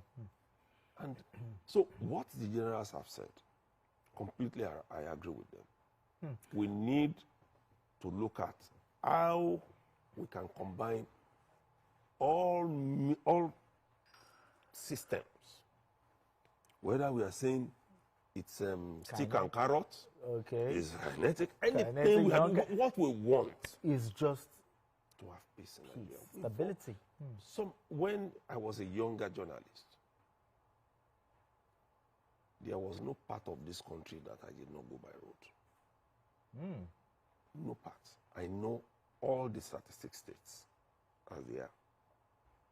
But I don't see myself traveling outside of the southwest now by road. I enjoy road travels, but you can't do it now because of the way it is. Governments will need to work and work harder. I must commend all the security agencies now involved in this fight. The armed forces, the police, civil defense, all of them, DSS, they are doing quite well. It is only those who don't know the nature of the conflict that we have now that we say those guys are not doing well. All right, Kaidi, they talked about the porous borders. Even the DHQ just recently talked about the influx of foreign fighters. Now, what should the government be doing to secure the borders? Should we build a wall? Like Donald Trump. Exactly. See, it's important we diagnose the problem before we can come up with this kind of solution that the retired generals are coming up with. So I think we should identify the current issues we are having in the region, the Sahelian regions. You know, when you're talking about the Niger Republic, who told us that they are fighting with us to resist these terrorists. Exactly. And we are seeing a combination of not just the military might, we also need the political might. We need to understand that the Joint Task Force is critical, but we must have some kind of political negotiation. Between that we disagree how your government came into being does not mean we don't have a common enemy called the terrorist. You know, to a large extent, we've not heard much about the Boko Haram stuff. For the purpose of this discussion, you know, I would like to separate terrorism from banditry, even though we've actually called them terrorists now. You know, but the purpose, you know, we've been dealing with banditry, and you can see the onslaught against Bello Turji and his cohorts, you know, and we are seeing a whole lot happening. So I feel this is a bit diversionary. This is a bit, go back to the northeast and abandon northwest. There is a heavy concentration on these bandits. You know, in their case, we can't say they are faceless. You know, it's different from the guerrilla one we're talking about. A good number of people know these bandits. They are criminals. They are people who have grown up in the society that they can trace their roots and their origins, unlike the faceless Boko Haram, where we don't know where they come from. But Kaide, we've been talking about our porous borders for years. And you know, there's Nigeria to Cotonou, sometimes some people say you can even go through a bush path. Some states in the north. Yes, this is part of the diagnosis. That just demarcates Nigeria. I agree with you. This is part of the diagnosis. So, but my take is, whatever strategies that have been done, that we have a relative calm, especially in Borodu, it's not something we should dismiss. We should give the credit to our military, the governor of the state, because we also see this man, you know, being at the front line of the whole war against these insurgents. And you can see him even, in quote, almost acting like a mini commander-in-chief, saying, track these people, let them face, you know, the consequence of their actions. So that political will is there. It just needs to be upscaled. And we must marry it with the security efforts. And also work on that political arrangement with all those people in that region. Because we can't fight it alone. We can't fight it alone. Beyond the borders, let us ensure that however Boko Haram has been decimated in the northeast, there must not be a resurgence in any shape or form. Now, the retired generals, they raised some issues. They talked about funding. They asked the question that, are we spending correctly on the insurgency? They also talked about, are we being proactive? And finally, they said, are we improving on our successes and how lasting it is? How do you respond to this question? Well, I'm happy they are retired. And they know what they faced when they were in service. And they are freer to talk. Yes, so they can say it now. Is it a bad idea to even bring them back, you know, to help? Some of them, yes, they can, but really we have to ask the question, what will they be able to do? Strategy, fine. But don't forget that it is not only in the northwest and northeast that Nigeria is doing battle. Even in the south and southeast, where we're back. So it's like we've established on this program, even the number, just number of, let's call all of them soldiers that we have, isn't enough to do this battle. Do you think the military is overstretched? Very much so. Very much so. And they are doing a good job considering the numbers that we have. Number. Because when you look at it, the southeast, we are still doing a lot. In the south, we are doing a battle for the soul of the economy over oil. Oil theft. Even in the southwest, infiltration. We have been hearing, we've been talking about this in the last 6 years. If not for the military, those guys, yes, and those guys would have moved from Niger State, which has been established as the largest land mass in Nigeria. So when we really talk about how to police our borders, it becomes a problem. Like you asked, are we going to build walls? If you build walls, can they be scaled? So what? Who would even pay for it? No, do we even have the resources? Nigeria or the neighboring countries? Do we even have the resources to do so? And then in the midst of all of this, Burkina Faso is leaving ECOWAS, Mali is leaving, meaning that no more cooperation. And these are the places, especially Mali, where we're having this infiltration. NIS has been talking about monitoring our borders, using choppers and all the rest. Drones, technology. Yes, technology. At what cost? Because when we talk about all of these things, we are talking of funding, we are talking of money. Can we really afford all that we need now? And then those things that we even need, are they things you go and pick off the shelf? There are certain things we paid for 2-3 years ago that won't be ready until another 4-5 years. Because you have to pay and wait. So it's a matter of always pointing these things out, like the generals have done. And then we now start working on it.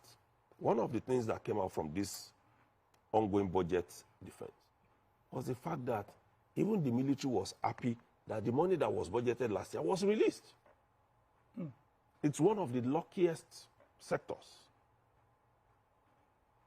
And that's why I believe that we are seeing these improvements in security. Whether people believe it or not, we are seeing some improvements because those guys are actually coming out forcefully now for you to be bold enough. After, I think it last happened in this manner about 4-5 years ago, and storm a military base. That's true.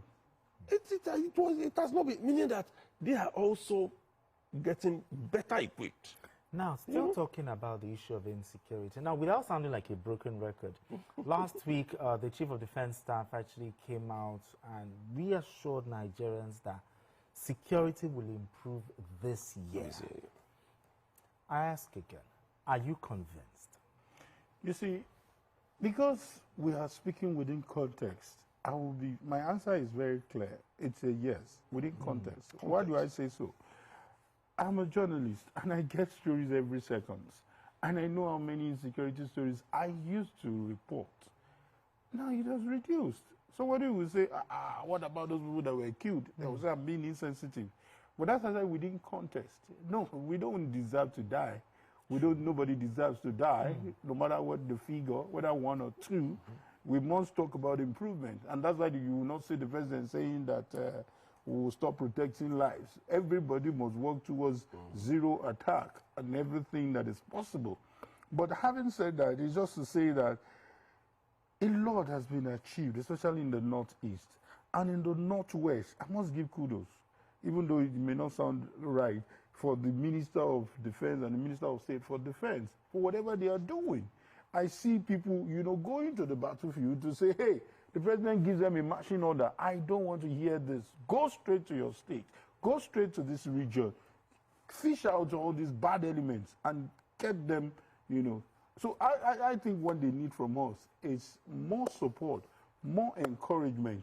I know we are going to go into the issue of the welfare of these people in terms of Armed Forces Remembrance Day. And that's what he has started. How do we motivate these people?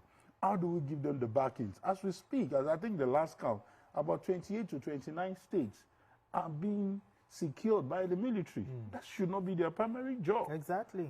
You understand? The police. So if it is about protecting the integrity of the nation, trust me, this battle would have been easier. But they have to assist the police. They have to assist the civil defense. They have to do a whole lot of stuff for us to even prevent this incursion that he talked about. So it will be very, very unfair to say that these people haven't done well. So I think it's just to tell them that they can do more. Yeah, they can do more, I believe so. All right, let's move straight to our next conversation. As Nigeria marks the 2025 Armed Forces Remembrance Day, widows of fallen heroes stated that they are struggling to survive. They lament their living conditions and appeal to the federal and state governments to empower them.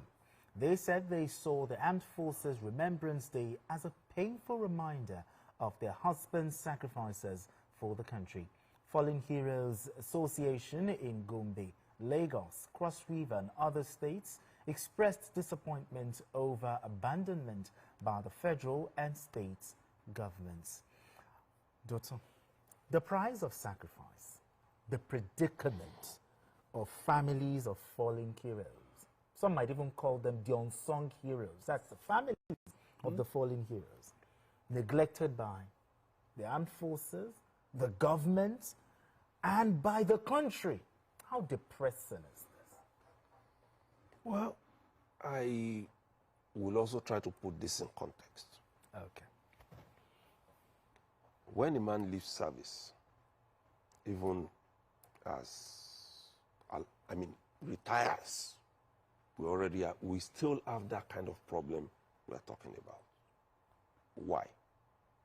Because the terms and conditions of the service, they are not as good as they should be. We should also not forget that whoever was earning, say, 5,000 naira 10 years ago is better than the man earning 100,000 naira today. So sometimes when they do this once in a year handout, you hear a governor say, the widows of the fallen heroes, 50 million. Yeah, I think River State governor actually did something. If he has done that, how much is 50 million when you...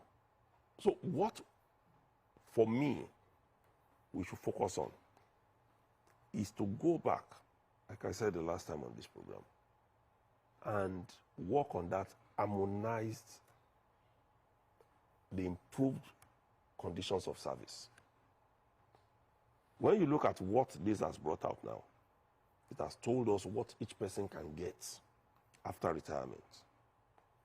That same paper, we should go back to it and ensure that those who die in service, we should have them properly taken care of. If we still need to go back here and work on it, because for me, this yearly handout doesn't work. It won't work. I don't think it's not just those who died. How about those who are now retired? Yeah, that's what we saw them protesting. Exactly. You know, that's what I said. I said from the onset that even those who are living, yes, they are going through this. Not to talk of those, the family of those who are dead. Because if you are living, you can still go make your point. And where will these people start from? Where will they start? We need to go back and look at the conditions of service. That will encourage our people to do better. And then they know that, like the private sector, let me earn well. Let me be able to save well. And take care of my family. And also, we must talk to those servicemen themselves. The way they live, they must watch it. While you are alive, what did you plan for your family? We're still going to talk about that. We'll still talk about that. But, Kaidi, if the fallen heroes could turn back the hands of time, looking at the way their families were neglected, you know, in poverty and treated, do you think they'll be willing to do this again? You know, maybe just on record, my father happens to be, he didn't spend many years in the Air Force. It was just during the Civil War. And so you see our relationship, he still talks about those services. And, you know, one good thing about them is that, and when Dottie was talking about them, I was like, I wish they understand what they're saying. Many of them already have that mindset that they could be gone anytime. It's a very strange mindset, but that's the way an average, you know, serviceman That's the way they think. So as far as they are concerned, I remember having very, very casual discussion with them during our service here, and they were telling us that, hey, they are the most romantic men you can marry. They were telling the core members that, excuse me, when we die, you take over. You know, and you know, they were saying that we are very caring. We don't even touch our wives. We don't even lift our hands. We can be deadly at the war front, but this is how we are. You know, that sends a lot of message to me to let me know that, good, they do it effortlessly. They do it selflessly. They do it with a mind that whether you take care of me or not, it's a calling for me to defend my nation. So such people deserve more from whoever they are fighting for. People who will not look back, people who will not betray the loyalty they've confessed to the country. However, you see, just to put it in context, because every January 15th, a lot of people just think about the people that fought the Civil War. Yes, that's the significance. 1970.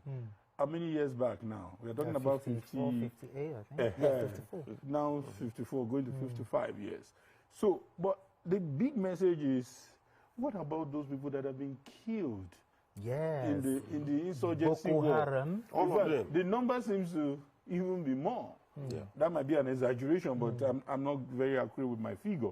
But just to let you know that their wives are also crying. If you read that report, their widows are also crying that, hey, my husband was wasted in court. My husband was killed in Boronu. My husband was killed in Adamawa. My husband was killed in some of these northeastern states. Lots of them. So please, if they didn't get it right, let us find the middle ground. Let us start doing it right.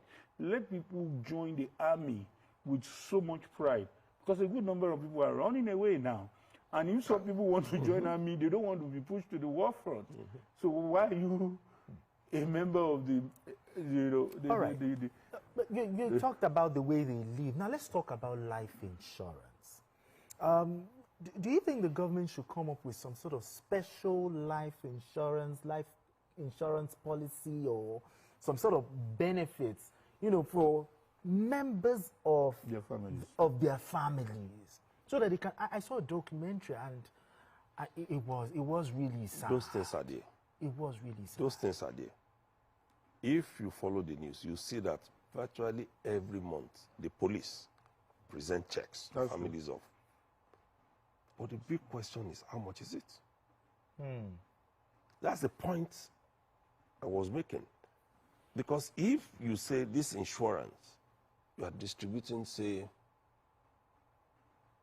100 million to about 50 families. And that comes to 2 million once in a year.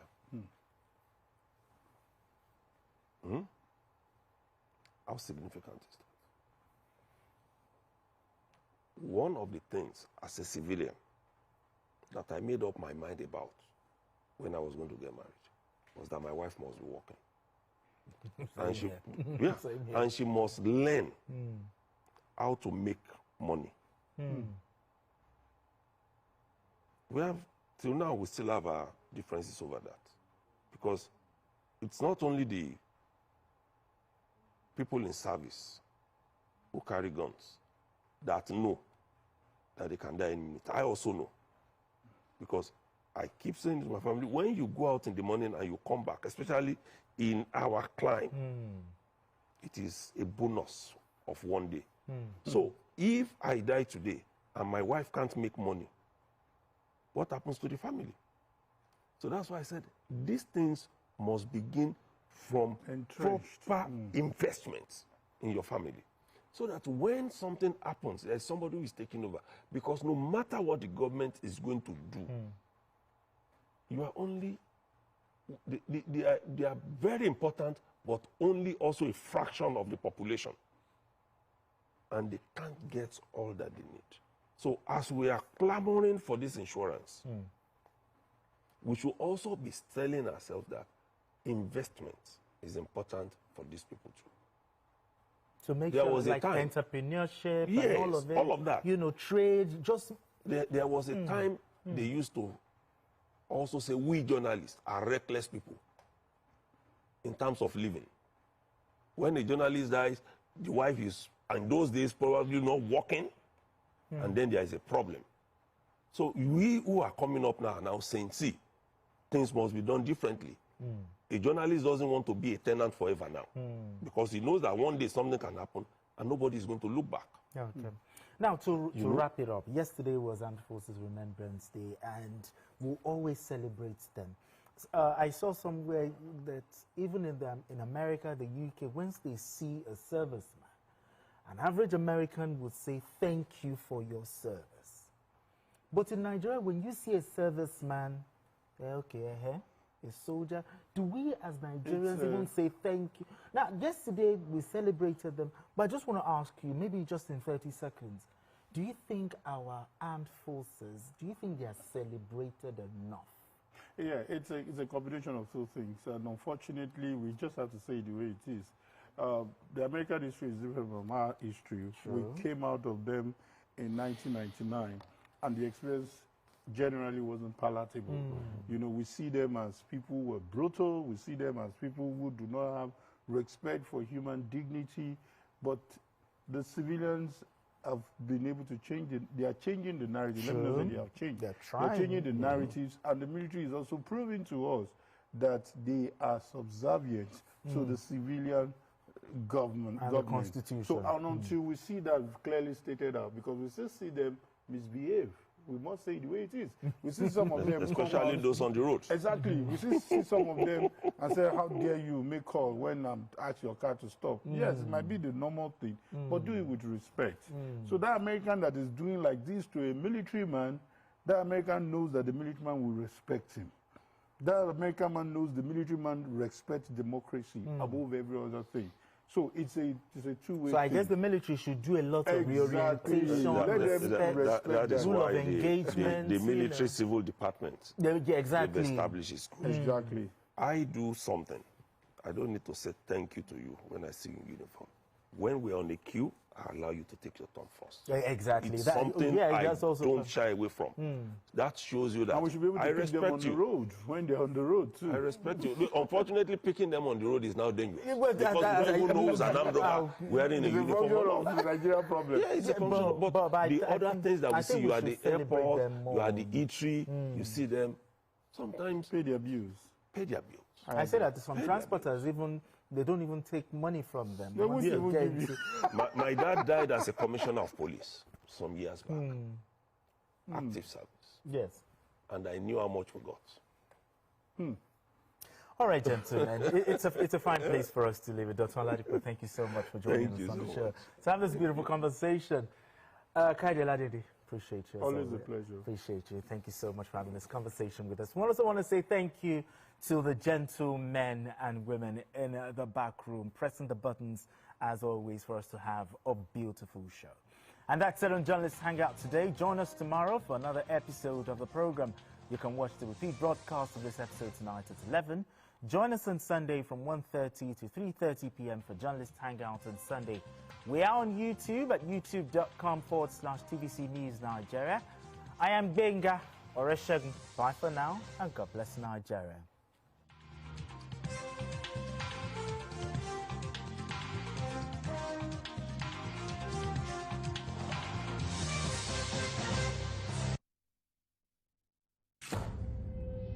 We were warned about this marriage. Because we did not listen, a young maiden is dead. Nana, come here. Hi. Why do you speak so freely with a stranger from Ajan? We were just talking about offering Ojigijag a seat on the council. The gods be praised. He has 2 wives. So why are you making it look like it is a big deal?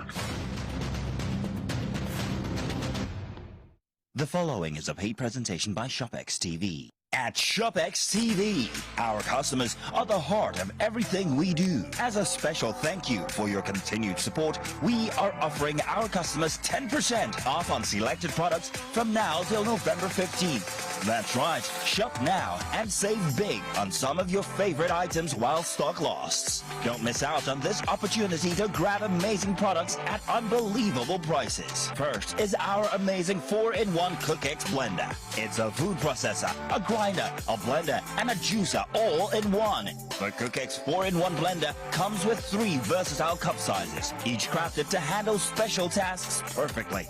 Imagine effortlessly whipping up smoothies that are truly smooth, pounded yam and soups that are flawlessly pounded and blended. You would normally pay 189,950 naira for the Cookex 4-in-1 blender. But call the number on your screen right now or scan the QR code and get it for just 170,995 naira. Incredible! And that's not all. You can get the Cookex 4-in-1 blender in 2 easy payments of 85,498 naira. That's right, pay twice to get this amazing cooking solution. And we are not done yet. ShopX TV is proud to introduce the ShopX Ultimate Crunch Exercise Machine. The 6-in-1 machine is designed to take your fitness to the next level. No need to worry about expensive gym fees. You can now work out from the comfort of your home and achieve results. With Ultimate Crunch cutting-edge technology, you can transform your body. Its enhanced features deliver a full body workout that's efficient, effective, and enjoyable. The secret is its advanced design that combines multiple exercise models into one unit. The versatile machine features adjustable resistance levels, an ergonomic design, and a built-in digital tracking system that displays speed, time, distance, and calories burned. From sculpting your abs to toning your legs, upper body, and strengthening your core, you would normally pay up to 449,950 naira for the ShopX Ultimate Crunch. But for a limited time only, call the number on your screen now or scan the QR code and get the ShopX Ultimate Crunch at 404,955 naira. Incredible! And that's not all. You can get the ShopX Ultimate Total Crunch in 2 easy payments of 202,478 naira. That's right, pay twice to get this amazing fitness solution. But hurry, limited stocks available. So call the number on your screen now or scan the QR code or visit our website to place your order while stock lasts. The proceeding was a paid presentation brought to you by ShopX TV. Hello, TVC Communications. How can I help? What makes TVC the right choice for my business? Excellent question, sir. Let me share some exciting facts with you. Start your day on TVC Entertainment with Wake Up Nigeria, a family and lifestyle show. Your view empowers women globally. It's your view, let it count. Entertainment Splash delivers the hottest celebrity trends. On TVC News, we keep you informed with breaking news and in-depth analysis of events shaping the world. I will continue to speak the truth. TVC News at 7 and TVC News at 10 p.m. delivers the most important stories of the day. Max FM, your hit music radio station, captivates listeners daily across Lagos and Abuja, making every commute more enjoyable. Adaba 88.9 FM is not left out, as it is the voice of Southwest. And on TVC Digital, we reach 2 million viewers daily. All together, pulls in over 17 million viewers daily. Contact us on 0707-272-8338 or marketing at tvccommunications.tv. Partner with TVC Communications today. Let's grow together.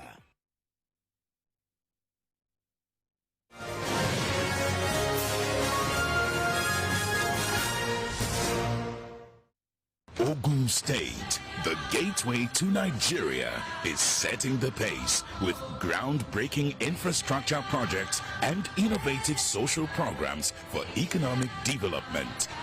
Join us every week for Gateway Diary, where we spotlight the incredible initiatives and achievements of Ogun State government under the leadership of Governor Dapo Abiodun.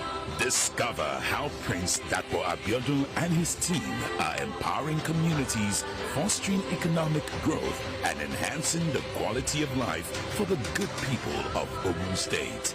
With exclusive interviews, behind-the-scenes access, and real-time stories from the people, Gateway Diary offers authentic and inspiring insight into the progress and prosperity of Ogun State. Gateway Diary, showing. Wherever you see destruction, it's because God is absent. There is no destruction in God. So who started killing from Genesis? Satan. Jesus exposed him. The thief cometh not, but for to steal, to kill, and to destroy. But I am come that you may have life and have it how much? More. I prophesy as your amen is coming like thunder. Whatever is yours, receive it now.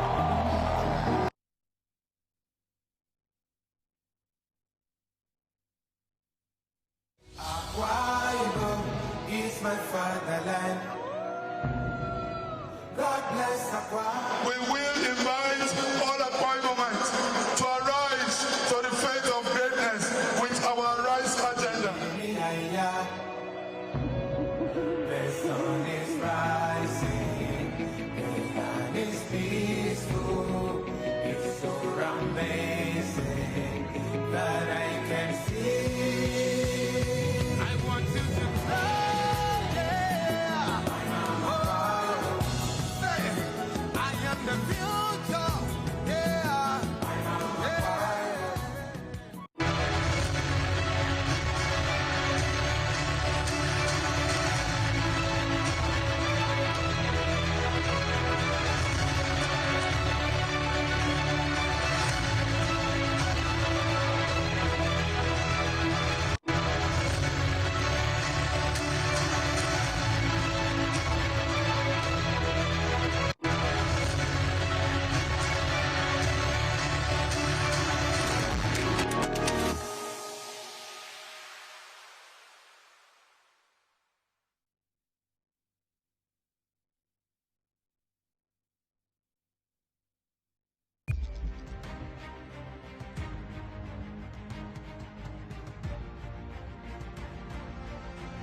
Live from our Lagos studio, this is Beyond 100 Days with Nifemi Oguntoye.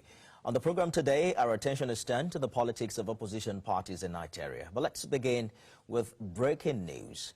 And there's a latest on from the Nigeria Governors Forum that has now endorsed the tax reform bills, recommending that there should be no increase in the VAT rate and offering significant alterations. The forum recommended a revised value-added tax sharing formula to ensure equitable distribution of resources. So they want 50% based on equity, 30% based on derivation, and 20% based on consumption. This decision was taken at the end of the sub-national consultations and engagement of the Presidential Tax Reform Committee. The forum also advocated for the continued exemption of essential goods and agricultural produce from VAT to safeguard the welfare of citizens and promote agricultural productivity. The governors also recommended that there should be no terminal clause for TED Fund, NASENI, and NITDA in the sharing of development levies in the bills. Another significant outcome of that meeting between the NGF and the Presidential Tax Reform Committee is the support for the continuation of the legislative process at the National Assembly that will culminate in the eventual passage of the tax reform bills.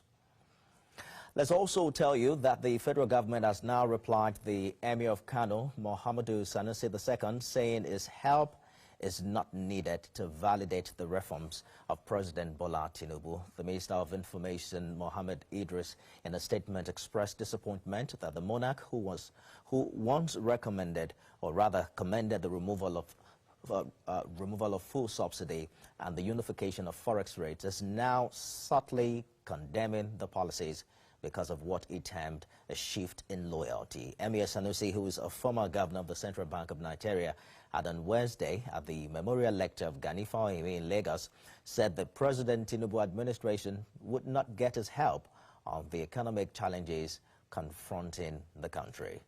And in a swift response to the Emir, the information minister said it was amusing that a traditional ruler of a status, quote, would publicly admit to shuffling off saying the truth because of personal interest hinged on imaginary antagonism.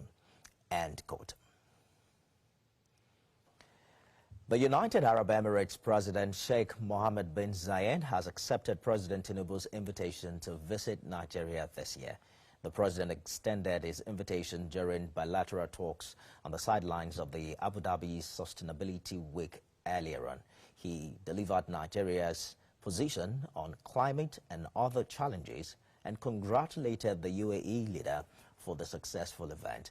During the discussion, Sheikh Mohammed bin Zayed thanked President Tinubu for accepting his invitation and expressed the UAE's determination to strengthen economic cooperation between Nigeria and his country. The two leaders also explored attracting investment into Nigeria. And to our main conversation today, after the 2023 elections with the emergence of Bola Tinubu as president, the two main opposition parties, the People's Democratic Party and the Labour Party, are still struggling to get their stance in Nigeria's political sphere. The Labour Party has been battling with leadership crises and series of defections from party loyalists. The PDP, on the other hand, is not left out in this matter, with leadership crisis, defection, and quite a number of court cases. The question is, how formidable is the politics of opposition in Nigeria? There have been allegations of the APC sponsoring the crisis, bedeviling the opposition parties. How true is this? Big question on the show. Can Nigerians trust the opposition parties with their votes in the off-cycle election as well as the 2027 general election? I'm joined on the show by Labour Party chieftain Callisto Sokafo, who joins me live from our studio in Abuja. Thank you so much for joining us on the program this hour. Thank you. Thank you for having me. All right, let's begin with the breaking news from the Nigeria Governors Forum. I'm sure you're following this as well. They have now endorsed the tax reform bills with some major recommendations. What do you make of this development? Honestly speaking, it's a welcome development because this is, I'm talking as a person, I'm not talking on behalf of Labour Party. I'm talking as Callistus Uju Okafor. So what I want to say here is that it's a welcome development. It's good that governors have started seeing things the way it's supposed to be seen. Actually, not because someone is in opposition or because you are not in the ruling party, and that is why you will not support the good thing when you see one. The tax reform is a welcome development. It's something that Mr. President has, is Mr. President's initiative. And that is a very good initiative. It will it will make everybody to feel impact of this government. Let me talk about myself. Apart from being a politician, I am a businessman. When I look at the reform, the tax reform, I welcome it, and every businessman welcome it because it's on our favor. Take for instance, when you're a businessman and your income or your profit is not up to 50 million, you will not be paying taxes, you know. And this one is not that when monkey they walk, baboon they shop. So this thing is call it pay as you go. So for me, it's a welcome development. The governors has done pretty very well. So I commend them. Well, it comes with some major amendment, though. They're recommending some alteration to the value-added tax, 50% based on equity, 30% based on derivation, and 20% based on consumption.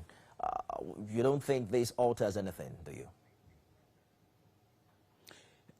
You see, when we read it very well and understand it, and I also employ them to, if you don't understand this, please tell your brother, call your friend who understands this to explain to you. All this amendment is just is for interests. People want their own region to get something meaningful. But the bone of the contention of this tax reform is the the outcome of the tax reform. So for me, I believe that all these amendments the governors are making and these ones are making is to suit them. But if you ask me, I would say that we better stand, we better stick to that which the federal government submitted to National Assembly. That is fair. That is fair, very, very fair. But I believe that Mr. President or the government, the federal government will do everything to come in a good relationship, in a good understanding with the governors to see it fly. But my take here is that tax reform is a welcome development.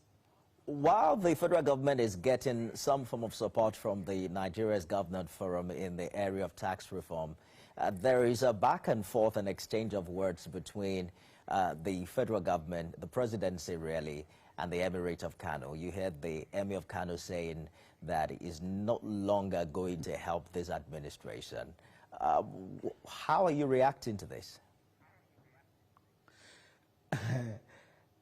Anyway, like I said, this is my own personal opinion. Let me talk about most of us who travel out there, who also listen. You see, America has just concluded their election. Immediately after election, the elected president is no longer a political party president. He becomes the country president.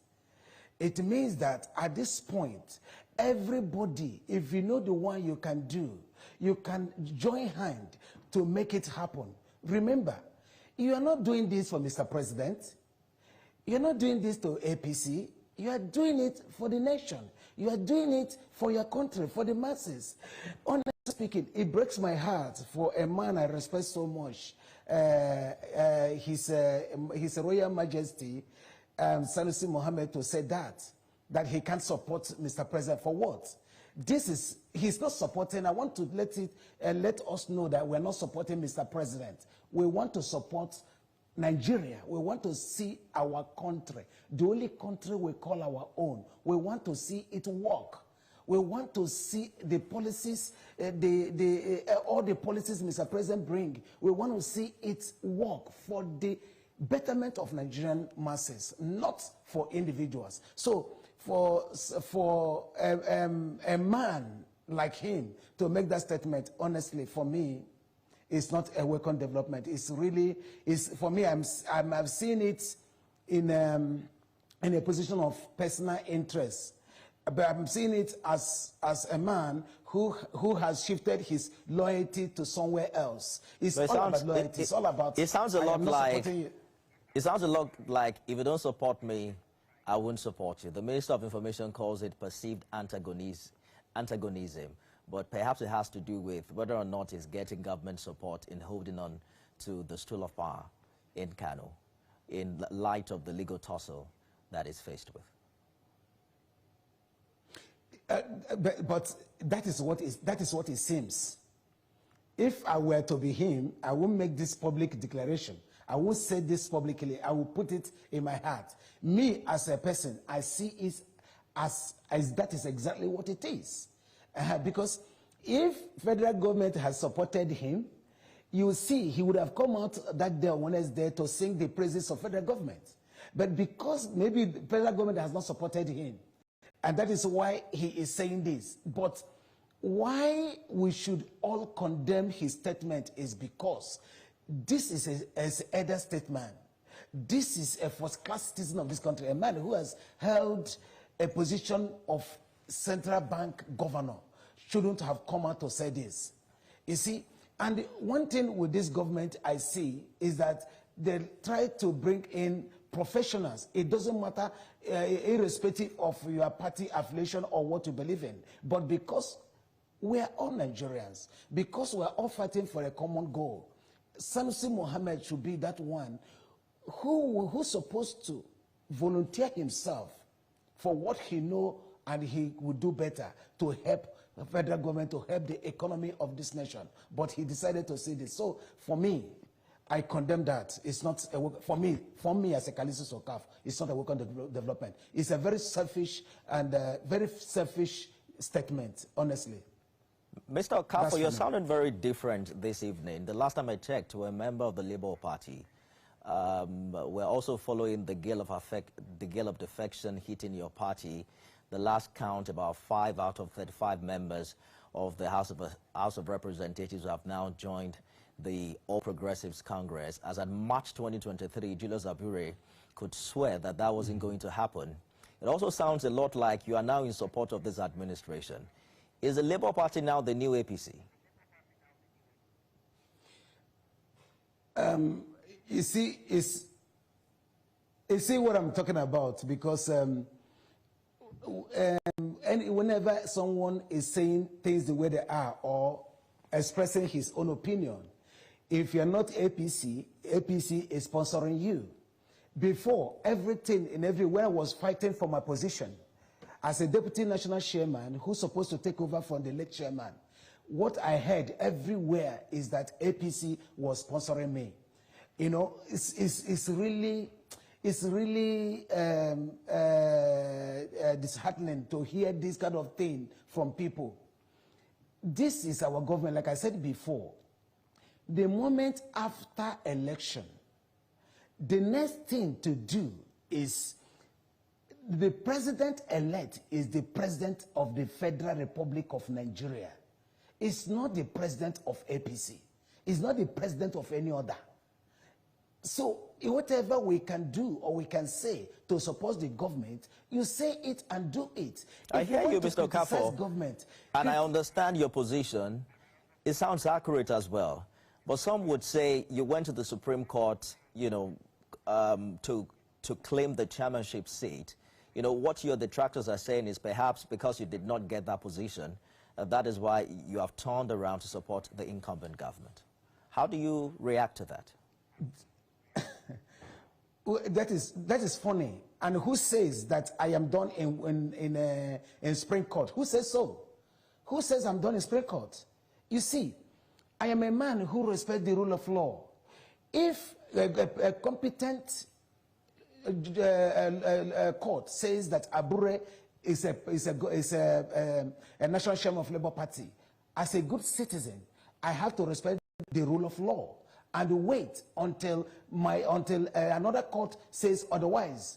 So this is not all about because I have lost out. I have not lost out in Supreme Court because I'm in Supreme Court. So I don't want to talk about that. All I'm trying to say here is the affairs of the nation, not affairs of political party.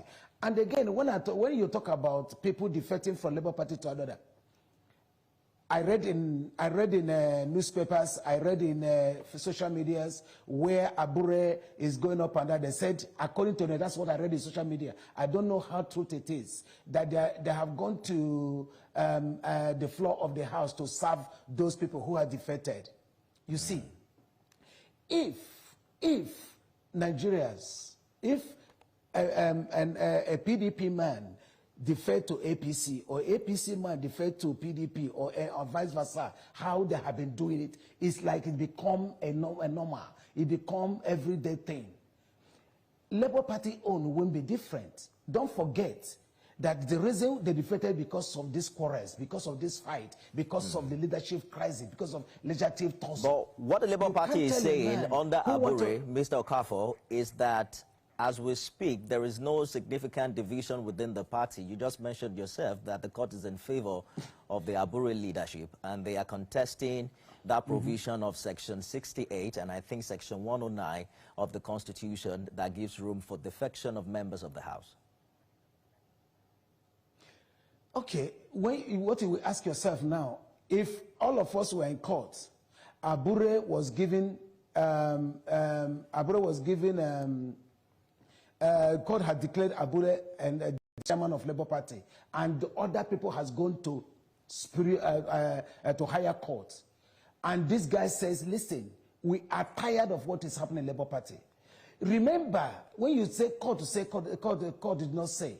This Abure regime has faced so many things. Is it all the allegations of fraud, all the allegations of perjury, and the fraud. So any thinking man, every good man, any thinking man, a man with honor and integrity, will say, listen, I won't associate myself to this kind of a man. Listen, I'm not making excuses for them. But all I'm trying to say here is that these guys that defected from Labour Party to APC or to any other political party, they are not different from others. All right. They are not. Mr. Okafor, we're hearing that a faction of the obedient movement are now about to exit the Labour Party in favor of another party. What implication does that have on your party going forward? I want to put it clear that I am not a member of Obedient. I'm a Labour Party chieftain. And when you ask the Obedient, they will tell you they are not members of Labour Party. They are just a movement that felt they would support His Excellency Peter Obi, and they came with him. So if fraction of them say they want to leave, like I said, it's a normal in this country where people are in this party today, tomorrow they're in that party, tomorrow in that party. So I don't have any problem with that at all. But I thought that they have common public. I thought it was the obedient movement that gave life to Labour Party. Some would say, what is Labour Party without the obedient group in terms of the popularity it garnered during the 2023 elections? Yes and no. Yes and no. Labour Party became number 2 now. Okay, number 3. When you talk about APC 1, PDP 2, Labour Party 3, because of obedience. But remember, there was a time in this country where Labour Party was number 4. When Mimiko was our governor, if you recall, we have how many senators? We have many House of Reps in the seat. The former deputy senator, distinguished Senator Omagege, do you recall that he came from Labour Party, who also defected to APC? So, you see, those people that are saying this are people who doesn't know the history of Labour Party. Mr. Okafor, the truth of the matter is that. Yes. We are really running out of time now, but I just want to get your thoughts on this. You know, we saw a meeting between Peter Obi and the former Vice President Atiku Abubakar, and, you know, the rumors are rife that we probably might be seeing a merger. Are you concerned that if Peter Obi leaves your party today, Labour Party will leave that number 3 spot back to where it was before now? You see, this merger can never be between Labour Party and PDP or this or that. His Excellency, Mr. Peter Obi, has the right. Everybody in this country has the right, constitutional right, to emerge, to align with anybody he wants to. So I don't want to speak about people of like minds who want to do their thing. But I want to assure you, let me tell you, I am Labour Party chieftain till we speak. But all I want to let you know is that I'm a man who believes in flowing what is good, flowing the right thing. For me, for today, I would say that it's come 2027 election. All right.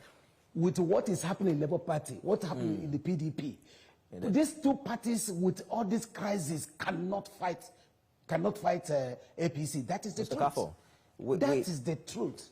We have completely run out of time. We'll continue this conversation. Callistus Okafor is former deputy chairman of the Labour Party. Thank you so much for talking to us on the program this evening.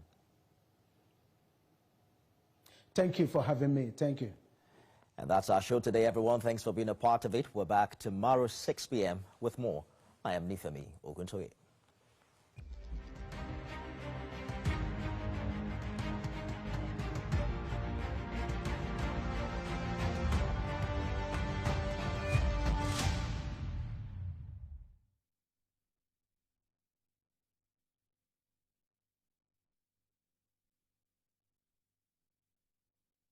Paid presentation by ShopX TV. It's ShopX Bonanza time. ShopX TV is thrilled to offer an exclusive giveaway of up to 30% on the amazing CookX Air Fryer Oven from now till January 31st, 2025. Our incredible CookX 10-in-1 Air Fryer Oven that makes all the amazing fried food you love with 80% less fat normally retails for 299,950 naira. But call the number on your screen now and get it for just 199,950 naira, which is a whopping 100,000 naira off. Amazing! The incredible 12-liter oven that offers 75% more space for cooking than traditional air fryers. Stay tuned and learn about the amazing free bonus items included with the CookX Air Fryer Oven. Say goodbye to unhealthy, greasy food and hello to nutritious, delicious meals. Its easy-to-use digital display and preset cooking functions take the guesswork out of meal preparations. The CookX Air Fryer Oven is a 12-liter powerhouse that can fit a whole chicken and feed the entire family. Air-fried chicken, corn, and tasty fish, and all made with little to no oil. Here is exciting news. You can air-fry rotisserie. Regular rotisseries have no airflow. It's crisper on the outside and so much juicier on the inside. The CookX Air Fryer Oven replaces a deep fryer, a rotisserie oven, a dehydrator, an oven, a toaster oven, and a microwave. It features a state-of-the-art touchscreen with 10 presets. The CookX Air Fryer Oven is easy to wipe. I am happy. My husband is happy. And of course, I have a happy home. From my grilling on check, to my frying on check, to my baking on check. You could be paying 299,950 naira for the CookX Air Fryer Oven, but call the number on your screen now or scan the QR code and get it on the ShopX Mega Bonanza deal for 199,950 naira. The CookX Air Fryer Oven comes with a drip tray and a grill tray. But wait, there's more. If you order now, you get not one, not two, but 3 bonus items valued at 50,000 naira for free. Bonus number 1, an extra large rotating stainless mesh basket, amazing for French fries. Bonus number 2, our stainless rotisserie fork. It's perfect for restaurant-style rotisserie chicken. Bonus number 3, stainless steel food handle. Get the CookX Air Fryer Oven in 2 easy payments of 99,975 naira. Pay twice to get this innovative kitchen appliance. This offer is for a limited time only. We will also deliver the CookX Air Fryer Oven to your door for free. The preceding was a paid presentation brought to you by ShopX TV.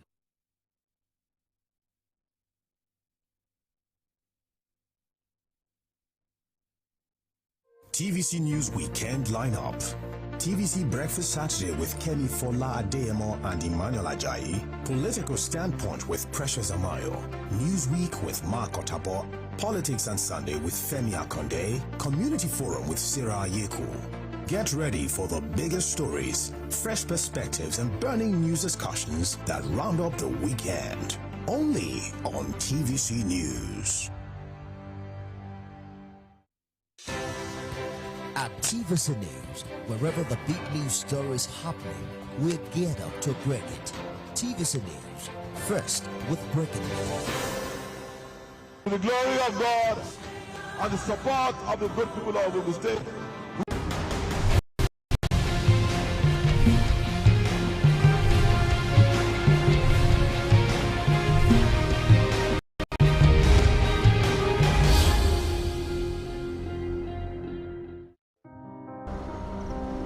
Every time the rural electrification program came up as far back as 2011.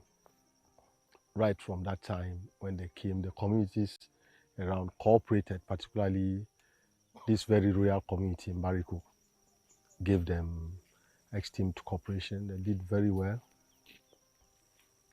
They fell down the trees here.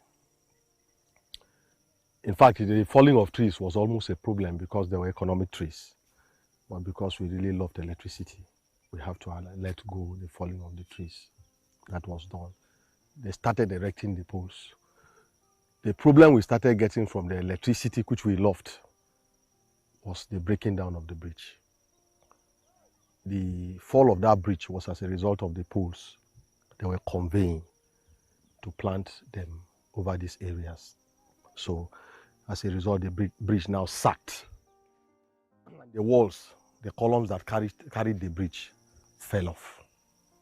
That was the saga we faced as at that time. Right from that time that the bridge fell, we never had a good bridge. Break down the bridge and all other things that you think that maybe we can at least do it well. We cannot. Many people cannot even pass. By the time you think to pass to the market, sometimes you come and the flood is high that you cannot pass because of the breakdown of the bridge. Nothing will benefit here as government something.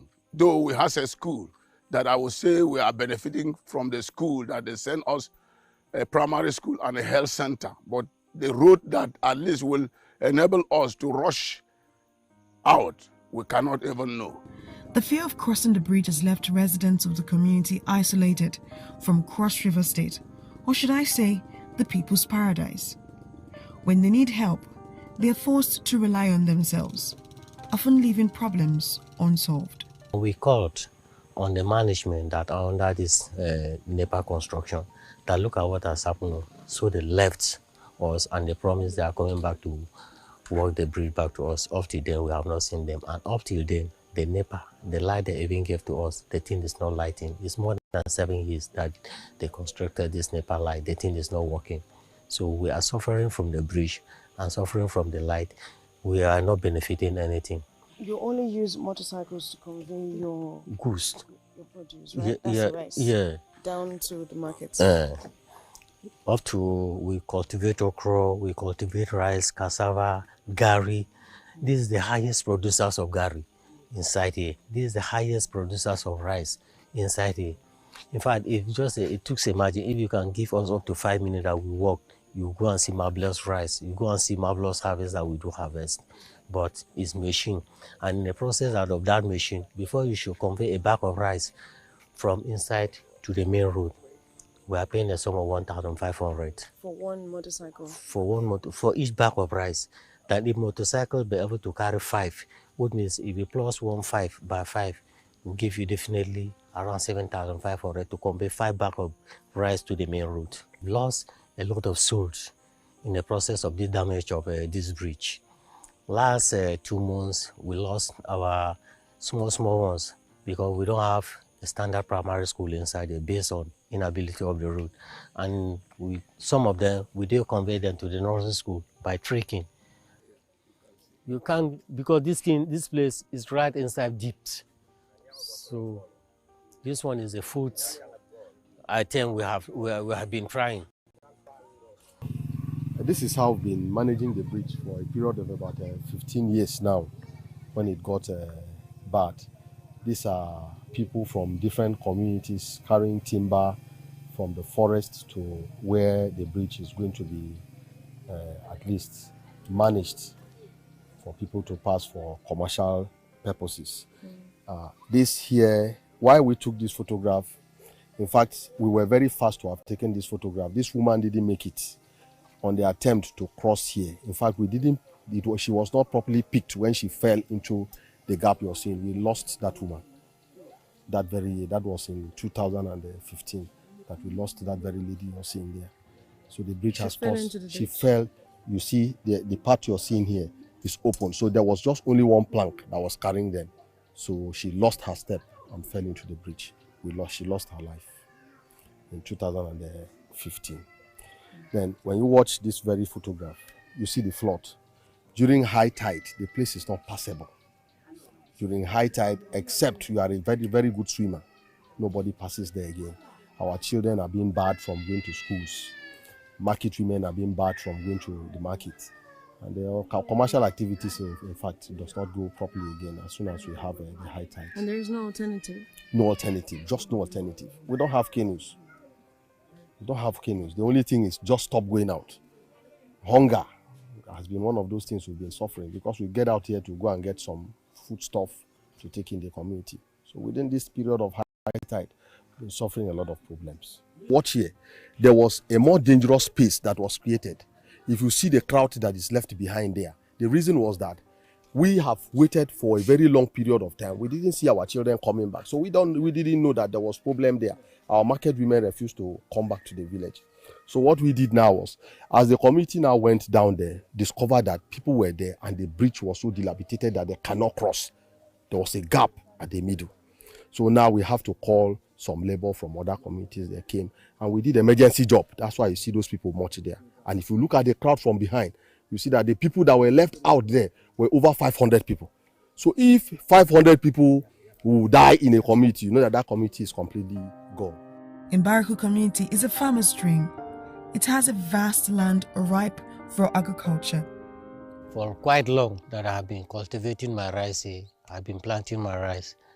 In fact, I have never seen a favor. But right from the government of Buhari and the one of Tunumbu today, I am more or less laughing because the thing has come to my favor. That formerly I was building, the lover is damaged. When you want to admit the patient, mosquito will not allow, no mosquito net, the ceiling is being damaged, the electricity, there is no plan. The plan is not damaged because of Suma. The Suma is not working too, that we can get water to supply the toilet.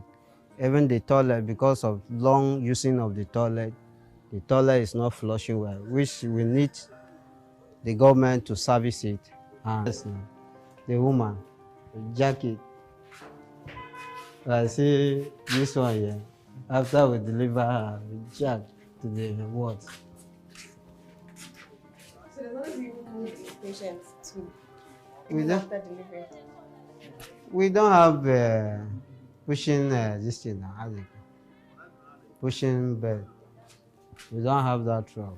We only jack them inside. So you carry them over the shoulder and Yes. take them into the next. Yes. At least 11 communities rely on the Mbaraku Health Center in Ogoja, but the facility is paralyzed because of a basic necessity, which is electricity. The cold chains that we're supposed to preserve vaccine here for use when maybe 0 dose now, we have a 0 dose. A patient will give birth, but we cannot have 0 dose too. The school is owned by the government, but just like the bridge, the school has also been abandoned by the government. Just 2 teachers. Chairs, no tables. No chairs, no tables. And the 2 teachers, the head teacher doesn't teach. The head teacher doesn't teach. So that's just 1 teacher. One teacher. Just 1 teacher. For 8 classrooms. For 8 classrooms. 1 teacher. 1 teacher. And if you look at it, the 8 classrooms I'm talking about, some of these classes have been meshed together because of lack of accommodation. Okay, now there are 6 classrooms here. And because some of these classes are overfilled, so we need to make some other classes for them. But since the government is not coming to our aid, so we've been merging some of these classes, like ECC and the primary one, sometimes they are being meshed. So we are supposed to have more than 10 classrooms to be able to carry the children. How much do they pay to get into primary school? It's free. So they just pay a token of, I think, 1,500. And that's all about the term for primary school. For 1 term? For 1 term. That's all about it. So the problem we have in the primary school is just lack of teachers and other facilities like educational materials, books, tables, chairs, and more classrooms. We need more buildings. The St. Vincent's Primary School signpost is about 300 meters away from the actual school block. Now, this school block has 6 classrooms, accommodating 8 classes. Now, we understand that these classes are usually packed on a normal school day. Exactly. And far back in 2012 or was it through 2015 when the Cross River State government had come up with this Suburb had delivered just tables to the classrooms? Just few tables. Few tables to the classrooms. Did they bring chairs? They didn't bring some chairs. I think the chairs we have are just about 10 chairs. 10 chairs? Just about 10 for chairs. 8 classrooms? For 8 classrooms. For 8 for classes? 8 classes. They brought 10 chairs? For 8 classes. For 8 classes. So just in these classrooms now, we have just tables? Good.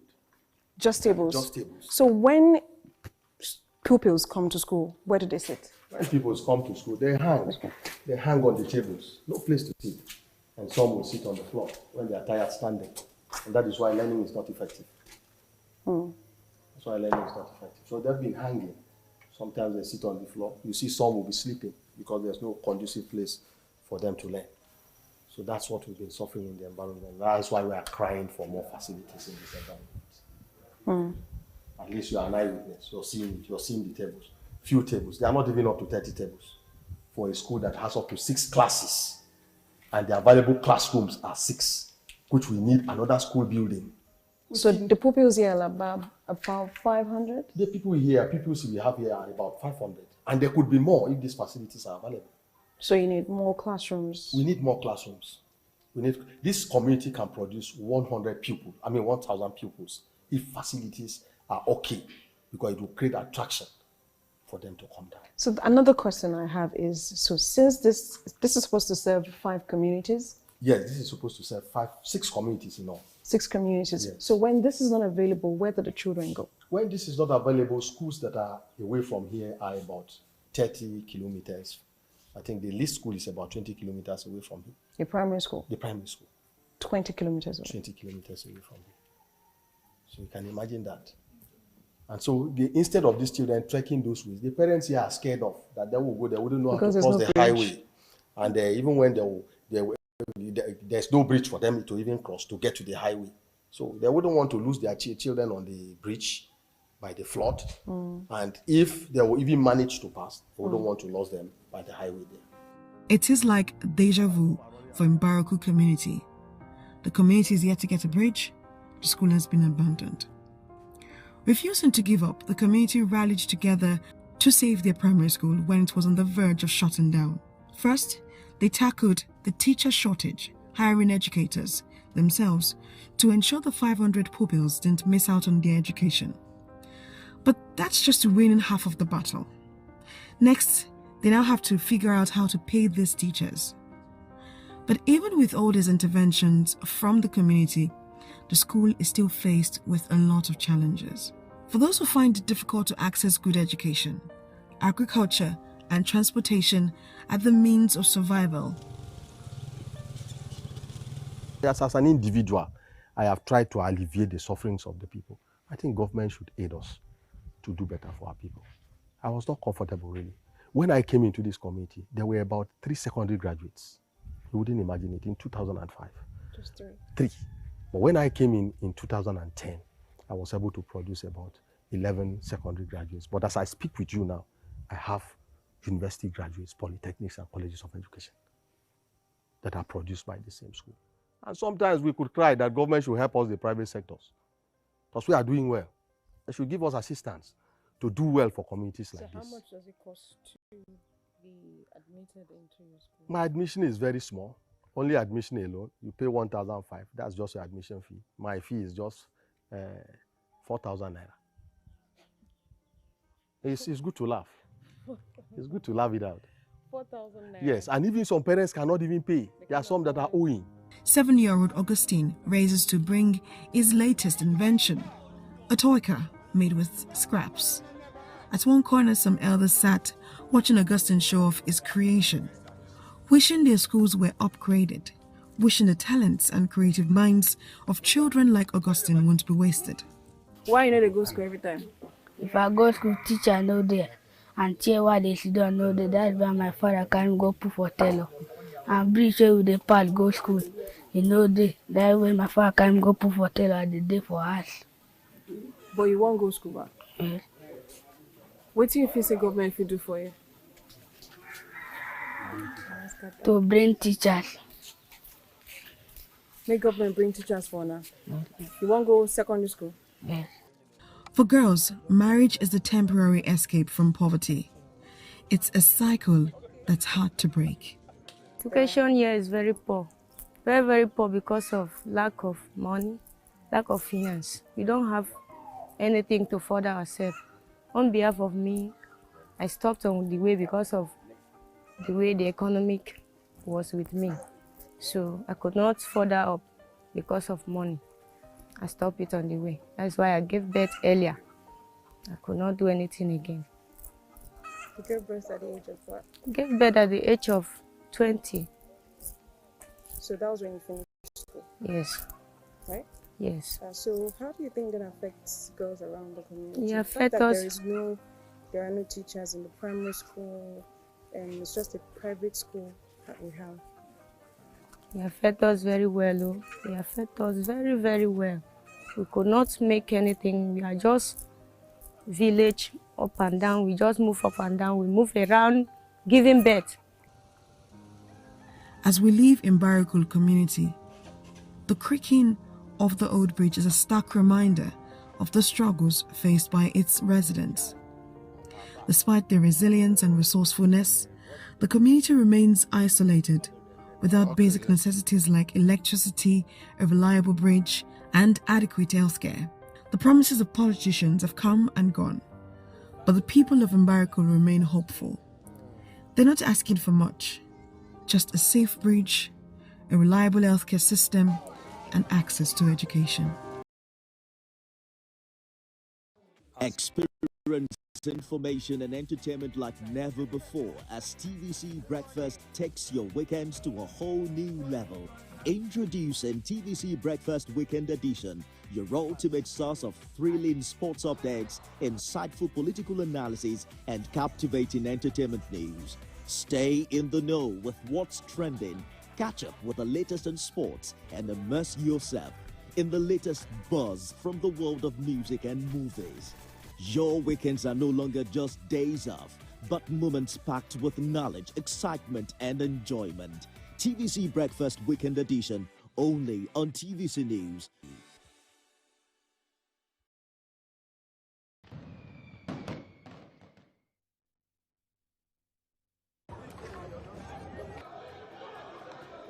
Every second, every minute, every hour, and every day, time doesn't just tick away. It counts down to political decisions that shape our world. This country must move. Imagine the impact these decisions have on our lives. Some are consequential, others may leave us intrigued or baffled. You will have no better friend and partner than Nigeria. Step in and feel the frenzy like never before. Join me every weekday for an hour of fact-finding interviews where questions cut to the core. How would you say your administration has fared in these sectors? I will dig in to get to the heart of issues, from local politics to global insight. Join me as I unearth the power plays, jaw-dropping revelations, and the unfiltered truth. This isn't just politics, it's unraveling the stories that matter. Brace yourself for Politics Tonight every weekday at 8 p.m., where every decision echoes along the corridors of our lives. Politics Tonight, only on TVC News.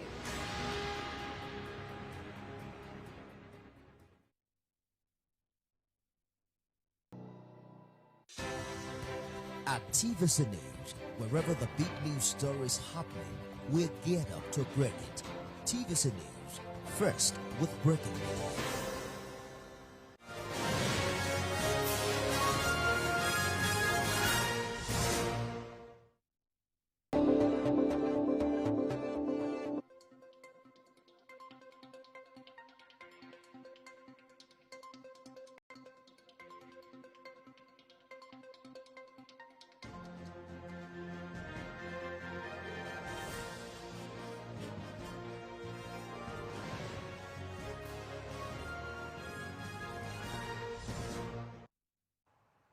Nigeria Governors Forum endorses revised value-added tax sharing formula in the proposed tax reform bills for equitable distribution of resources across the country. Military blames resurgence of attacks in Borno State on influx of foreign agents, reinforcing terrorists operating in the northeast. Outside Nigeria, Israeli cabinet yet to vote on ceasefire deal as 8 trucks queue at Gaza border.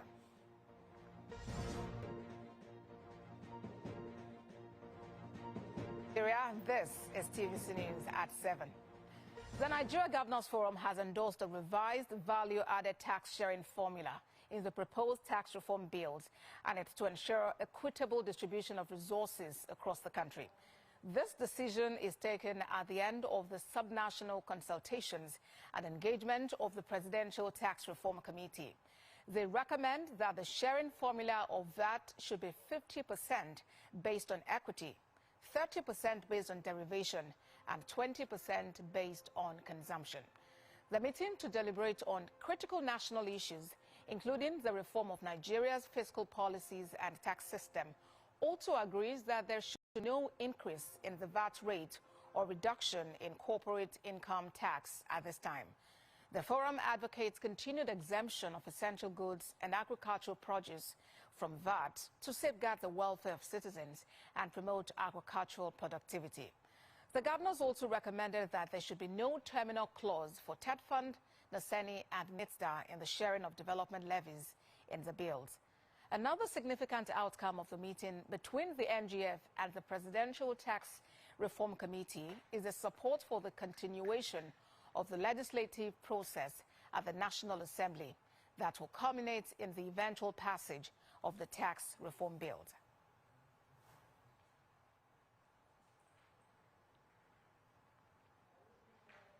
A financial analyst, Mukhtar Mohammed, joins me on the news at 7 for more on this development. Mr. Mohammed, thank you for joining us. Do you consider this a good deal? No, it's not a good deal. For me, it has become a tax political, what I call it, tax political reform, reform. Because, again, the whole idea of the value-added tax was about consumption. And that consumption has watered down to 20%. And now we are using equality, we are using population. And those are what has been there before now. And that's what we're trying to correct. Because you have the population, you don't consume, you don't empower your people to consume. I don't have the population, I empower my people to consume, then we are now having equal value-added tax. That was the whole idea of the reform bill. For me, that bill was supposed to empower the people. I mean, force the government to empower its people to be able to consume. But now you are saying, oh, just 20% of consumption. Then another important issue of that tax bill was using tax to grow the economy, especially in a country like Nigeria, where SMEs are the key drivers and employer of labor. There was going to be a reduction in company income tax, and that will lead to expansion, that will lead to companies creating more jobs for more Nigerians. But now that has been shoved aside, that it should be left as it is, not giving room. That is, it should be left. Remember, it was advocated for a reduction, and that would have helped companies in expansion. So, for me, I think the bill is more of a political settlement. The governors seems to have their way, 50% equality, 30% derivation, and 20% consumption. It's no more the tax reform bill that we all celebrated. It's now a political settlement reform bill.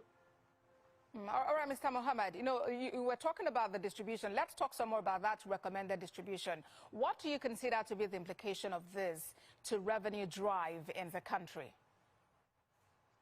Well, the good thing is that we have to see how that bill can see the light of the day so that 2024 budget can be funded, because most of it was coming from that bill. But now with this current situation that they have done, we might not see that so we might be going to have more budget deficit. Because if you look at that bill now, it's all about the governors thinking about what they can get, not really what the federal government will be able to get to hold up some of these budgets. So it has watered down all its importance, especially, remember, government was looking at value-added tax as a way to get revenue also to form the budget. That is no more there. So government were also looking at ways whereby consumption will increase in some states when they are empowered. Also, that is no more there. So for me, it's the value-added tax that would have added to government revenue. It's no more there. So that means we might have challenges funding that budget. But then, Mr. Mohammed, remember that these bills are actually still before the National Assembly. So would it be correct, as you've put it, to call it political reform bills? Well, it's in the National Assembly. You and I know what the governors are even more powerful than the National Assembly members. Remember, this governors forum called that that bill should be withdrawn from the National Assembly. And so you see that as far as they are concerned, they are in charge. So they've taken a decision. So they have to pass it to the National Assembly. Remember, most of the members of the National Assembly were being put there by the governors of their states. So they will play they will play their scorecard, and I mean, they will dance to the tune of their governors. So there's nothing so special about it going to the National Assembly. So it's going to be a political settlement. I can assure you The governors will be calling their National Assembly members now to be telling them this is what we have agreed and this is what you people should stand for. Remember that this bill was largely opposed by the northern region and not really by other parts of Nigeria. So, and they have the numbers in the National Assembly. So the governors will be calling them to say, look, finally we have had this deal. Make sure that this go we pass through. But I like one thing, it comes as a recommendation. So that's the thing, there's still room for negotiation. I think the president should just not allow it go like that. I think the president should involve them. Let's see how they can negotiate. And so that we can get the value of this bill. The value of this bill for me is all about empowering of the people, expansion of business, provision of employment, and also revenue for government to build more infrastructure that will create more growth in the economy. As it stands now, it's more or less like the feed bottle federalism that we've always practiced. So if you bring anything, you don't bring anything to the table, you get 50%. You don't consume because of your population. I mean, it's only in Nigeria you see such things. Financial analyst Mukhtar Mohammed, thank you for your time on TVC News at 7. A pleasure. Thank you for having me. Now let's talk security. Director of Defense Media Operations, Major General Edward Buba, has attributed the resurgence of attacks in Borno State to the influx of foreign agents reinforcing the terrorists operating in the northeast. While addressing a news conference in Abuja, General Buba says the situation is further worsened by local collaborators revealing troop movements. He restates the military's commitment to combating terrorists and their collaborators to ensure a safer Nigeria. This situation is made worse by local collaborators that form a support base for these terrorists.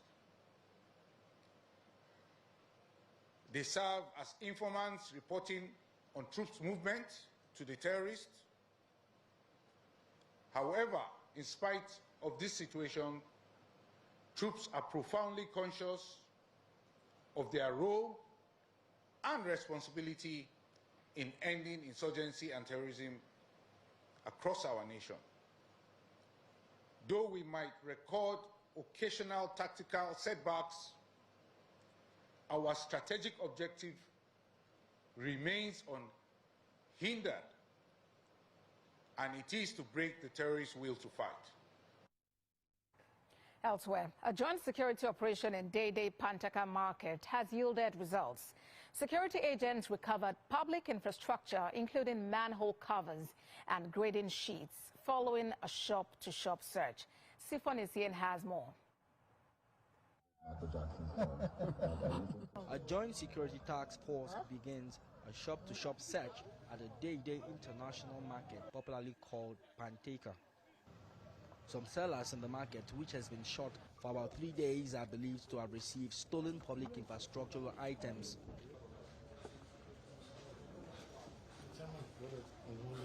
Sewer manhole covers, grading sheets, these are some of the items recovered.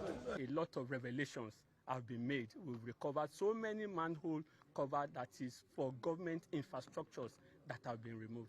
Vandalism and theft of elements of public infrastructure, particularly sewer manhole covers, have assumed a worrisome dimension in the FCT, prompting an order to crack down on perpetrators. Today we recorded the wonderful success of recovery of over 20 manhole covers in just one shop at Day Panteka. We want to enjoin members of the public to continue to give us wonderful information, to continue to cooperate with us. The Pantekas remain closed. It remains closed. If we see anybody who go there to operate, they will be arrested and they will be prosecuted. The FCT administration had accused certain companies of receiving stolen public infrastructure components. Anything you are bringing out of each shop, you should know it. While the authorities are replacing the stolen items, the crackdown on perpetrators will continue. Sifon Esien, TVC News, Abuja. We'll be speaking with the Force Public Relations Officer for more on that and other developments, especially the border defense of the Nigeria Police Force. Also coming up, Federal Controller of Works in Lagos reassures motorists and commuters that the third mainland bridge is safe to use, contrary to reports circulating on social media. We'll bring you those stories and more after this break. Please stay with TVC News.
Coleman wires and cable. Great quality. Now with the new look. Experience information and entertainment like never before as TVC Breakfast takes your weekends to a whole new level.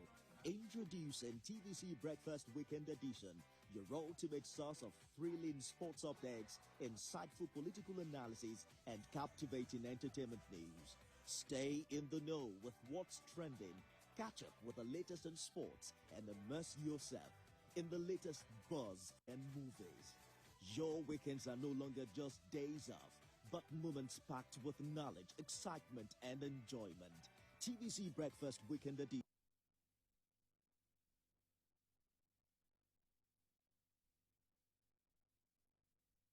I'm Miriam Lunge. I'm a passionate environment advocate.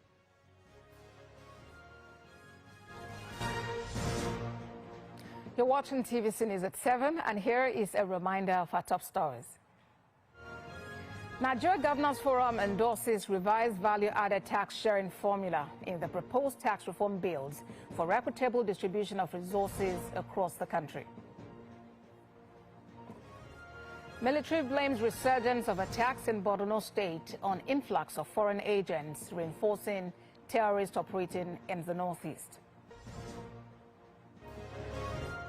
Outside Nigeria, Israeli cabinet yet to vote on ceasefire deal as aid trucks queue at Gaza border.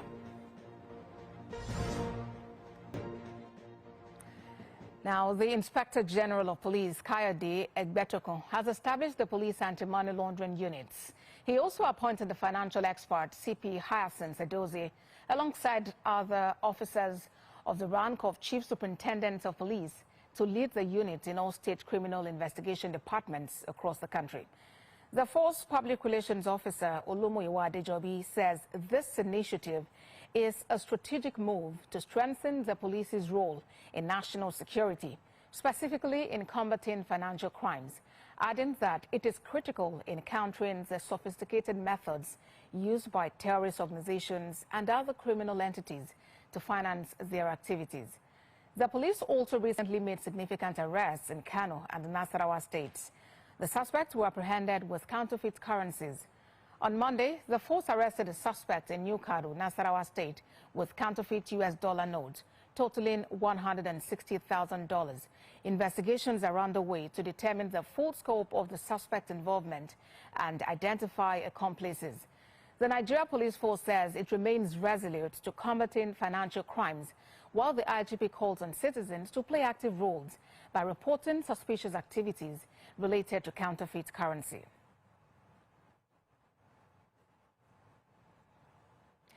Elsewhere, the Inspector General of Police, Kayode Egbetokun, has emphasized the need to remove the Nigeria Police Force from the envelope budgetary regime to allow for accurate funding projections. He explains that the adjustment will enable greater flexibility and ensure the availability of funds to manage the force more effectively.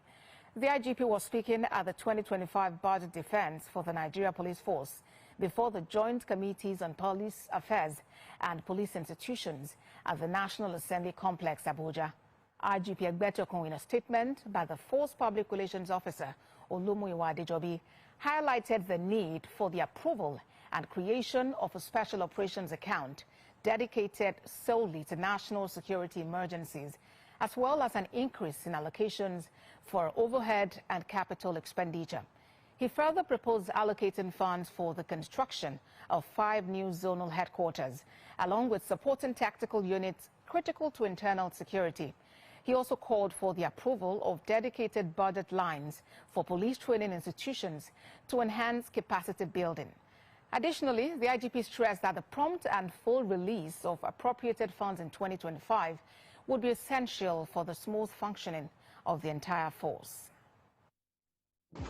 I respectfully request the support of the Senate and House committees on police affairs and institutions in the following areas. Advocate for removing the Nigerian police force from the envelope budgetary framework, allowing the force to present accurate funding requirements for effective planning and execution. Approve the creation of a special operations account to enable the force to swiftly respond to unanticipated security emergencies and support ongoing operations. Increase appropriations for both overhead and capital expenditures to enhance the force's operational efficiency. I respectfully request the support. Now, the Force Public Relations Officer, Olumuyiwa Adejobi, joins me on the news at 7 for more on this. Mr. Adejobi, what is the import of this request by the IGP for the police force to be removed from the envelope budgetary regime? What is the modality for this adjustment?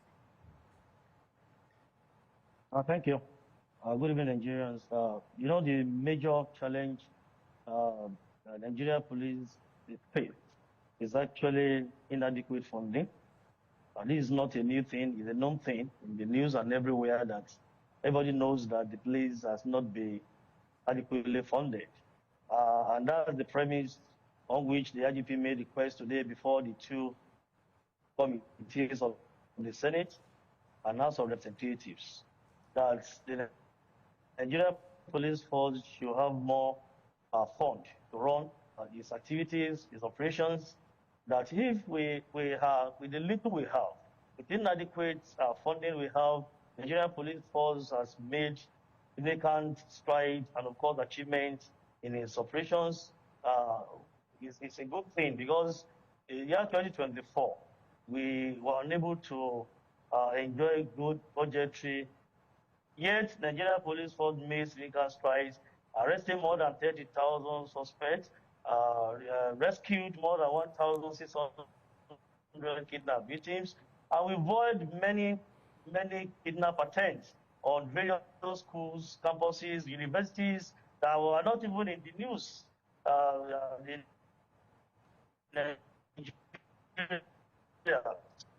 So if we have been able to do more, if we adequate funding, and that's why the IGP highlighted some of the challenges related to funding and budgetary allocation of the Nigeria Police Force, particularly envelope budget.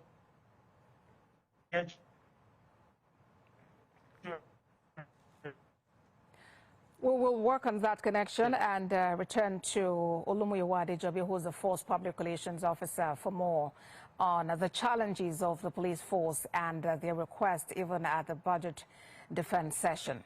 But moving on now, the Federal Controller of Works in Lagos, Olukorede Kesha, has come out to reassure motorists and commuters that the third mainland bridge is safe to use, contrary to reports circulating on social media. She described these reports as the work of fifth columnists and urged people to disregard them. The rumors claim that part of the bridge had opened up and was shaken, prompting warnings of a major disaster. However, the controller insists that her inspection of the 11-kilometer bridge found no evidence to support these claims. She said this is not the first time rumors have spread about the bridge's safety, adding that similar reports have been refuted by authorities who have assured the public that the bridge is structurally sound. The third mainland bridge has undergone various rehabilitation efforts over the years, including a recent repair project in 2023. That the bridge is safe, the integrity is not in doubt. As we speak now, a lot of underwater works are ongoing. Repair of the bridge piers, repair of the abutments on the surface, on the deck surface, and then we're trying to make sure that to stop the further deflection of even the slab that you drive on, and then you feel the impacts as you drive. So a lot still needs to be done more on this job, on this bridge. What makes a bridge bounce is the slab, they are cantilevered. Because of usage and overtime and lack of maintenance, a part of it has deflected. You understand? We are trying to stop that further deflection. The contract is ongoing, but it doesn't mean that the lift is not safe. And that's why sometimes... Now back to our earlier report about the Nigeria Police Force. The Force Public Relations Officer, Olumiwa Adejobi, is back. Mr. Adejobi, earlier you were talking about some of the successes of the police, but talk to us about the challenges the police face. And do you think that this budget is capable of addressing them?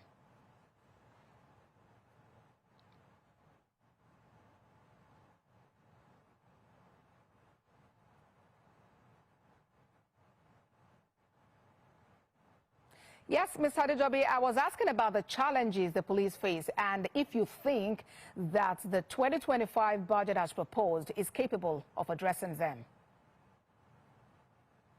Well, we're optimistic that with the presentation of the IGP today before the joint committees of the Senate and House of Reps, that we're going to have improvement.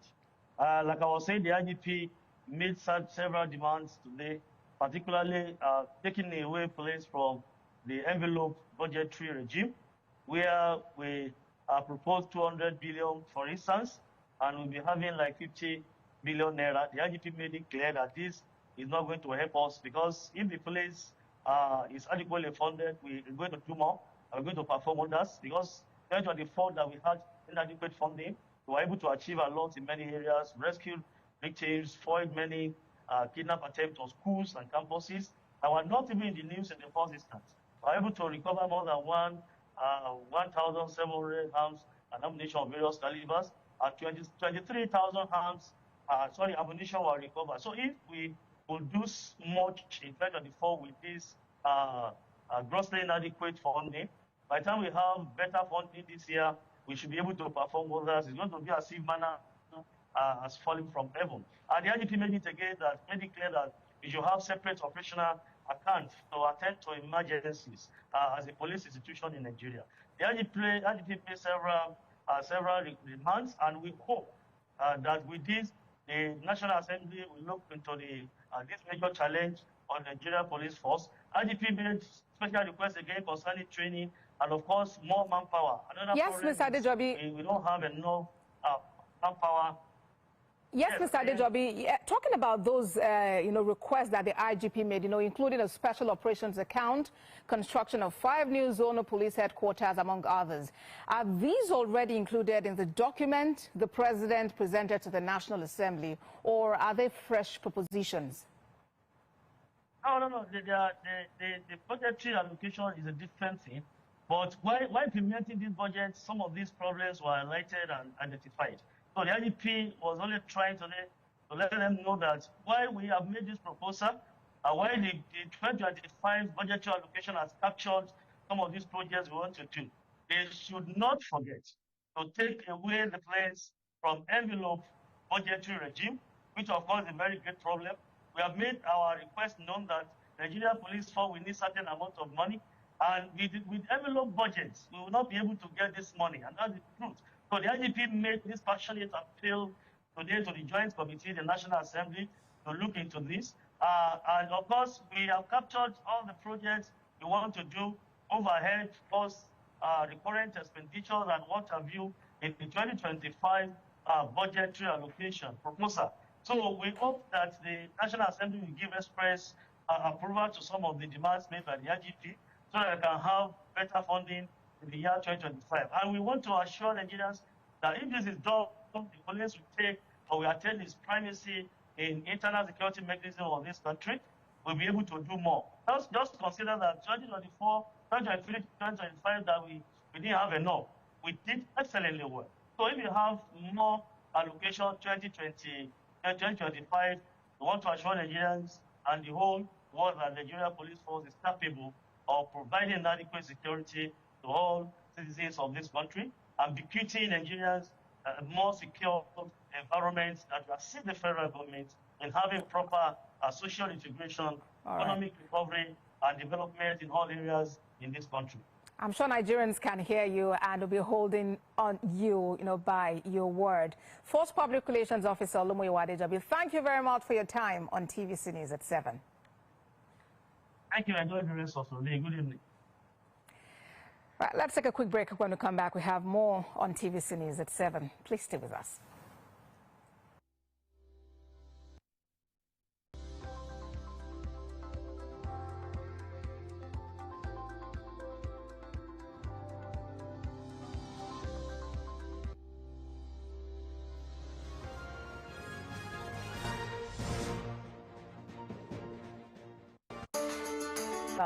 The Petroleum and Natural Gas Senior Staff Association of Nigeria has called on the federal government to actually look into diversifying its revenue base by exploring the country's natural resources. Senior correspondent Sharon Ijasom has more.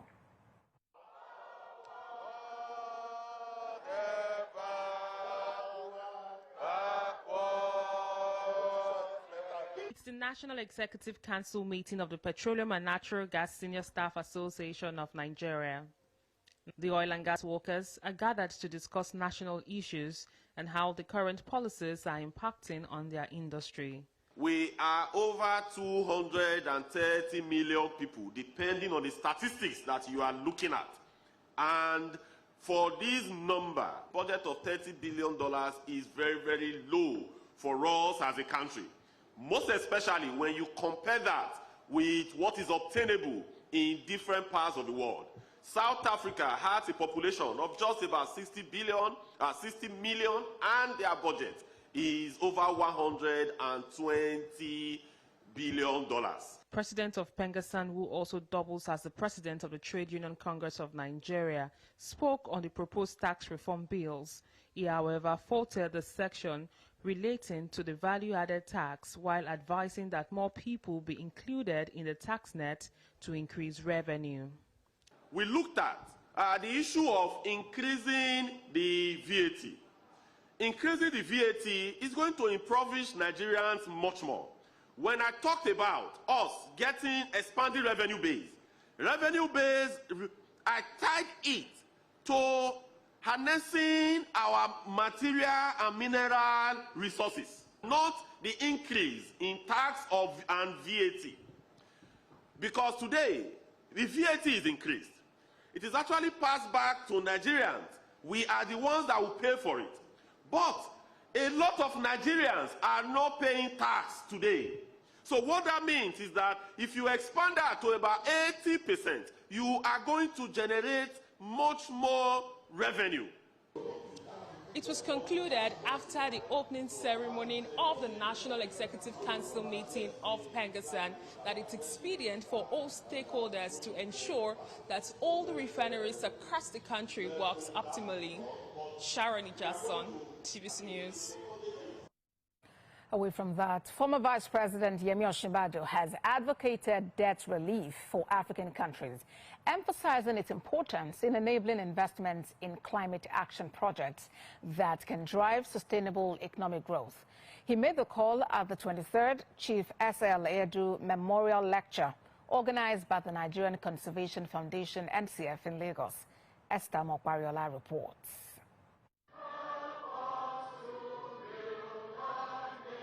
Public officials, environmental advocates, thought leaders and young climate activists gathered at this annual event aimed at inspiring collective action to protect and preserve the environment. Delivering the keynote address on the theme, Greening Africa's Economies, Professor Yemi Osinbajo highlighted Africa's potential to lead the global green revolution through its abundant renewable energy resources. And thanks to Africa's abundance of high-quality, untapped renewable energy, our young entrepreneurial workforce, and our relevant natural assets and resources, we have the key ingredients to be a major climate action powerhouse.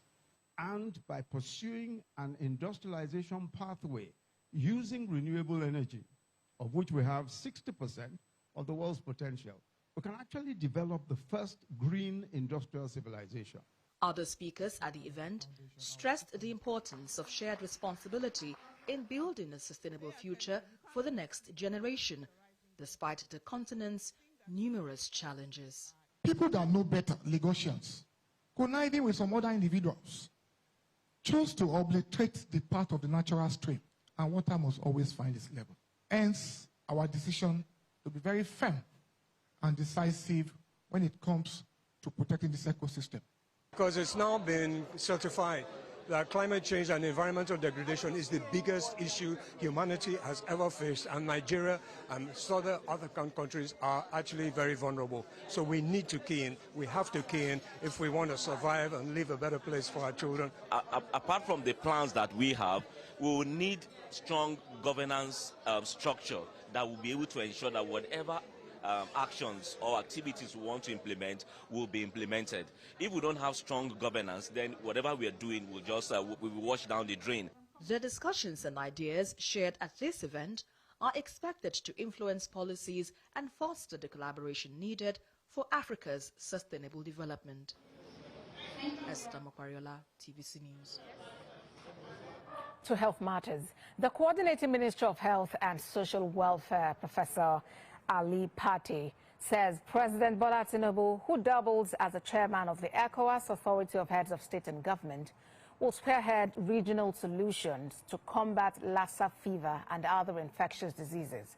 The coordinating minister emphasized the importance of building regional resilience, highlighting President Tinubu's administration's role in ensuring that Nigeria remains at the forefront of addressing public health emergencies and collaborating with the West African Health Organization and other global partners. The coordinating minister made this known at the inaugural meeting of the Lassa coalition governing entity in Abuja. Our mission here is to ensure that we deliver together with our global partners and CEPI and all others an accessible, effective, safe vaccine through a robust regional and country-owned processes and leadership, while fostering the partnerships. They said you should leave that place first. That will ensure that we mitigate the impact of this disease over time. What we have here is a multiple partners coming together to support vaccine development, its introduction, its delivery, and its sustainment. And there is no way that an organization like CEPI, all we can do is provide support for the research and development. We can help to bring partners together, but it's ultimately when those partners take ownership of the solution that can be offered and carry it forward together. Let's take a moment. We'll be back with more after this break. Please stay with us.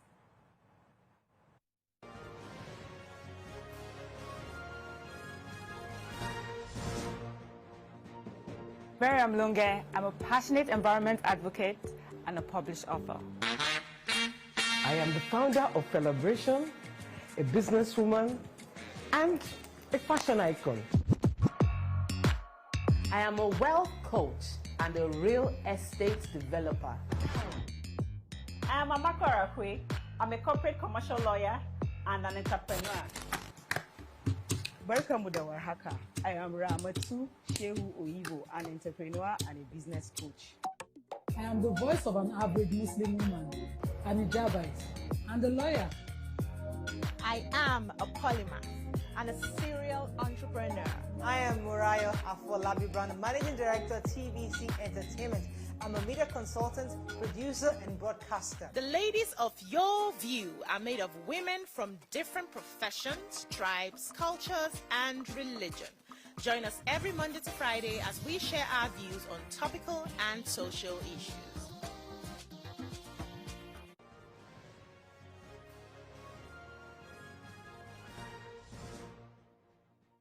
And in business news, the Debt Management Office says the federal government of Nigeria plans to raise 1.8 trillion naira from the bonds market in the first quarter of 2025. This was outlined in the newly released bond issuance calendar. It highlighted new bonds across 3 monthly auctions scheduled for January, February, and March 2025. This funding effort is part of government's strategy to address fiscal deficits to fund critical infrastructure. Now, recall that the federal government is projecting a budget of deficit of 13.08 trillion naira, representing 3.87% of the country's gross domestic product. The auctions are scheduled for January 27th, February 24th, and March 24th. The Nigerian Customs Service has restated its commitment to fostering collaboration with stakeholders for the successful implementation of the Authorized Economic Operators Program. The initiative aims to boost trade facilitation and secure supply chain across the country. TVC News senior business correspondent Ifunaya Eze reports. Legal provisions with the kind permission. As Nigeria gears up for the official launch of the Authorized Economic Operator Program, the Nigerian Customs Service is emphasizing the critical role of stakeholder collaboration. The program seeks to establish an efficient and transparent customs process designed to simplify procedures and enhance the overall trade ecosystem. During a stakeholder engagement, customs officials highlighted the importance of continuous dialogue and feedback in achieving the program's objectives. If you look at it, Authorized Economic Operators and Operations Scheme is dependent on two key tools or trade facilitation tools. That's PCA and advanced rolling. And it is all about compliance. When you're a compliant trader, you enjoy the benefit. At the meeting, several business leaders shared their thoughts on the Authorized Economic Operator Program, highlighting both its potential and the challenges that still remain. There's now efficient pre-arrival assessment. This is issued promptly and typically within 20 minutes of application. Swift release and exit upon confirmation of duty payment. Consignments are released immediately, eliminating the need to present proof of payment. No cargo inspection delays. Cargo inspection examination is waived, allowing for uninterrupted container access and minimizing delays, and then reduced human intervention.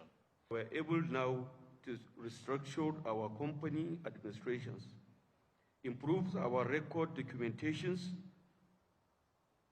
like production, sales, marketing, and audits, apart from computerizing communications of all our services. The major area that we are still having is that of network. They will need to work on their network because we are having intermittent network failures at the terminals. And aside from the network, the road network as well at the terminal is not friendly at the moment. Customs officials are hopeful that the full launch of the program will further streamline operations and promote trade while ensuring the security and predictability that businesses need. Ifunanya Eze, TVC News, Lagos. The federal government plans to start the nationwide campaign to help Nigerians understand the tax reform bills at the National Assembly. FRS chairman said the bills are for the good of all Nigerians with no hidden agenda. Uloma Yemachi reports. The tax reform bills, which have sparked debates, seeks to fix the gaps in the tax system and boost government revenue. But many Nigerians worry about how they will affect small businesses and low-income earners. This meeting, hosted by FIRS, focused on three main goals: better outreach, grassroots awareness, and empowering stakeholders. The tax reform bill is designed to streamline tax processes, close revenue gaps, and foster a more business-friendly environment. So this is not just about sharing ideas, it's about formulating actionable strategies. By the end of this today's session, I said that we have from all of you and all the experts that come a practical recommendation on how to improve public understanding of the tax reform bill. The head of the Fiscal and Tax Reform Division said the bill was shaped through discussions with stakeholders and hopes for smoother implementation. The FIRS right from day one have already seen the need to engage all stakeholders as a critical part of this reform process. The executive chairman in his wisdom and the management of the service have set up a function to ensure the successful implementation of these tax reforms and all other initiatives that the service has embarked on. Community leaders shared how they plan to pass the message in ways people will understand. Our work as community engagers is to bridge the gap of communication between the federal government MDAs, as the ministries, departments and agencies, and the grassroots, for them to understand better, for us to communicate in our language. We're going to act as feedback mechanism in such a way that the fears the people have, we allay it, and then we get their feedback either through online platforms or hotlines. The campaign seeks to clear doubts, involve more people, and build a tax system that works for all Nigerians. Uloma Oyemachi, TVC News, Abuja. And on the stock market regained strength on Thursday and reversed losses of the 2 previous days. The market index showing the movement of securities prices climbed 0.09%. In late hours of deals, which indicated a recovery part, Dangote Sugar was the biggest price gainer at the percentage of 9%. Other top gainers were African Prudential Insurance, Dangote Cement, GT Holdings, and First Bank Holdings. Nigerian breweries came down with the heaviest loss of more than 2%, followed by Aradel Holdings, FCMB, O&O, and UBA. Business value of more than 14 billion naira was moved on the floor. Asian shares tracked Wall Street higher today, and the dollar was soft as easing core U.S. inflation kept rates quotes by the Federal Reserves on the table, while the yuan rose to 1 month high on the hike bets. Now, on Wall Street, all 3 major indexes registered their biggest daily percentage gains since November 6th, the day after the U.S. presidential election, buoyed by strong earnings from J.P. Morgan, BlackRock, and Goldman Sachs. MSCI's broadest index of Asian Pacific shares outside of Japan rose 1.4%. China's blue chip stocks rose 0.67%. Hong Kong Hang Seng Index surged 1.5%. Tech-heavy Taiwanese stocks 2%, and investors await earnings from AI chip maker Taiwan Semiconductors Manufacturing Co., Asia's most valuable company. And wrapping up the news now, take you to crude oil prices that have stayed mixed today. We start with U.S. Brent crude has gained a second session today, and that's the figure we're seeing. And U.S. Brent crude is today trading at a high of, that's West Intermediate crude, rose to sell for $80.24 with an upward review of 0.25%. Brent also experienced an uptick of 0.20%, selling at $82.19. Bonnie Light sells for $78.62 with a decline of 2.84%. And for the OPEC basket, dealers offer $81.43, 72 cents per barrel with an upsurge of 4.85%. Well, that's business, and next is sports after this break. Stay with us.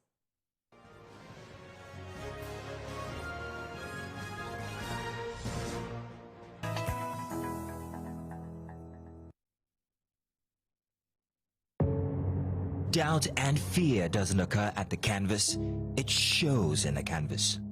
It shows the conation of raw ether material slabbed, stroked, and molded at a pace provided by the doubt and fear.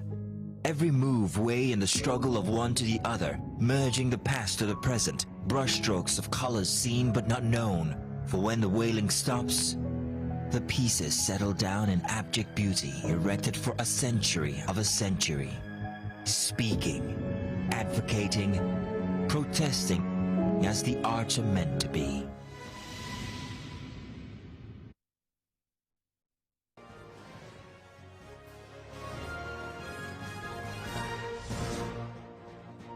Start sports news at 7 with football, where Manchester United manager Ruben Amorim says that Thursday night's clash with rock-bottom Southampton Football Club in the Premier League is more important than recent meetings with rivals Liverpool and Arsenal.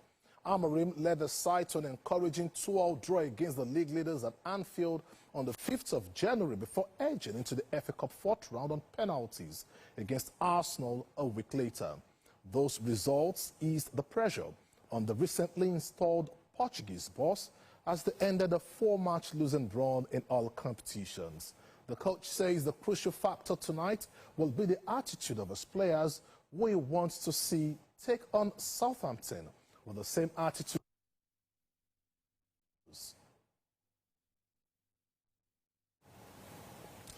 In another during these games, the consistency in performance, in results. So I'm always worried. It's my job to be worried. But we have to face the Southampton in the same way that we face Liverpool and Arsenal, for example. So that is the goal. Not more, not less. Face that game, but understanding that they are different games and people expect us to win, and that changes things.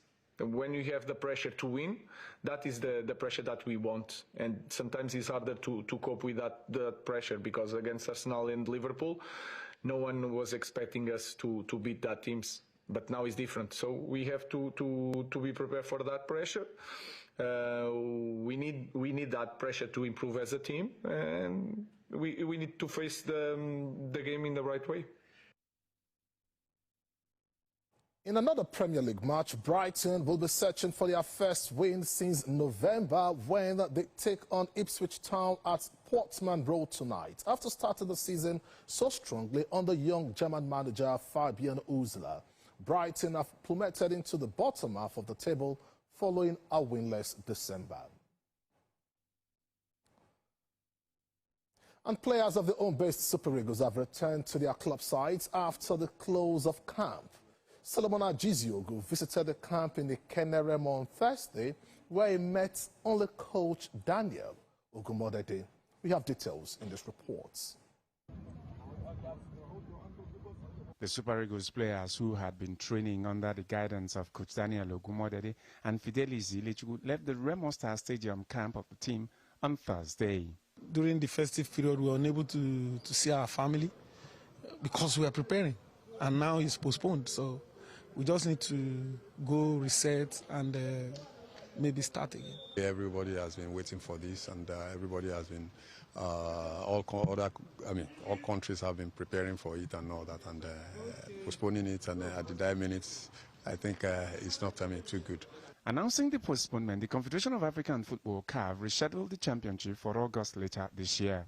Qualifying for the CHAN after a very long time, we feel so motivated, both the players, the coaches, the backroom staffs, and even the federation. We feel so motivated, and we're going with same energy, same positive energy. New head coach of the Super Eagles, Eric Chelle, had visited the players after the Nigeria Football Federation unveiled him on Monday. He was here for 2 days. He was here 2 days ago, yesterday. A communicable person, very, very lively, open. We had a series of discussion about these kids, which is exactly what we're trying to see. He was able to relate with these players, make them see confidence and hope in their career that, okay, it's possible for me to arrive in the Super Eagle. And for me, which is a good concept. With a little more time afforded the teams to prepare, Chelle would have settled in to take charge of the squad's preparation when the time for the tournament arrives. Nigeria is drawn in Group D of the Nations Championship against defending champions Senegal, Republic of Congo, and Sudan. We are not going to underrate anyone. In another way, we are not going to be afraid of anyone. Nigeria, we are Nigeria. We could see the kind of and the quality that the players possess in the team. I believe they have chances like every other team. The Super Eagles players who had converged here to train have now all dispersed to their various clubs across the country. They will regroup later in the year for the new date of the competition, which now holds in August. Solomon Ajiziogu, TVC News. And to the first Grand Slam tournament in the calendar year 2025, a fourth seed, Taylor Fritz, says well, subsequently, we will be telling you about the upset at the ongoing Australian Open, where Daniel Medvedev has exited the tournament. But then let's talk NBA, where the Los Angeles Clippers trashed the Brooklyn Nets 126-67 to set a new record for their largest margin of victory. The 59 points win is the 10th largest in NBA history and surpasses the Clippers' previous highest margin of 50 in a 138-88 success against the Oklahoma City Thunder in the year 2022. Carly Leonard scored a season-high 23 points, and James Harden added 21 as the Nets slumped to their heaviest defeat in the NBA. Their previous biggest defeat was by 52 points, a 139-87 reverse against the Houston Rockets in the year 1978. The Clippers led by 64 points during the fourth quarter, despite coach Tyronn Lue emptying his bench late in the third. The Clippers' next game is against the Portland Trail Blazers on Friday. From NBA, it's back to you, Bossy, as you continue with the rest of the news at 7. Thanks a whole lot, Mian, for that update in the world of sports. Let's now turn attention outside Nigeria. U.S. officials say they are confident a Gaza ceasefire will go ahead on Sunday after Israel accused Hamas of backtracking on a deal. We have more in this report. Israel has accused Hamas of backtracking on a ceasefire deal, with a planned cabinet vote on the agreement pushed back. Hamas says it is committed to the deal, but report says the group is attempting a last-minute push for the release of 1 or 2 symbolic prisoners from its movement. The health ministry in Gaza says dozens of Palestinians have been killed by Israeli strikes ahead of the truce coming into force. Meanwhile, report reveals 8 trucks are queuing at the southern crossing into Gaza. Hamas attacked southern Israel on 7th October 2023, killing about 1,200 people and taking 251 back to Gaza as hostages. The attack triggered a massive Israeli offensive on Gaza, during which more than 46,000 Palestinians have been killed, according to the Hamas-run health ministry. Well, that is TVC News at 7. I'll be back at 10 with more updates. Good evening.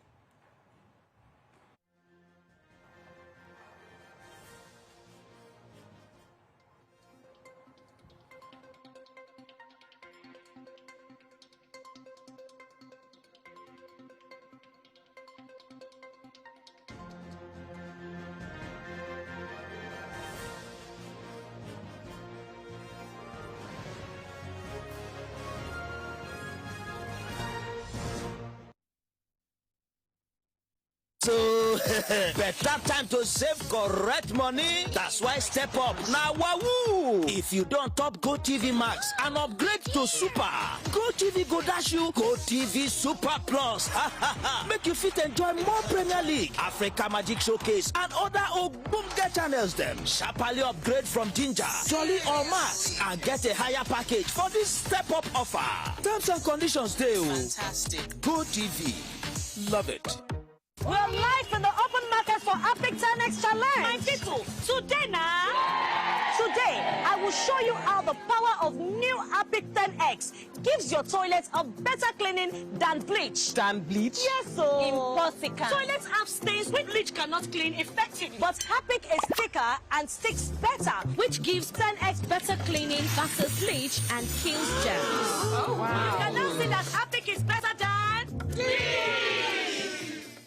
The following is a paid presentation by ShopX TV. At ShopX TV, our customers are the heart of everything we do. As a special thank you for your continued support, we are offering our customers 10% off on selected products from now till November 15th. That's right, shop now and save big on some of your favorite items while stock lasts. Don't miss out on this opportunity to grab amazing products at unbelievable prices. First is our amazing 4-in-1 CookX blender. It's a food processor, a grinder, a blender, and a juicer all in one. The CookX 4-in-1 blender comes with 3 versatile cup sizes, each crafted to handle special tasks perfectly.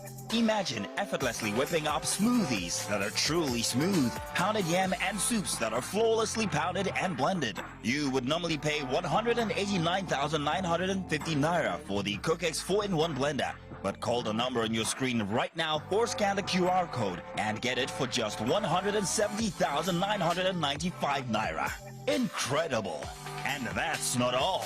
You can get the CookX 4-in-1 blender in 2 easy payments of 85,498 naira. That's right, pay twice to get this amazing cooking solution. And we are not done yet. ShopX TV is proud to introduce the ShopX Ultimate Crunch Exercise Machine. The 6-in-1 machine is designed to take your fitness to the next level. No need to worry about expensive gym fees. You can now work out from the comfort of your home and achieve results. With Ultimate Crunch cutting-edge technology, you can transform your body. Its enhanced features deliver a full body workout that's efficient, effective, and enjoyable. The secret is its advanced design that combines multiple exercise models into one unit. The versatile machine features adjustable resistance levels, an ergonomic design, and a built-in digital tracking system that displays speed, time, distance, and calories burned. From sculpting your abs to toning your legs, upper body, and strengthening your core, you would normally pay up to 449,950 naira for the ShopX Ultimate Crunch. But for a limited time only, call the number on your screen now or scan the QR code and get the ShopX Ultimate Crunch at 404,955 naira. Incredible! And that's not all. You can get the ShopX Ultimate Total Crunch in 2 easy payments of 202,478 naira. That's right, pay twice to get this amazing fitness solution. But hurry, limited stocks available. So call the number on your screen now or scan the QR code or visit our website to place your order while stock lasts. The proceeding was a paid presentation brought to you by ShopX TV. At TVC News, wherever the big news story is happening, we're geared up to break it. TVC News, first with breaking news.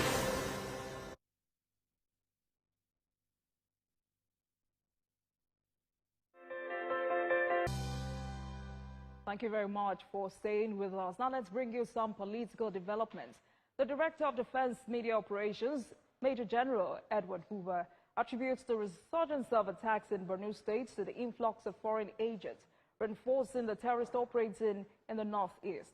Addressing a news conference in Abuja, General Hoover says the situation is further worsened by local collaborators revealing troop movements.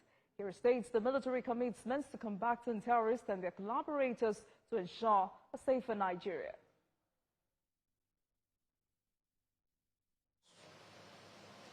By local collaborators that form a support base for these terrorists. They serve as informants reporting on troops' movement to the terrorists. However, in spite of this situation, troops are profoundly conscious of their role and responsibility in ending insurgency and terrorism across our nation. Though we might record occasional tactical setbacks, our strategic objective remains unhindered, and it is to break the terrorist will to fight. And still on security matters, the Inspector General of Police, Kaide Egbetokun, has emphasized the need to remove the Nigeria Police Force from the envelope budgetary regime to allow for accurate funding projections. He explained that the adjustments will enable greater flexibility and ensure the availability of funds to manage the force more effectively. The IGP was speaking at the 2025 Budget Defense for the Nigeria Police Force before the Joint Committees on Police Affairs and Police Institutions at the National Assembly Complex, Abuja. IGP Egbetokun, in a statement by the Force Public Relations Officer, Olumuyiwa Adejobi, highlighted the need for the approval and creation of a special operations account dedicated solely to national security emergencies, as well as an increase in allocations for overhead and capital expenditure. I respectfully request the support of the Senate and House Committees on Police Affairs and Institutions in the following areas. Advocate for removing the Nigerian Police Force from the envelope budgetary framework, allowing the force to present accurate funding requirements for effective planning and execution.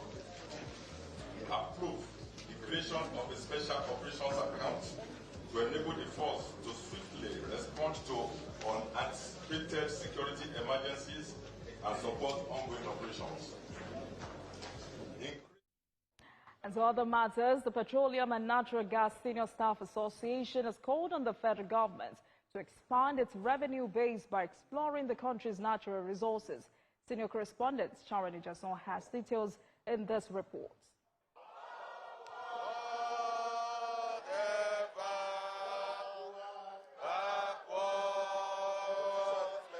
It's the National Executive Council meeting of the Petroleum and Natural Gas Senior Staff Association of Nigeria. The oil and gas workers are gathered to discuss national issues and how the current policies are impacting on their industry. We are over 230 million people, depending on the statistics that you are looking at. And for this number, budget of $30 billion is very, very low for us as a country. Most especially when you compare that with what is obtainable in different parts of the world. South Africa has a population of just about 60 million, and their budget is over $120 billion. President of Pengasan, who also doubles as the president of the Trade Union Congress of Nigeria, spoke on the proposed tax reform bills. He, however, faulted the section relating to the value-added tax while advising that more people be included in the tax net to increase revenue. We looked at the issue of increasing the VAT. Increasing the VAT is going to impoverish Nigerians much more. When I talked about us getting expanded revenue base,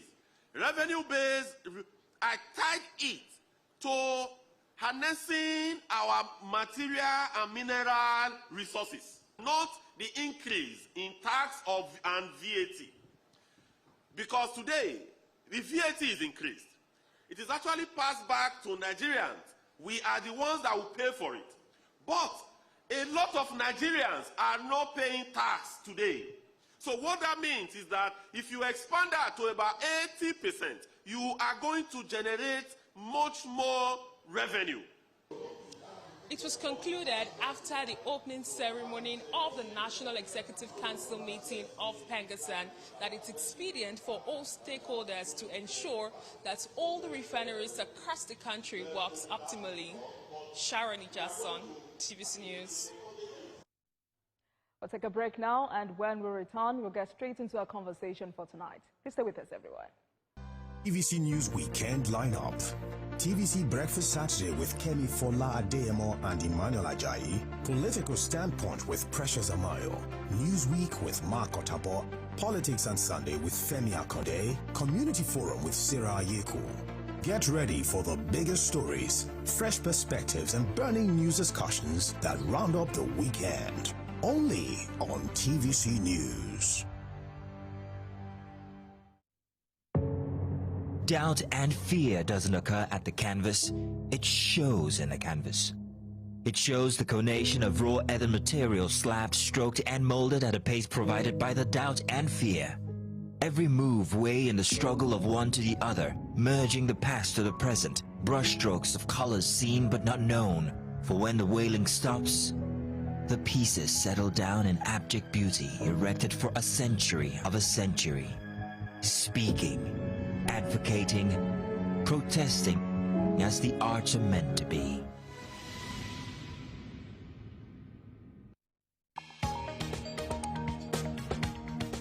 The Inspector General of Police has met with senior officers to review the state of security. We are continuing our coverage of the arrest of Godwin Emefiele. The Senate has summoned the governor of the Central Bank of Nigeria to properly brief the Senate regarding the state of the economy. What I will never take is friend. Let's now bring you more developments from Ibadan, the Oyo State capital, where an explosion has taken place. Tell us about this incident. TVC News. First with breaking news. At TVC News, wherever the big news story is happening, we're geared up to break it. TVC News. First with breaking news.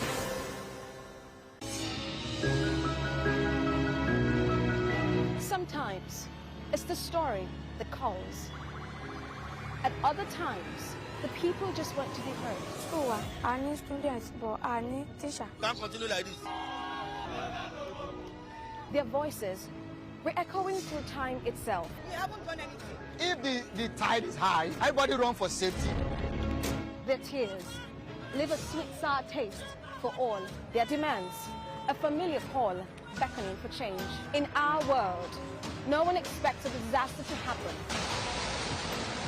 But when it does, we'll be there to x-ray all sides, from the east to the west, north and south. Community Forum will examine the oddities and challenges to economic development, as well as issues yearning for government intervention. Watch fresh episodes of Community Forum on Sundays by 9:30 p.m. only on TVC News. Hey, my people, I greet you plenty. My name is Nachika Okeke. My name is Uwi Balogun. My name is Damilola Banire. My name is Moyo Faraway Ahmed. If you also call me Moyo, listen. And this is Abigail. And I dare on top of your view, PJ. Welcome back, everyone. On the 15th of January every year, the nation gathers to pay tribute to commemorate the selfless sacrifice of the servicemen and women of the Nigerian Armed Forces, as well as honor veterans of World War II and I and the Nigerian Civil War. Yesterday was no different as Vice President Kashim Shettima represented President Bola Tinubu at the Eagle Square, Abuja, to mark the 2025 Armed Forces Day. The Vice President led other senior government officials to lay the wreaths at the cenotaph and also perform the ceremonial release of white pigeons from the cage in commemoration of the event. But amidst the pomp and pageantry of the day, security is at the center of the Armed Forces Day celebration. How well had Nigeria performed in handling her internal security, and what stone is still left to be turned? To help shed light on the meaning of the day and other security matters, I'm now joined by Dr. Kabiru Adamu, Senior Consultant, Managing Director, Beacon Security and Intelligence Limited. Dr. Adamu, good evening to you. Happy New Year, and thank you very much for joining us on Politics Tonight. My pleasure. Good evening and Happy New Year to you as well. Right. Our conversation tonight is about Armed Forces Remembrance Day, and this has been an annual ritual for many decades. And many say this day is even beyond those who died in service. What comes to mind? The sacrifice of the military personnel, the fact that a significant number of them have sacrificed their well-being, sometimes their lives, their comfort, for you and I to enjoy the privileges and benefits that we enjoy as Nigerians. The fact that beyond internal issues, they've also engaged in external issues to support the kind of lives that we live. The fact that in doing that, a significant number of them have suffered both physical and mental damages, and the fact that it's a day that is set aside to recognize this and to tell them thank you for these types of sacrifices, and to also reflect on challenges that they are going through and ask the critical question, what can we do to ensure that these challenges either stop or are reduced significantly? Of course, they do have their widows, for those of them that lost their lives, who they've left behind to live with the consequences of perhaps some of them, their breadwinners, their husbands, their fathers who have lost. It's also a day to listen to them, how they are faring, a day to support them, a day to express appreciation for the sacrifices that their loved ones have made. So significantly, it is a day set aside to show appreciation to the military force for the sacrifices they've made and that they're making. Dr. Dabo, because this job is about sacrifice, I've always wondered what drives the willingness of a soldier, of a military personnel, to want to put his life on the line for his country, especially a country like Nigeria where patriotism is quite low. So first of all, I'm not a military man, but yes, I'm in the security sector. And I know, I understand.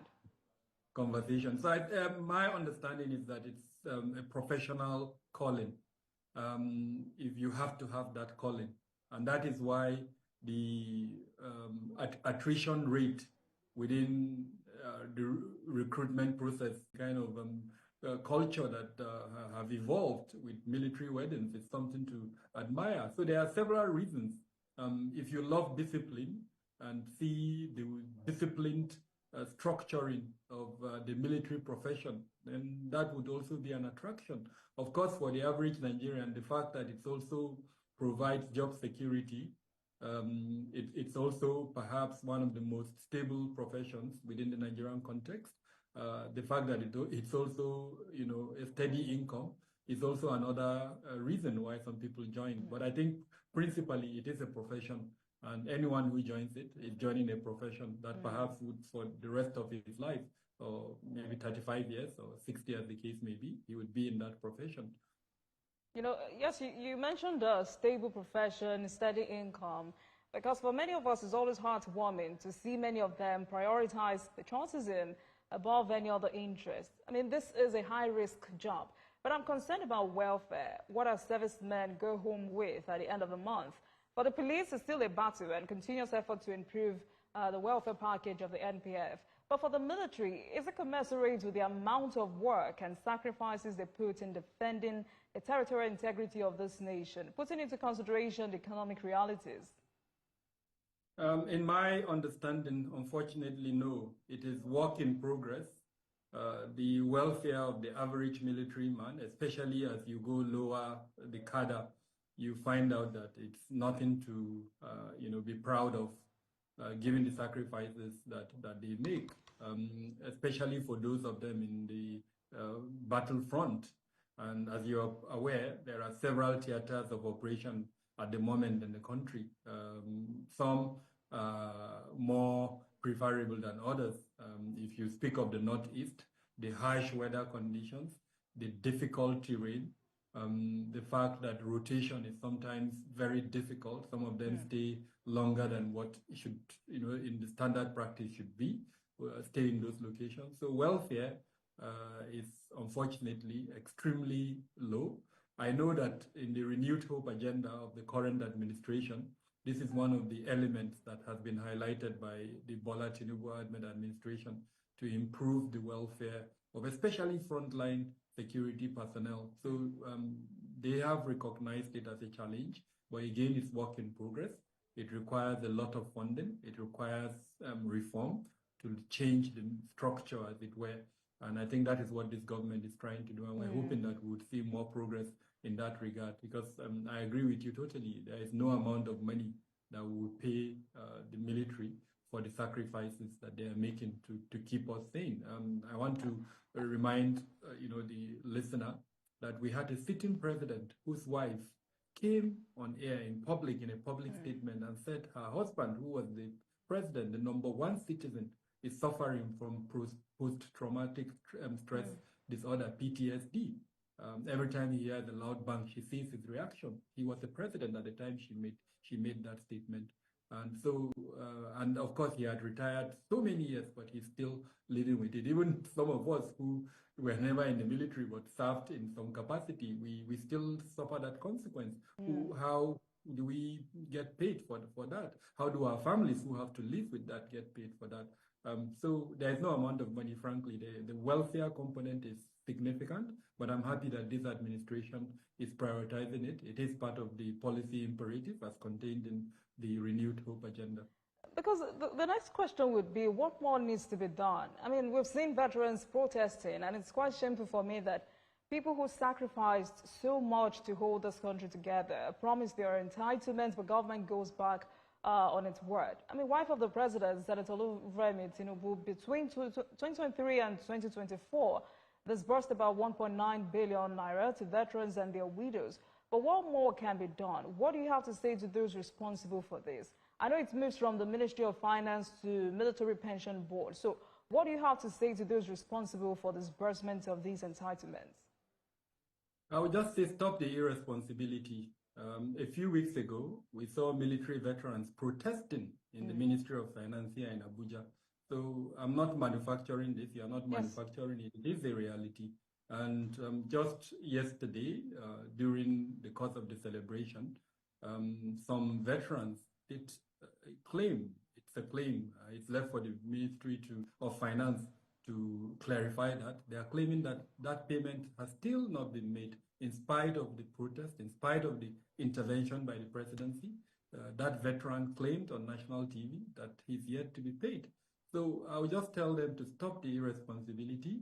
Whatever it is that is delaying that payment, as long as the claim has been legitimized, the process is clear, they should go ahead and pay this. These are persons in other climes, not just the military. As long as you're a civil servant or whatever category of work you did, when you retire, that is when you start enjoying yourself. I've been in a country in Europe where, because of the types of cars they see some Nigerians driving, they actually approach them to ask them, are you retirees? Because it is when you retire that you are able to live the lush life, as it were. All the monies you've saved, you know, your pension, your gratuity, you enjoy it, you know, those last years of your life. You finish paying school fees for kids and all of that. But the reverse is the case in Nigeria. And again, I want to say in clear terms, with all sense of responsibility, that those that are delaying that payment should stop that irresponsibility. They would be retired one day, and they don't want to be in the situation or cycle that these veterans are. And this, like we've discussed it, the military profession is one that, in the minimum, their benefits, whether when they are serving or as retirees, should be paid to them. So again, I just want to say that the irresponsible reasons that is delaying that payment should be stopped. And I think our National Assembly, the legislature, need to step in and ensure that whatever the bottlenecks are, whatever the impediments are, it is removed. This issue has been ongoing for decades. There has been improvement. There was a time when, if you were living in Abuja and you go around certain locations, you will be shocked at the number of veterans you see sleeping outside, just waiting for their payment. Now, that is no longer the case. Like I said, it's work in progress. But these bottlenecks that we see that leads to protests from time to time, it should not be acceptable. We know these veterans, they are documented. Every year, payments for them are included in our budget. So what is the delay? What is it's irresponsible? Dr. Adamu, perhaps we should also go back to how we got here in the first place, because just yesterday, and to add to all you've said, our correspondent sent in videos of widows lamenting about neglect by state governments, how they are struggling to survive and why they can never allow their children join the military. The governments have made promises again and again to support these families, but for some reason we seem not to have a full grasp of it. Where are we getting it wrong? I mean, maybe we should start this conversation. And you asked the question, how did we get here? And what I would say, it's been a long decline. And sadly, that long decline is associated with a couple of reasons, and I'll quickly mention them. Number one is the legacy of military rule itself. That one would think that the military, for the over 30-something years that they ruled Nigeria, would have improved that institution. But unfortunately, in itself, it's a challenge, in the sense that the intervention in politics created reasons around, politicization of certain functions, appointments that perhaps were not based on merit, and several other times. So that's the first challenge, that legacy of military rule. It has affected the military institution itself in so many areas. The second one is how our Democrats too have fared. Of course, this is the Fourth Republic. So in the first, leadership in itself within the military, and then the civilian oversight, it's weak, and it has not created the type of professionalism that we expect. Challenges arise, but those challenges are not addressed. And we see constant shifting of responsibility, as it were, bulk passing from the different elements. Sometimes it's from within the military hierarchy, other times it's within the civilian. An example is this welfare thing and the payment of their gratuity and their pension in the manner that we're discussing it. I mean, you can't have a problem that is outliving almost 4 or 5 administrations and into several decades, and we've not solved it. It has to be a combination of both military and then of course, the civilian elements. So the third one within this distress is funding constraints. It is a challenge as well, because the military is almost entirely dependent on, especially its equipment repository, on foreign sources. And now that the Naira has been devalued to a point where it's no longer able to buy as much as it could in the past, it's also affecting the military. And because of several strains, including the payment of welfare, payment of salary, payment for equipment and all of that, funding is never enough for the military. So that's one.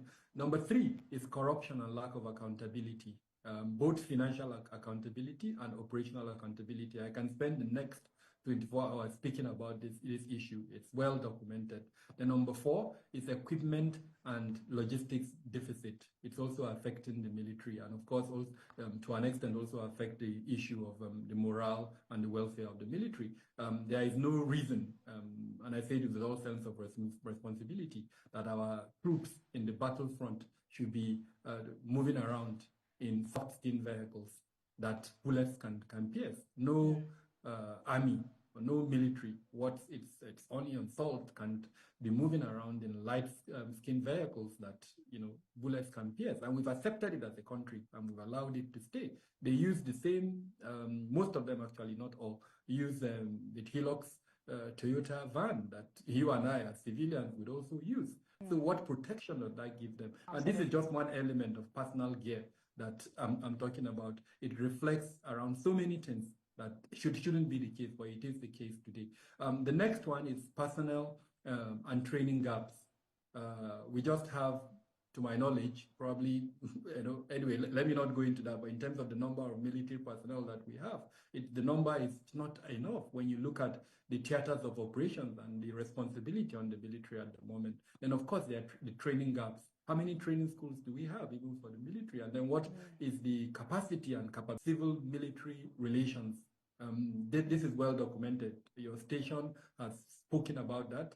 One of the most recent examples of that is the bombing in Zamfara, where a NAF expedition bombed a civilian target, and we saw the reaction. And at the moment, I think there is a fact-finding team currently in Zamfara. So the civil-military relation is extremely low, and I know there has been an attempt to improve on that. And the last element is what we spoke about earlier on, the poor welfare conditions of our military. So all of these dimensions of distress is the reason why we're where we are, where you see the lack of responsibility within certain elements, both civilian and within the military. We need to wake up to address them. And I know over time, there have been attempts at reform. And some of these attempts, if you allow me, I'll quickly mention them, including in the Renewed Hope agenda. Then if you look back to the immediate past administrations, they've also attempted, former President Buhari, name them, they've all attempted at these reforms. But sadly, these dimensions of distress that I mentioned are still living with us.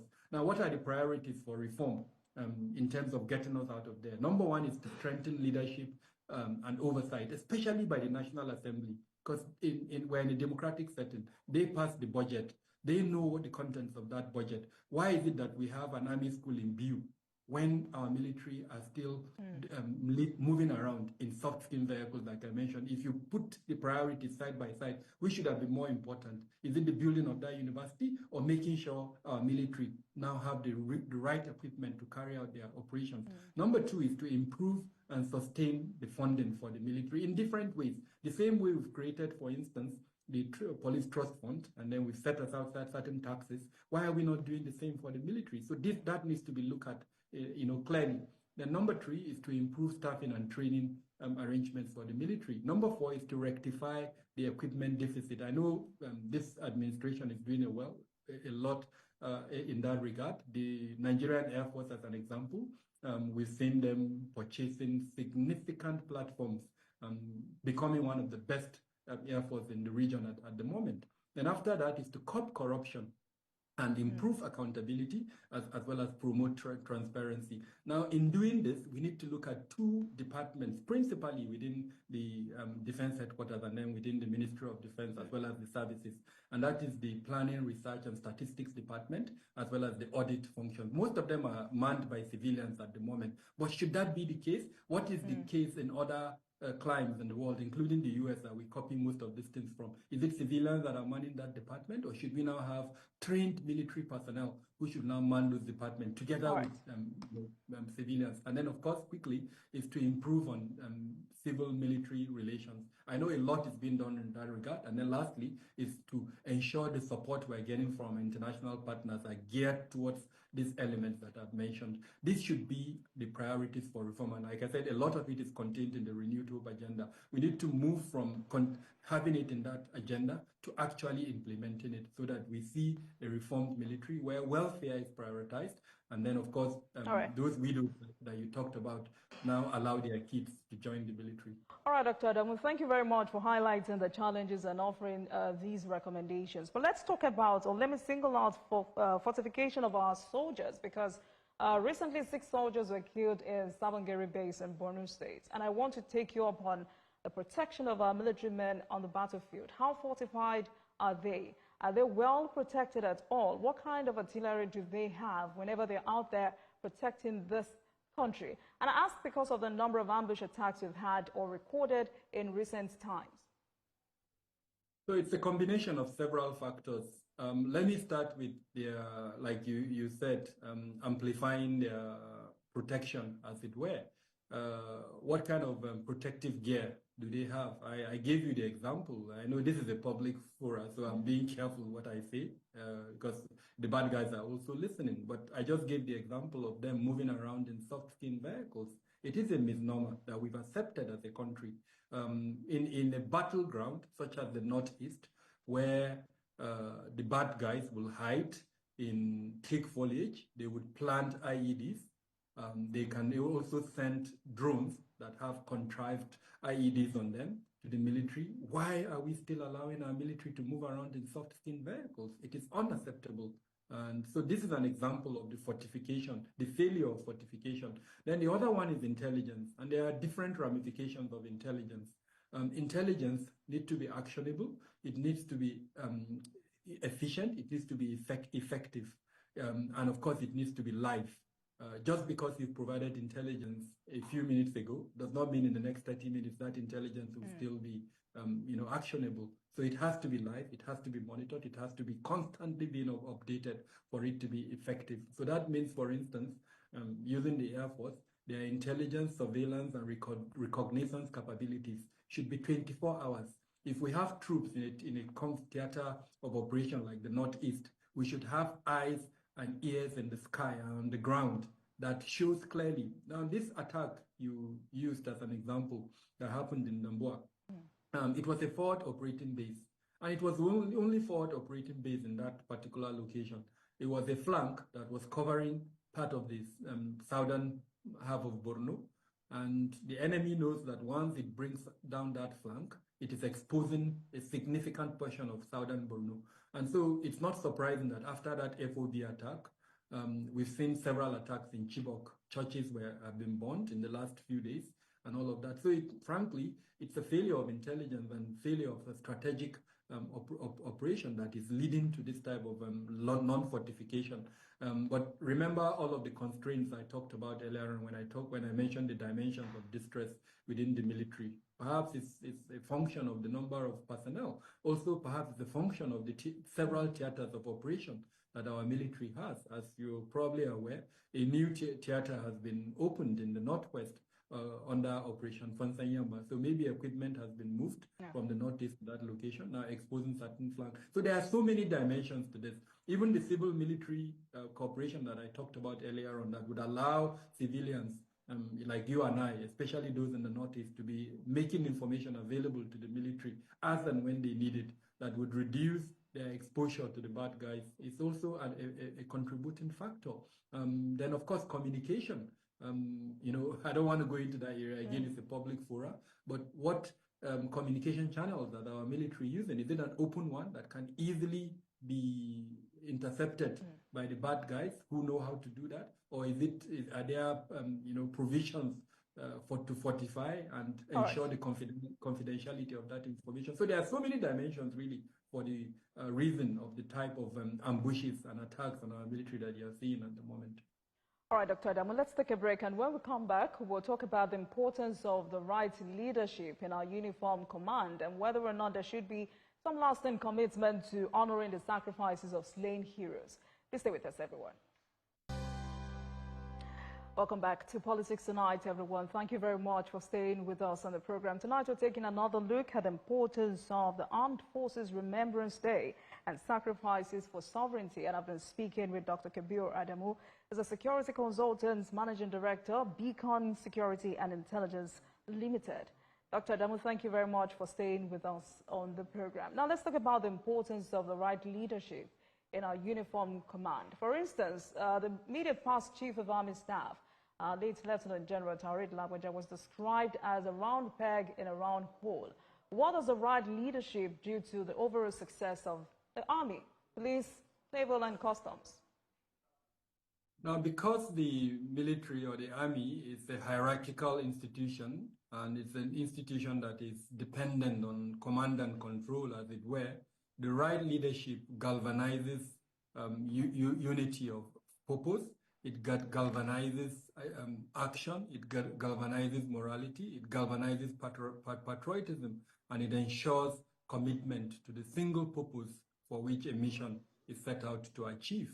And where that leadership is lacking, where there are elements perhaps of nepotism and other factors, then all of these things that I've mentioned, unfortunately, will not be found. And like I mentioned earlier on in our conversation, over the years, especially under the military dictatorship and even currently under its civilian administration, we've seen instances where appointments are questionable, and it has affected the morale of the military to that extent. And to that, I think it's absolutely important that these systems that are in place within the military itself should not be tampered with if we're going to protect that institution.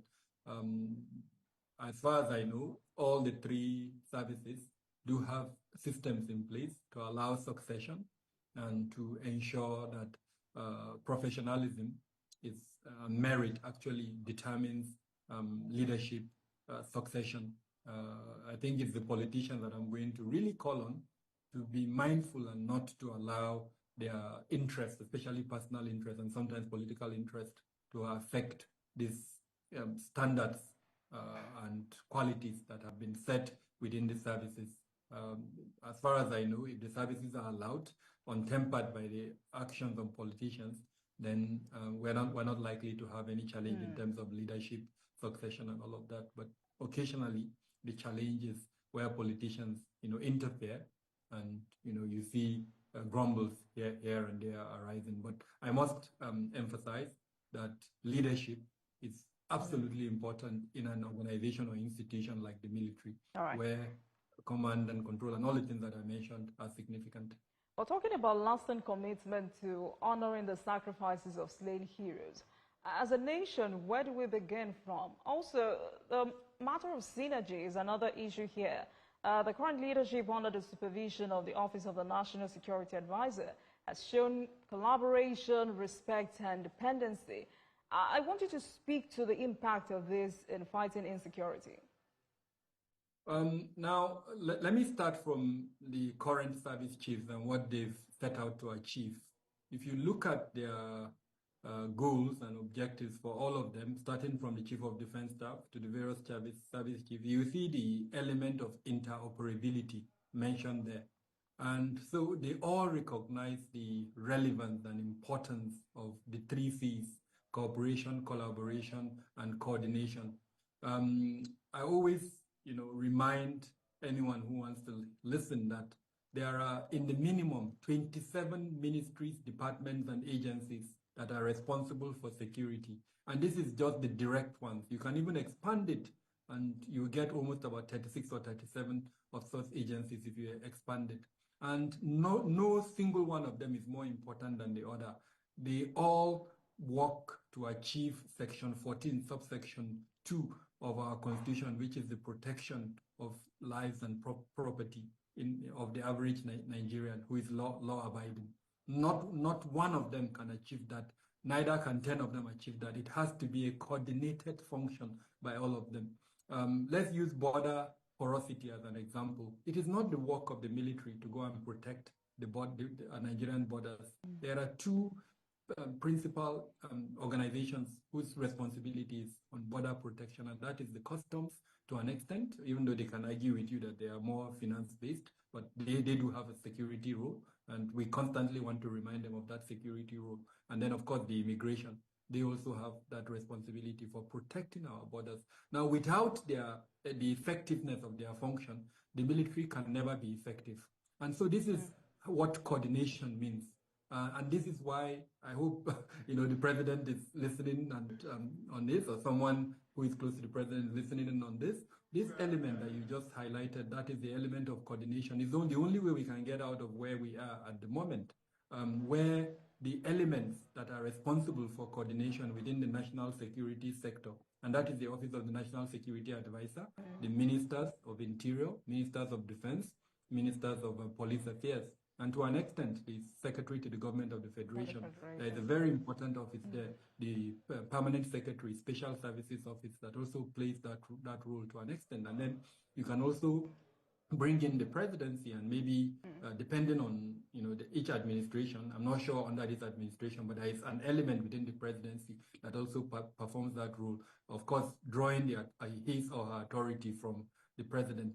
Now, they are the ones who are supposed to bring all of these 29 or 36 MDAs together and have that eagle eye view of whether they are meeting the objectives of subsection 14, section 14, subsection 2 of our Constitution, by monitoring and evaluating the functions of all of the security agencies. So that is what really that statement by the NSA meant. Now, whether that statement is being implemented or not, I think you and I can, and of course the Nigerian who is listening would key in on that. Do we have the type of security? Do we see coordination among all the security agencies, or are there still gaps? I think it's work in progress, and I'm hoping that we'll see an improvement in 2025, where each unit within the security sector is playing its role, so that we see improved coordination, cooperation, and collaboration, and then the objectives of section 14, subsection 2 of our Constitution is met. Absolutely. Dr. Adam, we're talking about improvement. What difference do you want to see, or would you like to see in the Army going forward? When I outlined what I call the reform priorities, this is what I meant. And some of the reform priorities, like I mentioned earlier on, is let them lend themselves to civilian oversight. There is no way out of this, for the simple reason that the military, as it were, is an instrument of policy implementation. And because we are in a civilian administration, this is a democratic era, if they don't completely lend themselves to civilian oversight, I still hear, statements like we can't share this information with civilians. And no, we've moved beyond that, and I think they need to accept that. And I'll give you an example. Operation Fansanya Madat was recently introduced. The civilian component, especially the National Assembly, who will pass the budget for that operation, are supposed to have an idea of the operational mandate of that operation. They're supposed to know the time frame of that operation so that they can measure the performance. We can't have an open-ended operation like what we have in the Northeast, Operation Hadinke, Operation Safe Haven in the Plateau. That's not what it's meant to be. So that's number one. That's the kind of improvement I want to see, and it has to be holistic. The number two, is to improve on their funding. As Nigerians, we need to, embrace that. The funding required of the military is absolute, and we must improve and sustain on it. There are novel ways we could do that. I gave you the example of what we attempted to do with the police. There is no reason why we shouldn't do that with the military, especially given the involvement of the military in internal operations and the fact that it is consuming a significant portion of their budget. If we want and allow that to continue, then we have to increase their funding. There's no two ways about that. Number three is we need to improve on staffing and their training arrangements. The number of boots on ground at the moment is not enough. We need to ensure that there are enough military to carry out the functions that were given to them. Then we need to rectify the equipment deficit within the military, the various services. Earlier on, I gave you an example. At the moment, we're seeing a new attack form in the Northeast where they're, strapping bombs on drones and then, deploying them to go and attack our military formations. Do our military have anti-drone capabilities? If they don't have, is that component in the 2025 budget? If not, then you see, these are the kind of things I mean. So we need to rectify the equipment deficit. Right. I talked about movement in soft-skinned vehicles. It is a misnomer. It shouldn't be. We need to change that aggressively and make sure that we give them AVs, the type that would, especially. All right, Dr. Adamu, because you've hinted at the need for improved civil-military relationships, so let's have this discussion. What kind of engagements must we begin to have at this moment? So a lot has been done in that regard, and I must say I'm really happy that you're bringing this up. A lot has been done. The military has created civil military units, departments, and they've appointed very senior personnel to head those departments. And I know that a lot of engagement is being done. I have attended several of such engagements. I've been invited by the services to attend them, and I've seen how they are being done.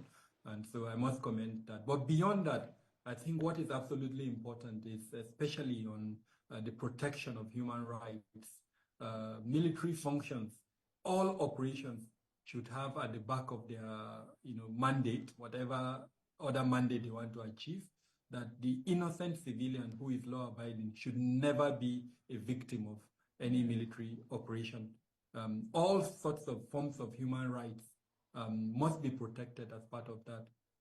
Any blue-on-blue casualty that occurs must be acknowledged, and the appropriate remediation strategy must be pursued. Statements of denial, statements that send the messages that the military does not care about the civilian casualty does not help civil-military cooperation.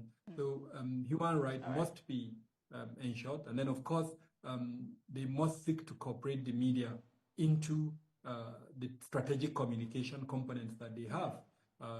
The average Nigerian does not really understand the sacrifices that the military makes. So I believe that the strategic component of the military must be strengthened. We must start to see the type of strategic communication that would allow the village person to understand that the ethos of the function of the military is to protect his life and his property. And so in his day-to-day activities, he must begin to share information with the military to protect military. So that element is absolutely important, strategic communication. Absolutely. Dr. Debo, you have a report detailing our level of progress in defeating banditry and terrorism, with particular focus on the last quarter of 2024. How did we fare? Unfortunately, we didn't fare very well. That report detailed 4 elements. We reviewed December 2024. We also reviewed the last quarter of 2024. Then we also did an annual assessment. Now, for December 2024, there was marginal improvement in almost all the indices and metrics that we're measuring. There was significant improvement. But then sadly, when you look at the 4th quarter, which is the last 3 months of 2024, we did not see that type of improvement. And annually, for the entire year, unfortunately, when you compare it with 2023, there was also perhaps an increase in the number of fatalities.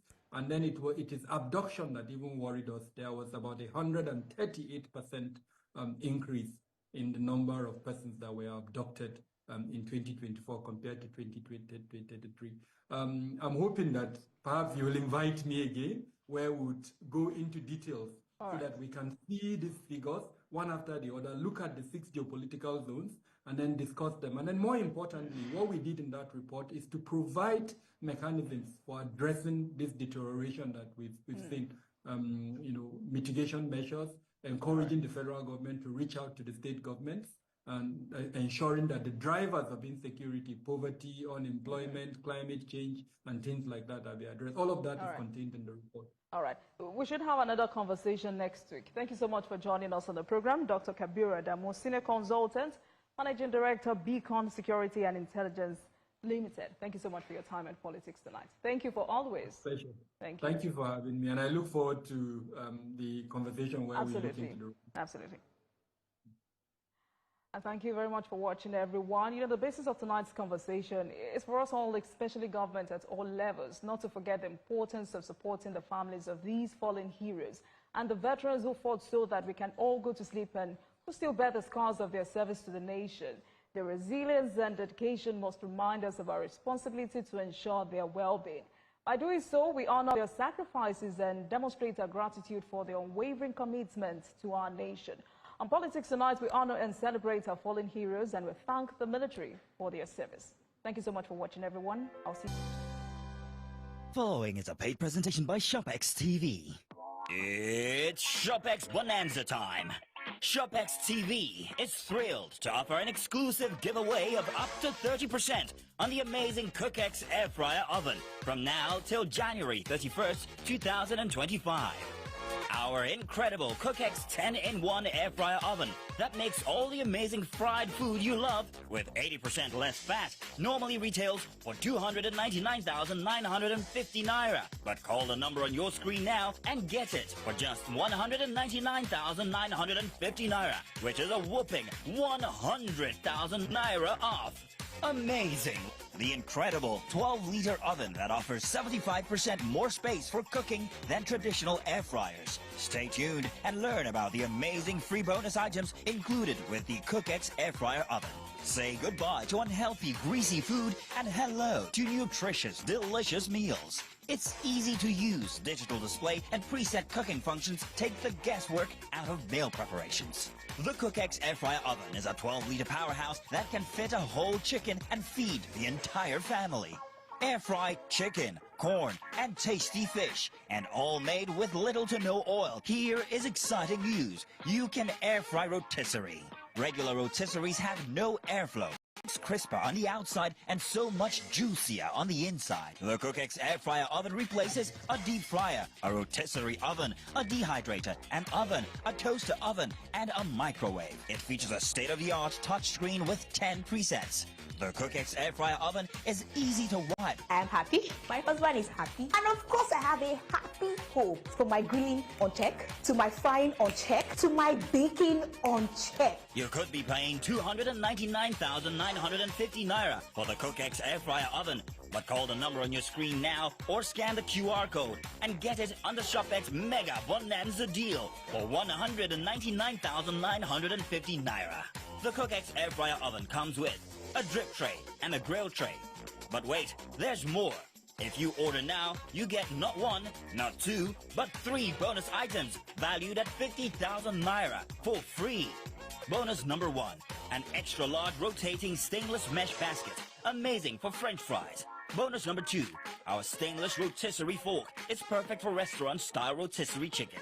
Bonus number 3, stainless steel food handle. Get the CookX Air Fryer Oven in 2 easy payments of 99,975 naira. Pay twice to get this innovative kitchen appliance. This offer is for a limited time only. We will also deliver the CookX Air Fryer Oven to your door for free. The preceding was a paid presentation brought to you by ShopX TV.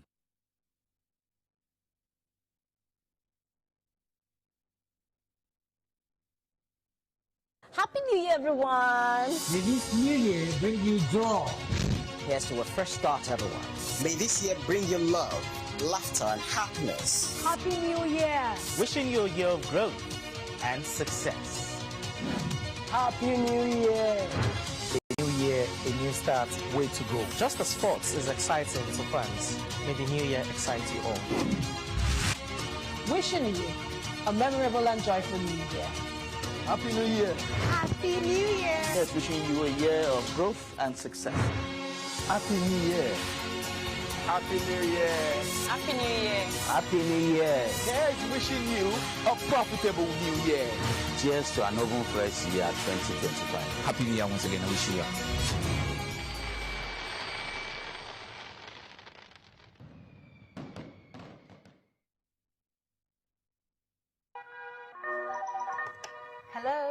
TVC Communications. How can I help?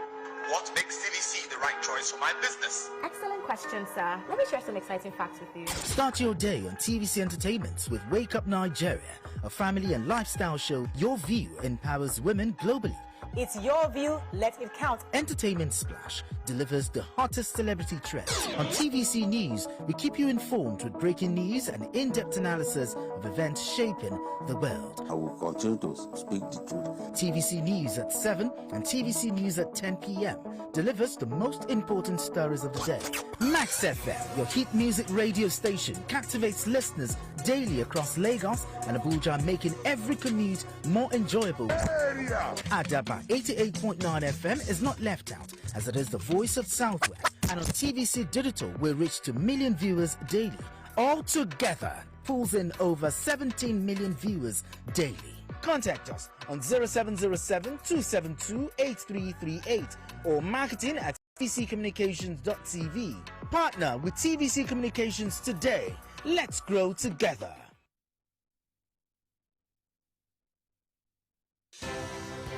At TVC News, wherever the big news story is happening, we're geared up to break it. TVC News, first with breaking news.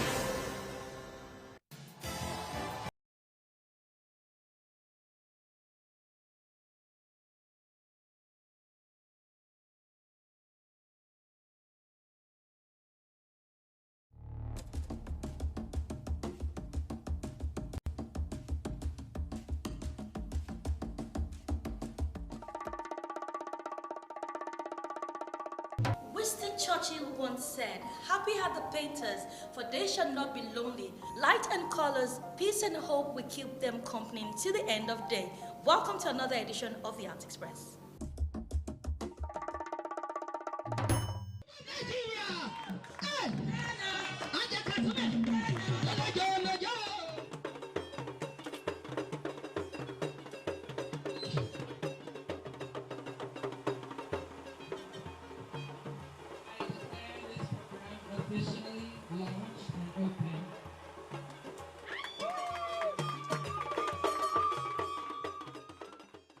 In collaboration with Open Innovation Access, a leader in innovation advocacy, the NTN aims to revolutionize how Nigerian cultural dances are experienced globally. This transformative project will harness technologies such as virtual reality and augmented reality to create immersive experiences for audiences worldwide. Viewers will be able to enjoy the beauty and diversity of Nigerian cultural dances from the comfort of their homes or designated venues. My name is Moriam Ajaga. I'm Special Advisor to the President on Arts and Culture, Office of the Honorable Minister of Arts, Culture, Tourism, and the Creative Economy. The launching of the program today is an exemplary example of cultural preservation. We're so excited about this partnership between OIA and the National Troupe of Nigeria for the innovation of this cultural preservation. This will not only preserve our cultural dances, our cultural music, our languages, as well as our drama. We're excited for the access that it will bring to Nigerians within Nigeria, as well as the global citizenry across the globe. Shola Adekoye, CEO, founder, Open Innovation Access. It's significant because it is a turning point in the history of Nigeria. We saw that 1970 has been the time when Nigeria was most celebrated from Festac 77, and since then there's been some sort of decline in the appreciation. I'll be expecting any of the phone numbers today, but I'd like you right now to fasten your seatbelts. It's going to be an exciting study of God's word, and I'll be back to you at the end of the broadcast. And until then, enjoy the broadcast and be blessed. Amen. Previously on Riot.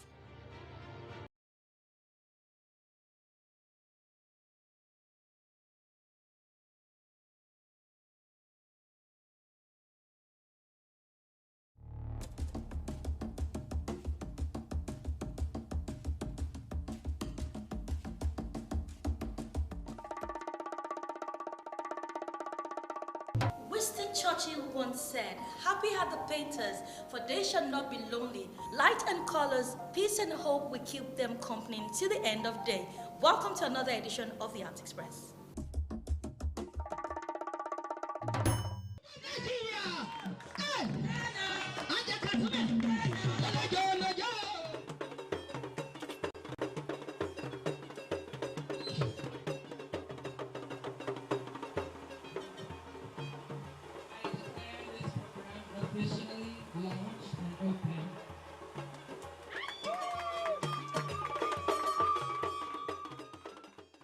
In collaboration with Open Innovation Access, a leader in innovation advocacy, the NTN aims to revolutionize how Nigerian cultural dances are experienced globally.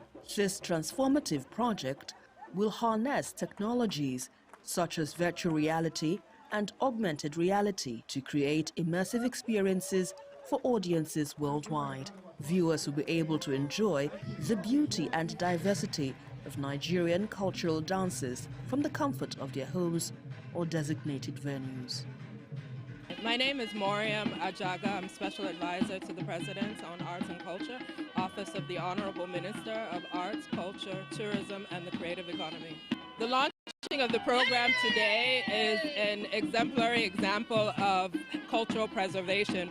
We're so excited about this partnership between OIA and the National Troupe of Nigeria for the innovation of this cultural preservation. This will not only preserve our cultural dances, our cultural music, our languages, as well as our drama. We're excited for the access that it will bring to Nigerians within Nigeria, as well as the global citizenry across the globe. Shola Adekoye, CEO, founder, Open Innovation Access. It's significant because it is a turning point in the history of Nigeria. We saw that 1970 has been the time when Nigeria was most celebrated from Festac 77, and since then there's been some sort of decline in the appreciation for our culture. So what we've done here is to try to bring culture alive and bring it to be more accessible to people worldwide. Our younger generation as well have been so disconnected from our culture. This here reconnects them or connects them all together, and people in diaspora as well. So that is why it's such a significant turning point in the history of Nigeria, and a significant project for us as well. Gallery, the Nike Art Gallery, founded by Chief Mrs. Nike Davis Okundaye, a textile designer and a prominent figure in promoting Nigerian arts and culture globally, awarded artists with the Nike Excellence Award. Let's take a look.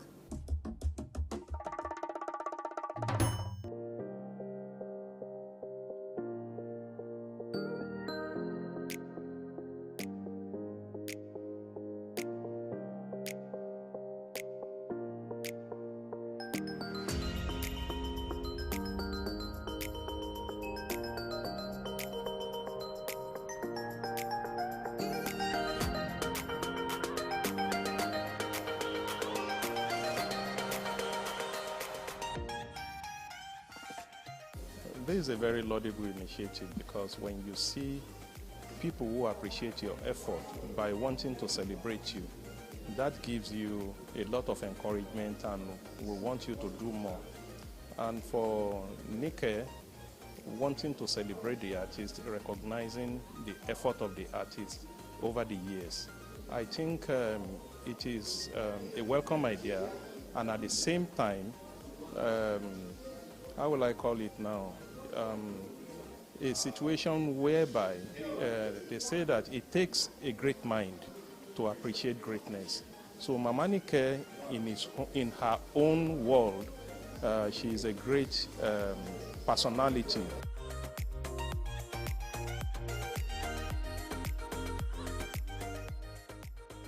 She's first a mother.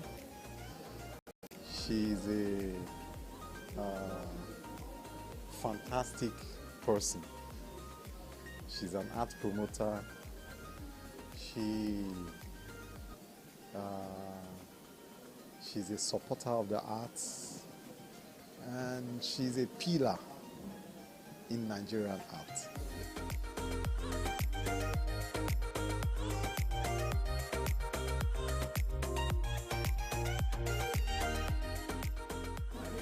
I'm so excited to be here. Mommy has been our pillar. She has been a force taking Nigerian arts to the world. She has promoted both male and female. She has been our pillar and the greatest support. For me, painting or color is what water is to fish. And I don't just paint to sell. I paint to make a statement. I paint to weigh into what is going on around me. And for me, I paint the Nigeria I want to see. A better Nigeria that is possible, a better Nigeria that is richer than what it is. So if you look at my work, you see high level of texture, tactile quality, impact. So it's intentional because I know that we have all it takes to be what we want to be. We are not just there yet. So my works are futuristic. It's in Nigeria that will happen. And I will keep doing what I'm doing to add value. Encouragement and lay the initiative down for the generations to come. For me personally, I see something great to emulate for the upcoming one, the generation coming behind, to emulate from the frontiers like Chief Nike, Bruce Onobrekweya, what they are doing. These are an example of what we need to emulate from them and hard to hit. So this is a great initiative to celebrate, to appreciate, and to let them do more for the humanity.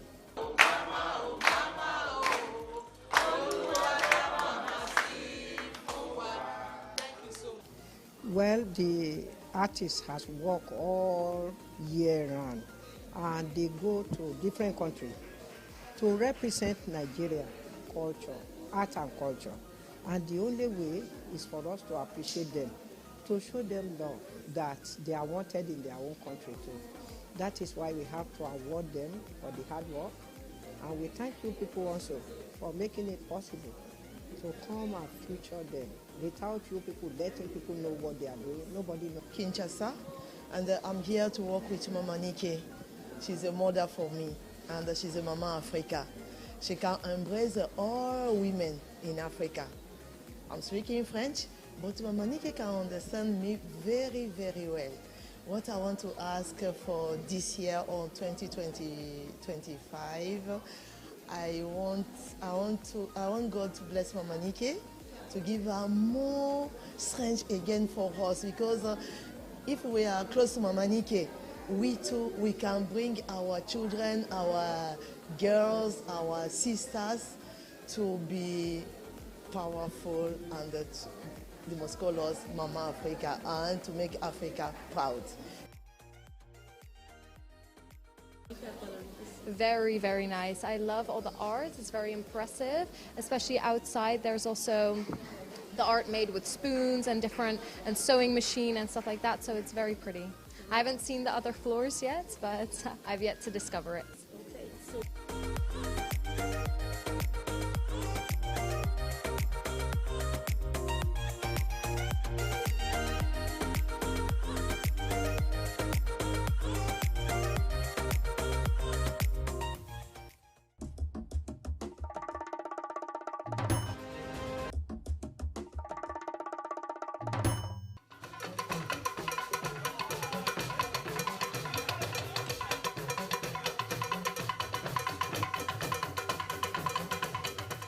So today's event is all about fun, Kakaki Hanga. We are promoting culture. Here we are here to mingle, make friends, and just have fun and enjoy yourself.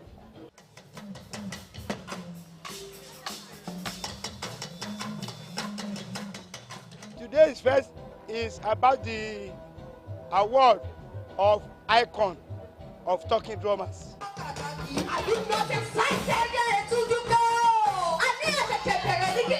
It's something that we should cherish, because as is usually said, if you forget your culture, you forget your roots. So that is what we are here to enjoy. Wow, today's event is going to be awesome, and majorly it is for us to, it is actually for the traditions, you get to know more of the music, musical traditions, and then a lot. Well, I'm the band bassist, so I play bass guitar for the band.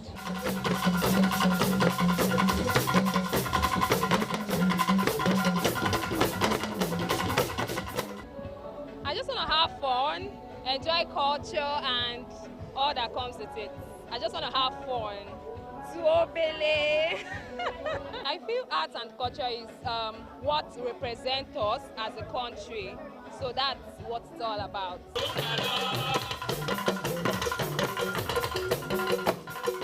Yeah, I'm here to listen, vibe to cultural songs, see different cultural attires. I'm here to catch fun. I want to listen to the Yoruba song, like, you know, the good old days. I want to listen to good cultural music.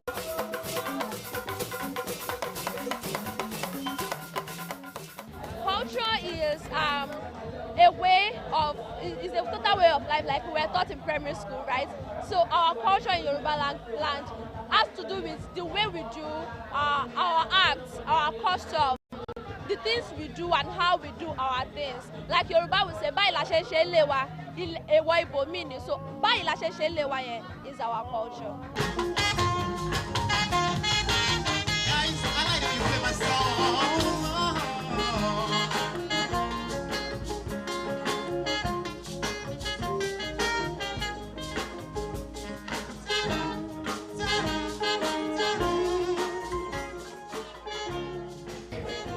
Art is life, you know, it's a way of life. It's an expression. Same as music. It's the way you express yourself, express your feelings, you know. Anything you see in art is an expression of someone. What his thoughts, his thinking, and what he's passing a message with. So that's art to you. I'm a performing artist. I do percussion, all African drums, majorly African drums. So I'm a performing artist. What do you like people to take home? I want you to see that culture is something you take pride of. You know, culture is your thing. Culture is what you have to practice it. You have to act it. You have to be in it. So that's the take home for today. Practice your culture, embrace your culture, enjoy your life, and God be with you.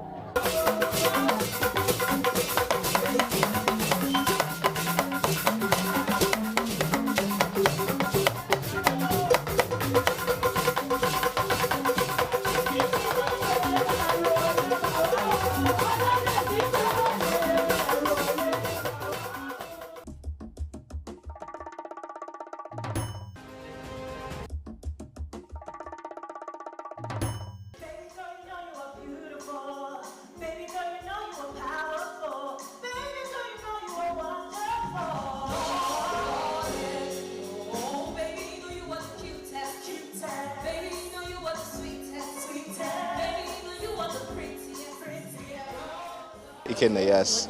Oh, it was amazing. It was really good. I think that from the costumes to the act to the song, the voice, everything was perfect. The lighting, I love theater, so this was amazing. I love it. Hey, sis. Now you must be my future sister-in-law. My name is Tamuro, but my friends call me Tam Tam. Yeah? I'll see you later, baby. Oh, yeah, sure. And one for my sister. My name is Abiola Lekbe. So my role, I'm the best friend of the female lead, the protagonist. We are supporting her, but also like, girl, get serious. These men, you're still running back to them. You're letting them run back to you. So we're giving her the truth and love and comfort at the same time. What's reliable sources? Oh, not know the sources. Let me call Daddy. So he can gather the sources for you. Wait. Let me call him. It's not true. He can eat sources. It's not true. Well, Otumba is the traditional Yoruba father who's very anxious about how his daughters seem to be growing old and they're not getting married as quickly as he would have wanted. And he's just ready to do whatever it takes, even if he upsets them. Just go and get married and give us grandchildren, finish. Very, very traditional, cultural man. Wow. It is my own responsibility to educate and empower my children, which is what I am doing. I'm not doing it so that they can become an option for one nonsense man. Let's go to... This play is beautiful. I love it so much, and I think it's just very relatable, especially if you know the Lagos story. I think it's one that just clearly defines Lagos, and I love it. And I love the casting was superb, the production, everything was perfect, and I trust Mrs. Bolanle. Every time amazing, and this was nothing short of amazing. You are not formidable, Kike. Seriously. Wait, you know my name. How? Yes, I overheard your... I need to go. Bathroom. Yeah. So the truth is, you can't really take them in, but you really can avoid them. But love with your head, not with your heart. Like, you have to just be very calculative. Once you see the sign, Japa, run. I've added a few dishes to our set menu, and I want you to try every single one of them and give me your honest opinion. Guinea pig. King's kid! My baby sis! Wait for me, I want to show some down. King's kid! My role, well, I'm Kike's support system. You know, you have to have that inner circle that would always be with you through thick and thin. So I'm one of her inner circles, yeah. You should know your friends, the ones that are for you. When you recognize them, keep them. Do anything within your power not to lose them, because regardless of what happens, regardless of the love relationship that comes your way, friends would always stick with you. Why are you a full-grown man waiting around for your father to find you a wife? What? Wait. Let's just clear that up. Nobody is picking a wife for me.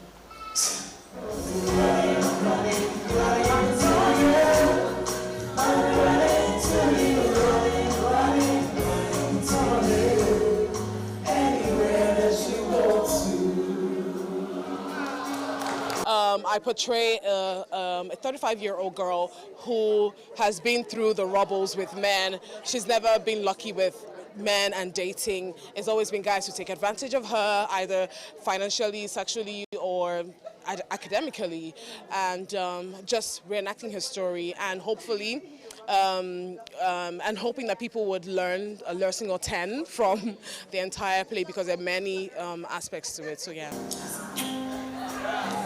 Baby! What's up, babe? How you doing? What are you doing here? How did you get into my apartment? Hey, come on. I still have a spare key now. No mercy. I look myself. Keep it. I